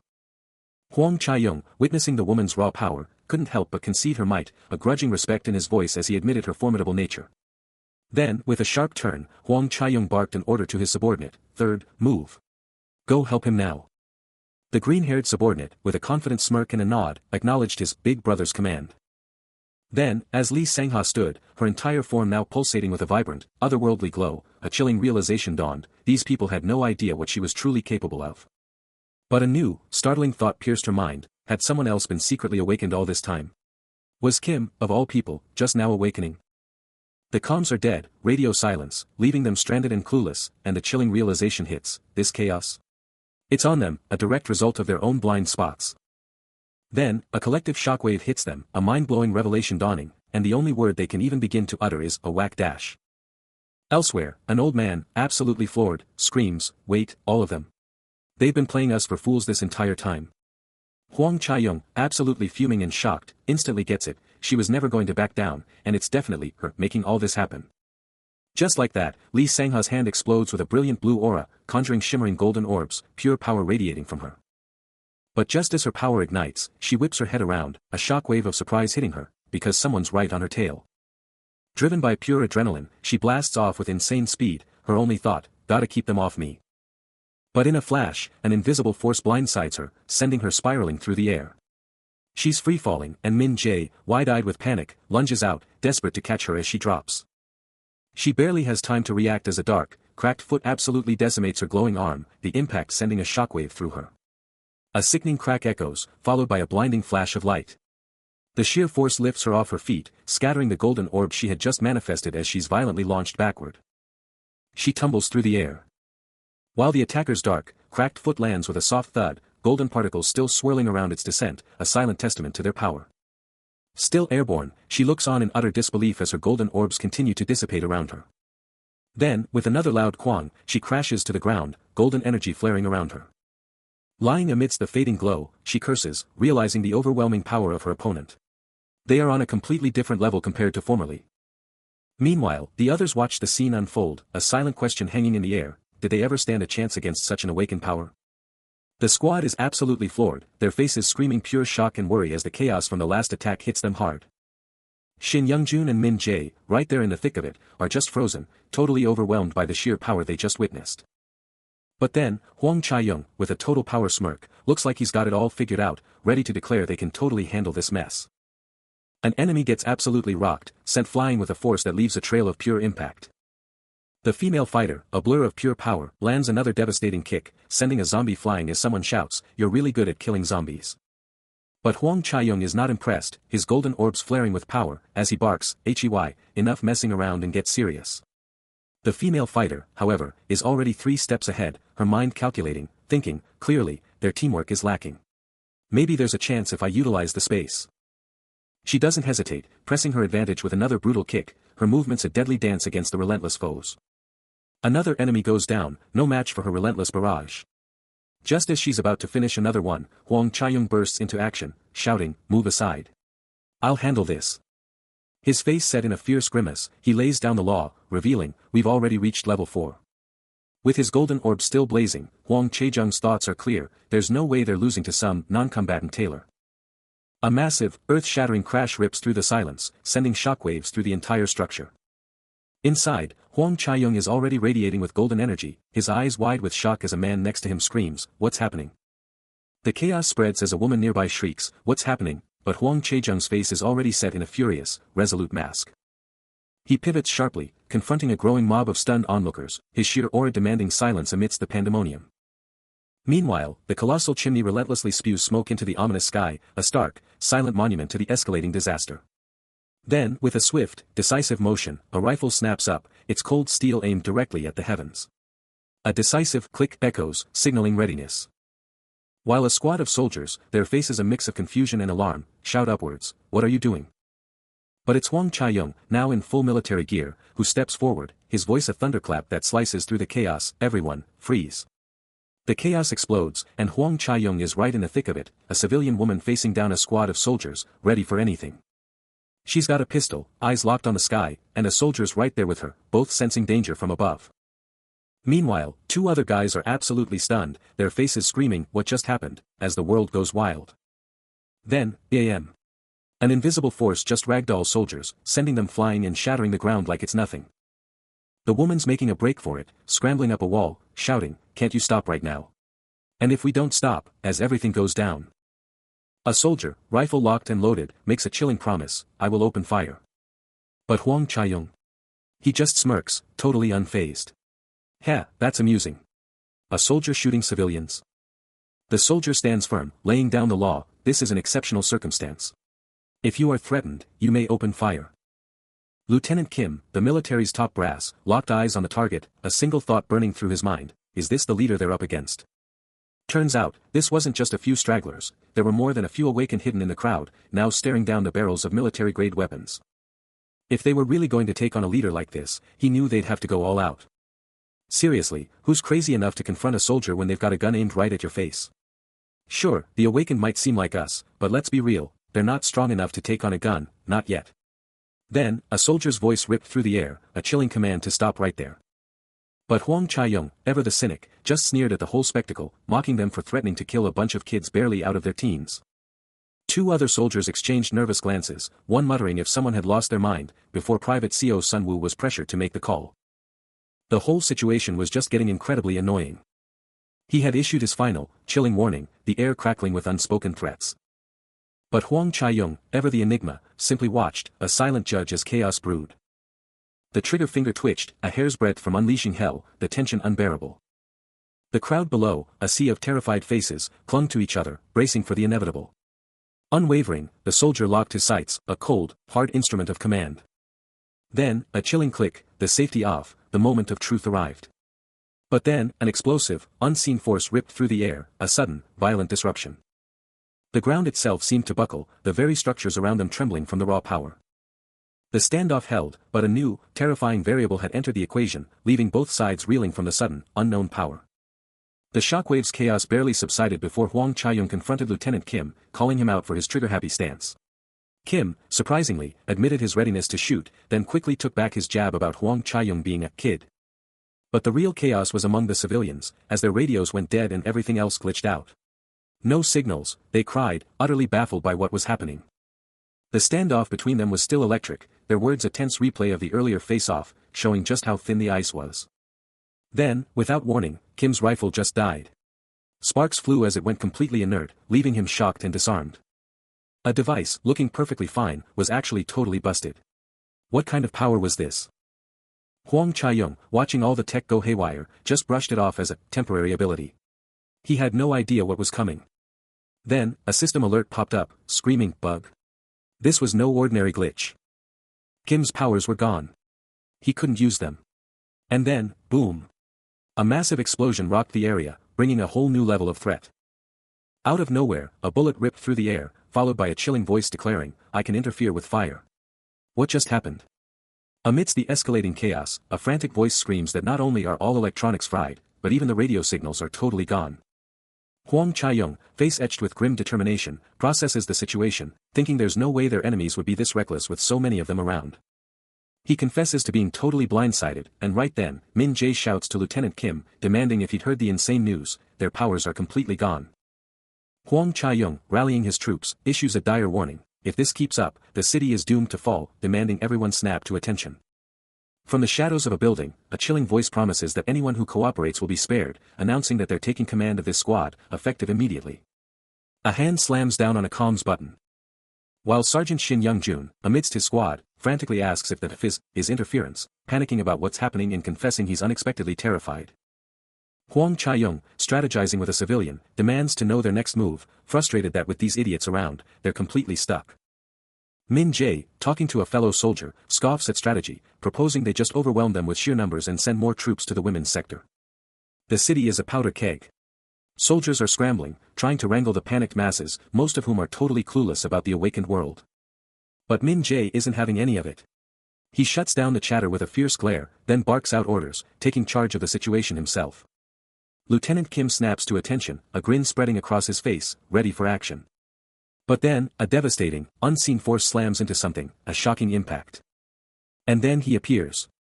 A new threat, eyes blazing with purple power, dark energy surging around him, announcing he's going to make an example out of the weakest among them. His eyes narrow, the purple power flaring even brighter, as he zeroes in on his prey, the dependent ones. Power surges. His fist ignites with that same sinister energy, ready to strike. He unleashes a devastating, energy-charged punch, the impact shaking everything. Purple energy explodes from his form, a terrifying display of his immense power. Boom! The unnamed assailant's purple-charged fist connects with devastating force, sending a shockwave ripping through the air as one of the soldiers takes the full hit. He's launched. The sheer power of the strike sends him flying, a blur of motion against the chaotic backdrop. Suddenly, a raw, purple energy explodes around Shin Young-jun, his body convulsing as if undergoing some radical, terrifying change. His muscles bulge and contort, as the sheer power rips through his frame. The soldiers nearby are absolutely frozen, staring in disbelief, one of them gasping, an awakening. But then, Shin Young-jun crashes to the ground, still radiating that terrifying purple light, as an unseen voice booms, "You found me." Before anyone can even blink, an invisible force unleashes a brutal kick. The sheer force sends soldiers rocketing through the air, their bodies tossed aside like toys. Just a few yards away, terrified civilians cling to each other, as Hwang Chae-young stares, his face etched with pure dread. Lieutenant Kim Hyun-sek is utterly stunned, while Min Jae, already bleeding from the brutal attack, stands beside him in disbelief. Then, a voice screams in utter shock, "What?" There was an awakened among the soldiers. Amidst the chaos, a young woman sprints, her face a mask of pure terror.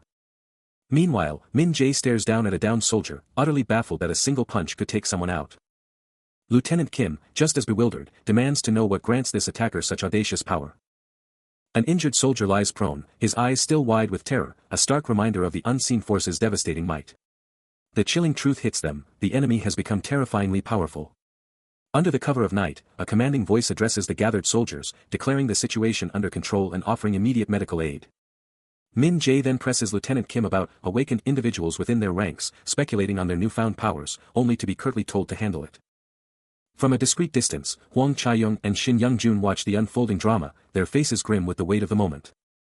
No signals. The radio's dead. What in the world is going on? Lieutenant Kim brushes off the chaos, calling it nothing serious, but Min Jae's got the intel, survivors were clashing. Kim admits some guys were pulling stunts, and Min Jae's just like, huh. But wait, there's more. Kim drops the bomb, a whole crew, led by Lee Sang-hyuk, not only fought but straight up disappeared. Min Jae connects the dots, they were trying a hostile takeover. But the commander showed up, and their whole scheme blew up in their faces. Kim smirks, just like Commander Min predicted. Those 4 idiots walked right into a trap. Min Jae's about to spill some more tea, but then, bam. He spots someone important heading their way. Sergeant Shin Young-jun rolls up, and now the whole squad's staring intently at something off-screen. Ha! Shin Young-jun's a beast, hauling an injured comrade over his shoulder and booking it. He pushes forward, the injured soldier a dead weight, but his resolve unwavering. Amidst the chaos, a tense question hangs in the air, has everything been sorted out? Suddenly, a lone figure emerges from the chaos, Young-jun, carrying his burden, drawing all eyes. Among the stunned faces, Lieutenant Kim and Min Jae stare, their faces etched with shock and concern. With a gentle motion, Young-jun sets the soldier down, explaining, he just suddenly woke up looking like this. Min Jae, ever observant, remarks, your fighting ability is improving every day. Cutting through the lingering tension, Young-jun clarifies, he's just fainted. Meanwhile, Hwang Chae-young explodes in rage, his fist slamming down. He's the traitor among us. Damn it. Back at the scene, Min Jae, seeing Young-jun's focus, asks, hey, you really worried? Young-jun responds, be as gentle as possible. Then, a chilling system alert pops up, revealing a horrifying incident, discovered a man with cut off the head and sucked all the blood. The message ends with a terrifying implication, but this talent is too good for him. He unleashes a devastating, fiery kick, obliterating the monster. And just like that, a skill token drops, right when he needed it most. The implications hit him hard, this changes everything. This isn't a one-off. Skill tokens are now a guaranteed drop, meaning his power-up potential just went through the roof. Back with the squad, Min Jae wonders how weak the other monsters are, but Lieutenant Kim points out that only the ones who get too strong are a real problem. Min Jae gets it, figuring most monsters are only level 3. Lieutenant Kim shrugs it off, reminding them they've got skill tokens too. Then, it hits him. He stares at the skill token in his palm. He realizes that with fixed skill increases, starting at a higher level is a massive advantage, turning a level 1 skill into a level 5 powerhouse instantly. The efficiency boost is insane, making him wonder if he's truly in this for the long haul. He's quick to point out that their current power isn't some gift, but the result of their own grind. Min Jae backs him up, emphasizing that their unit strength was forged through sheer effort and dedication. Min Jae then reminds him that he's part of this unit too, making him one of them, a true team player. The tension builds as their discussion deepens.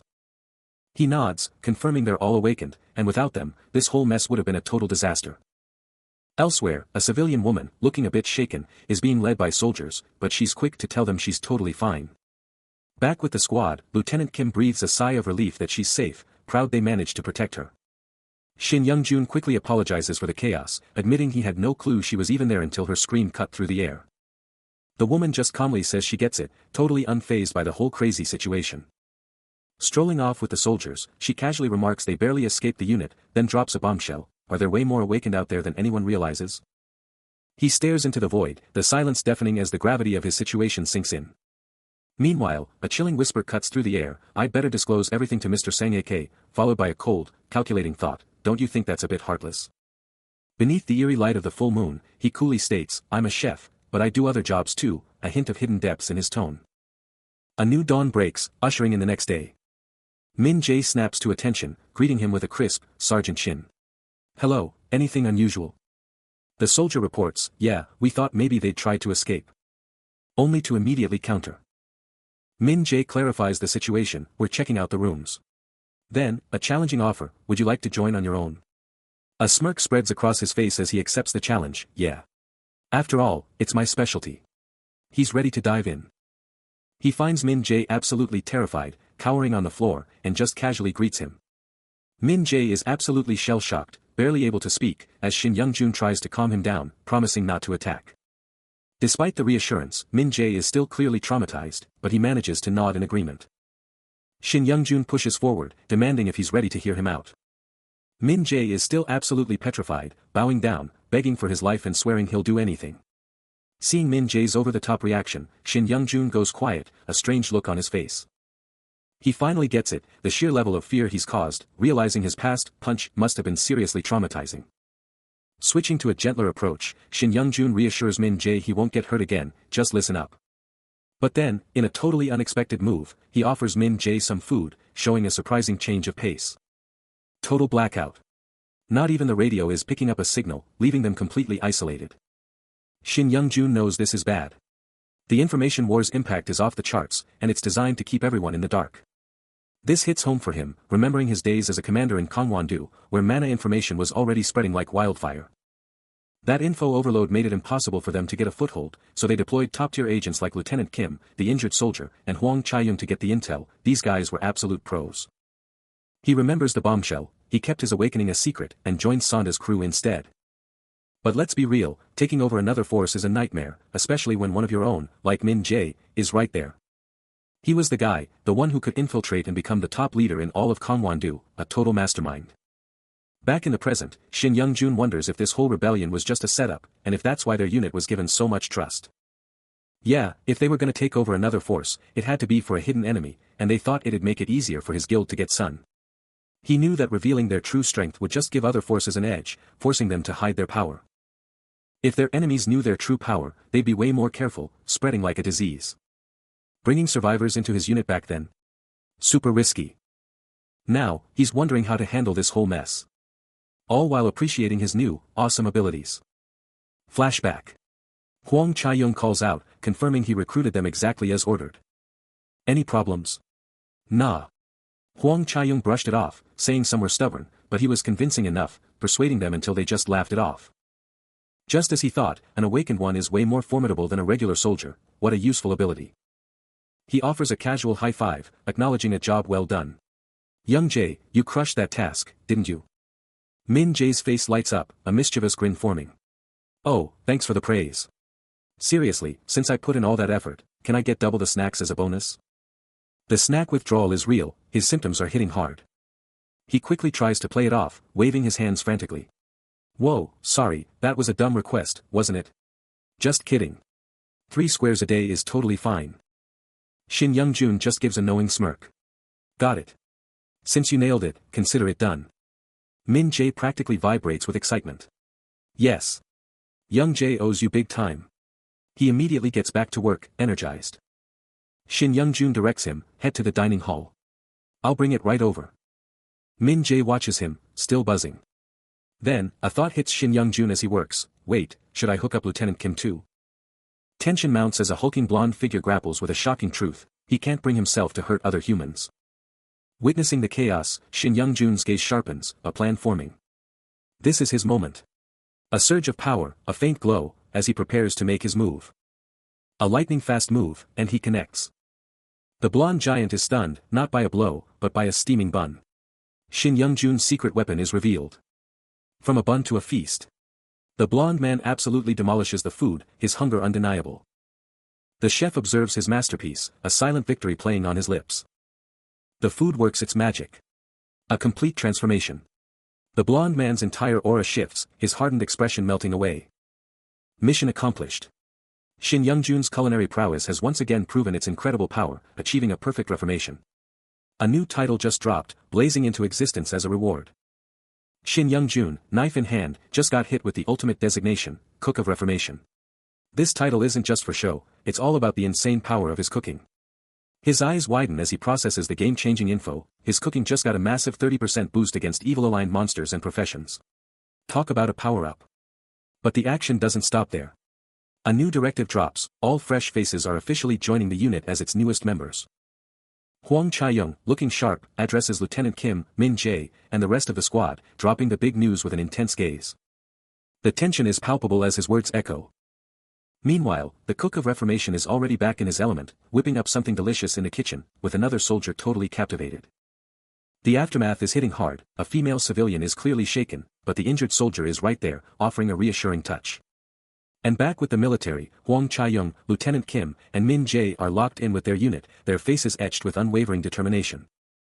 Watching the fresh faces, Hwang Chae-young observes, they're settling in nicely.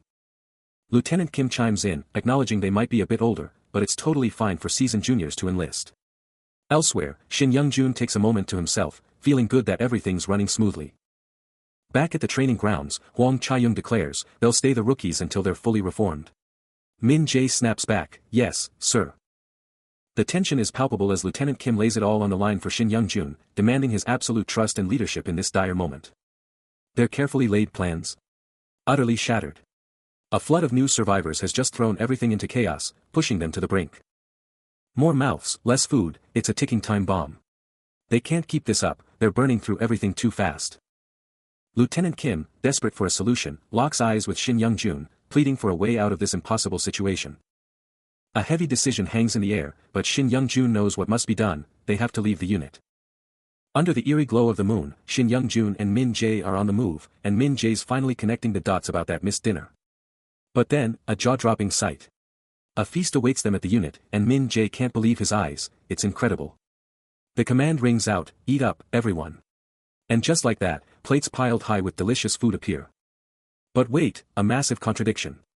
How can they be feasting like kings when they were just told resources were critically low? He's practically glowing, showcasing the feast, then drops the bombshell: this gourmet spread. It's lizard meat. Chopsticks deftly snag a piece of the exotic dish, sending a collective jolt of pure shock and bewilderment through the ranks. What in the world is going on, they wonder, utterly floored. But before they can process, an urgent voice cuts through the tension, shouting for Sergeant Shin. Lieutenant Kim drops a bombshell: these aren't just lizards, there's something way worse. Min Jae backs him up, pointing out their insane mana levels. Wiping sweat from his brow, Lieutenant Kim can't even process it, demanding to know what the heck is going on. Then, Hwang Chae-young drops some knowledge: up until now, it was just lizards, and they had their weaknesses figured out. But hold up, he continues, these aren't just monsters anymore, some of them are full-blown zombies. Sitting down, Hwang Chae-young lays it out: they need to get ready, because some of these things are actually humanoid. Lieutenant Kim can only nod, a heavy truth hanging in the air as the reality sinks in. Huang Chaiyong keeps going, revealing the unit's food situation is dire, barely enough to last a few days of fighting. He pulls up a digital display, proposing a solution: they can just buy rye bread from the store, so no one starves. But there's a catch, the screen warns, cooking it will drain their power and use up even more food. The grim reality sets in: monster meat, packed with magic, is their best bet for survival.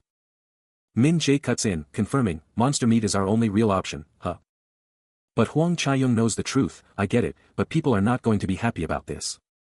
Specifically, lizard meat is going to be a hard no for everyone. Huang Chaiyong drives the point home: they haven't just seen these things, they've felt them. Young Jun, the chef, just nods, a grim understanding in his eyes. Yeah, I know that well. Young Jun then has a chilling thought: maybe he's been making things worse by making their monster meals look too good, messing with their heads. He continues, a chilling thought forming: these things aren't just monsters, they're different. He realizes that at least their upper bodies have collapsed under where they stood, if not their entire forms. The cook admits, his voice strained, I can barely handle this myself. The horrifying truth hits: eating monsters that used to be people. But duty calls. Staring at the cooked meals, he knows one thing for sure: this is not going to go over well. The harsh truth of their new world was sinking in, and the debate raged, some recoiling from the implications, but the cold logic of survival demanded they push past their squeamishness. Lieutenant Kim cut through the noise, his voice firm, reminding everyone that survival was their only mission. He presented the brutal ultimatum, a chilling question: become monster food, or turn the tables and devour them to live. The grim task now rested squarely on Shin Young-jun's shoulders, a silent burden as he processed the unthinkable. The lieutenant's words resonated, and Shin Young-jun's gaze sharpened, a grim determination settling over him. A heavy burden was placed upon him: the lieutenant's direct command: convince them all. Time passed, and a soldier proudly unveiled a spread of food, declaring it a special meal, personally crafted by Sergeant Shin for the entire group.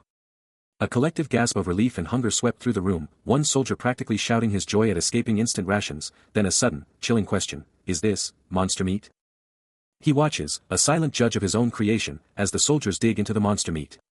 The tension is palpable. Then, Min Jae takes a bite, and his mind is blown. Not only is it delicious, but his stats are literally going up. This isn't just food, it's a power-up. He can't believe it, declaring it the best meal they've ever had, hands down. And it's not just him. The other soldiers are all in, their faces lighting up with pure satisfaction. Min Jae, hyped up, turns to Shin Young-jun, giving him props for absolutely nailing the monster feast. He just nods, still lost in the flavor, confirming it's seriously good stuff. But hey, not everyone's convinced yet, some are still a little freaked out by the monster meat. Shin Young-jun, ever the pragmatist, knows they'll come around, telling them they'll get used to it, and Min Jae's already on board, then drops the bombshell: we can't end this feast without some serious party fuel. And just like that, Min Jae unleashes the ultimate party starter, demanding the booze and beer, leaving everyone else wondering how he even stashed it away. Min Jae is still riding high from the epic meal, practically shouting about his secret stash of deployment drinks. Forget the old inns, he's got the goods. Other soldiers are hyped, hauling in crates of green bottles. Their cheers exploding as the party keeps going strong. The whole unit is pumping their bottles in the air, their morale absolutely through the roof. But hold up. A new, mysterious figure in a dark suit is walking away, and a chilling message drops: their unit is leaving soon, so enjoy it while they can.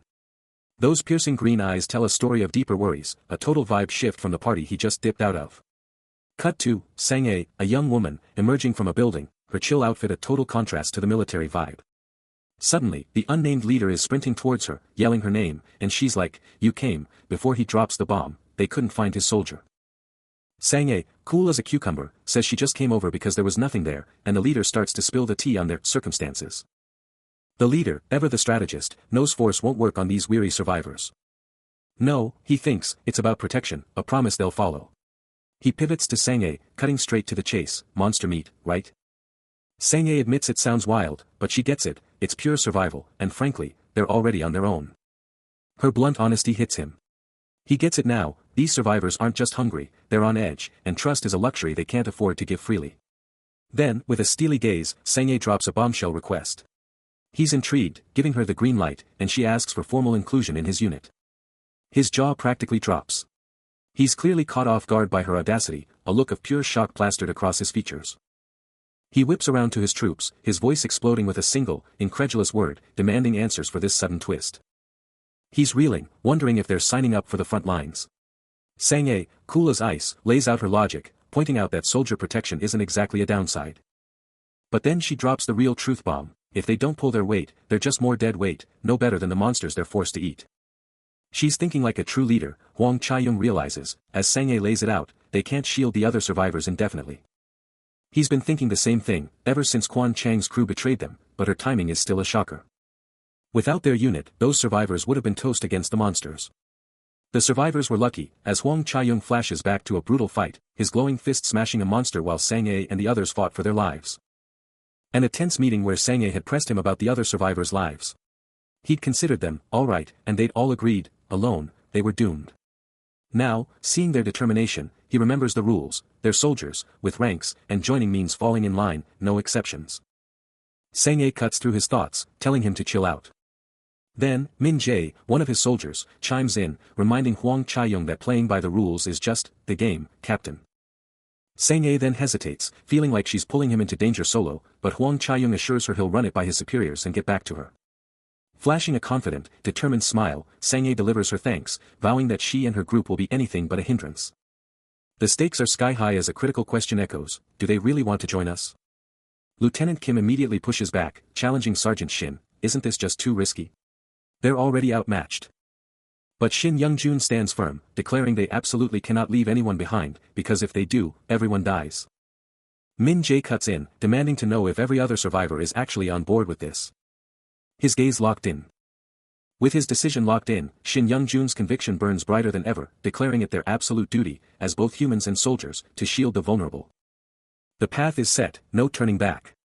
He confirms the mission, immediately diving into the critical details of their next move. And among the arsenal, behold, the brand new command combat uniforms, ready for action. A voice urges, come on, check this out.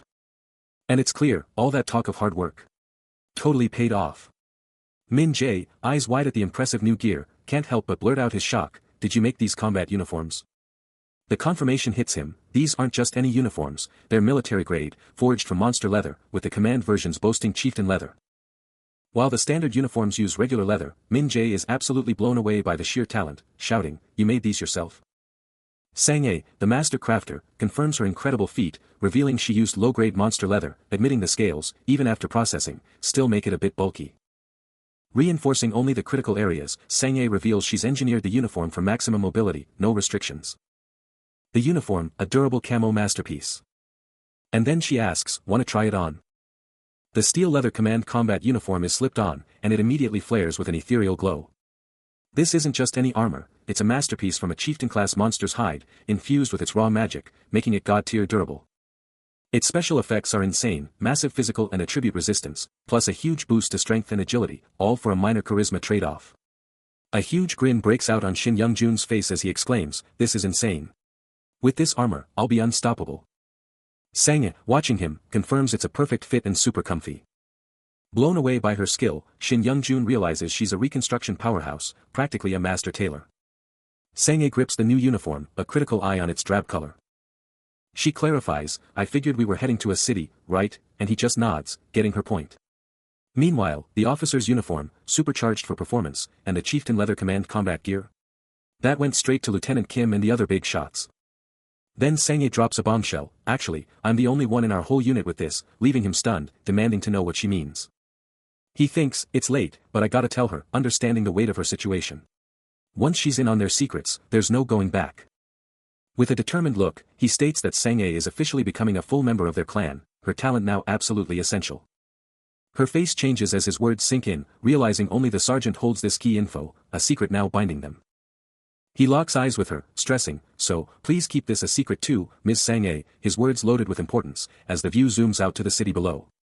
The comms are completely out. No signals, no answers, just a chilling silence that screams, what in the world is going on?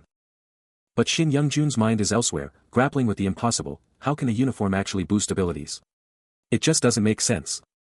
Sang-e's eyes widen as she touches the fabric: it's leather. She can't believe it, exclaiming, how can leather block bullets and still let us move? This is a disaster waiting to happen.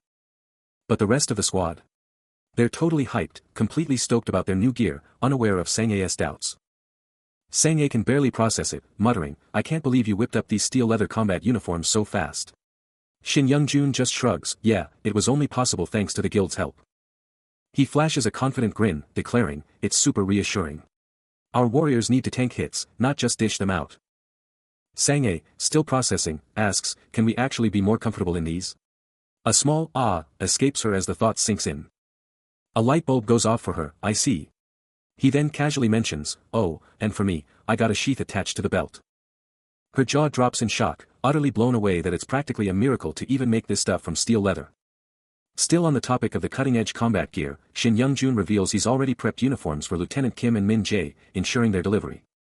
Then, with a direct gaze at Sang-A, he offers her a chance to suit up too, and she's all in. Moments later, Sang-A emerges, transformed in the new uniform, and the news drops, she's officially a squad leader for the survivors. A flicker of doubt crosses her face as Sang-A ponders the real significance of being a survivor representative once they're fully integrated into the unit. Shin Young-jun, surrounded by his squad, cuts straight to the point, no, they're not survivors anymore, they're part of the unit. Her gaze sharpens, seeking clarity, and she demands to know more. He lays it out, once every survivor is brought in, they shed that label, becoming full-fledged unit members, and their protection becomes paramount. A slow nod from Sang-A confirms her understanding, as she grasps that survivor is now a role, not just a label. A confident grin spreads across Shin Young-jun's face as he gives her the ultimate vote of confidence, she's going to crush it as a leader. Still hyping her up, Shin Young-jun drops some wisdom, telling her she's a quick study, he can just feel it. But hold up, a quick flashback hits him, Min Jae was totally shocked about her officer status, but hey, humans are built different, right? She'll totally own it.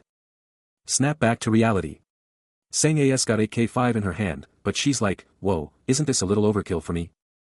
This isn't just any gun, it's a K5, usually for the big shots. And now it's hers. The flashback deepens, he remembers the early days, when it was just him, the commander, and the lieutenant, all doctors, scrapping against endless monsters with basically no gear. Sang-A's honest, she's never even touched a gun before. But Shin Young-jun's got a plan, flashing a confident smile, he says Soo Hyun can totally get her up to speed. The flashback continues, Min Jae's like, what about the other two pistols? And Shin Young-jun's got it covered, they're for his aunt and cousin. Yeah, that makes sense, and he's totally keeping the last one for himself. Rewinding to a pivotal moment, Shin Young-jun is deep in thought, realizing the hard truth, his current skill set has a hard cap, a definite limit. Then, in a crucial discussion with Min Jae, he proposes a joint mission, asserting his skill could turn the tide, a prospect Min Jae finds undeniably cool. Suddenly, a massive crowd stares up in awe, as a voice declares that a small sun is utterly dwarfed by a big frame, signaling an immense power at play. In a moment of humility, Shin Young-jun bows his head, uttering a quick apology, even as he notices Ms. Isanga can't help but laugh. Just a few days later, a building erupts with brilliant energy, a resounding, we did it, echoing the sheer victory. Shin Young-jun, beaming, turns to an unseen figure, proclaiming, congratulations, you're awakened now. The system flashes, confirming the impossible, 100 awakened individuals, a full guild of 100 members, successfully formed. Another massive gathering, and a single, bewildered voice asks, this? And then, the ultimate confirmation, Shin Young-jun's guild skill, field of view, blasts past level 1, instantly upgrading to level 2. All comms are down. The radio's dead, and a chilling realization hits him, what in the world is going on?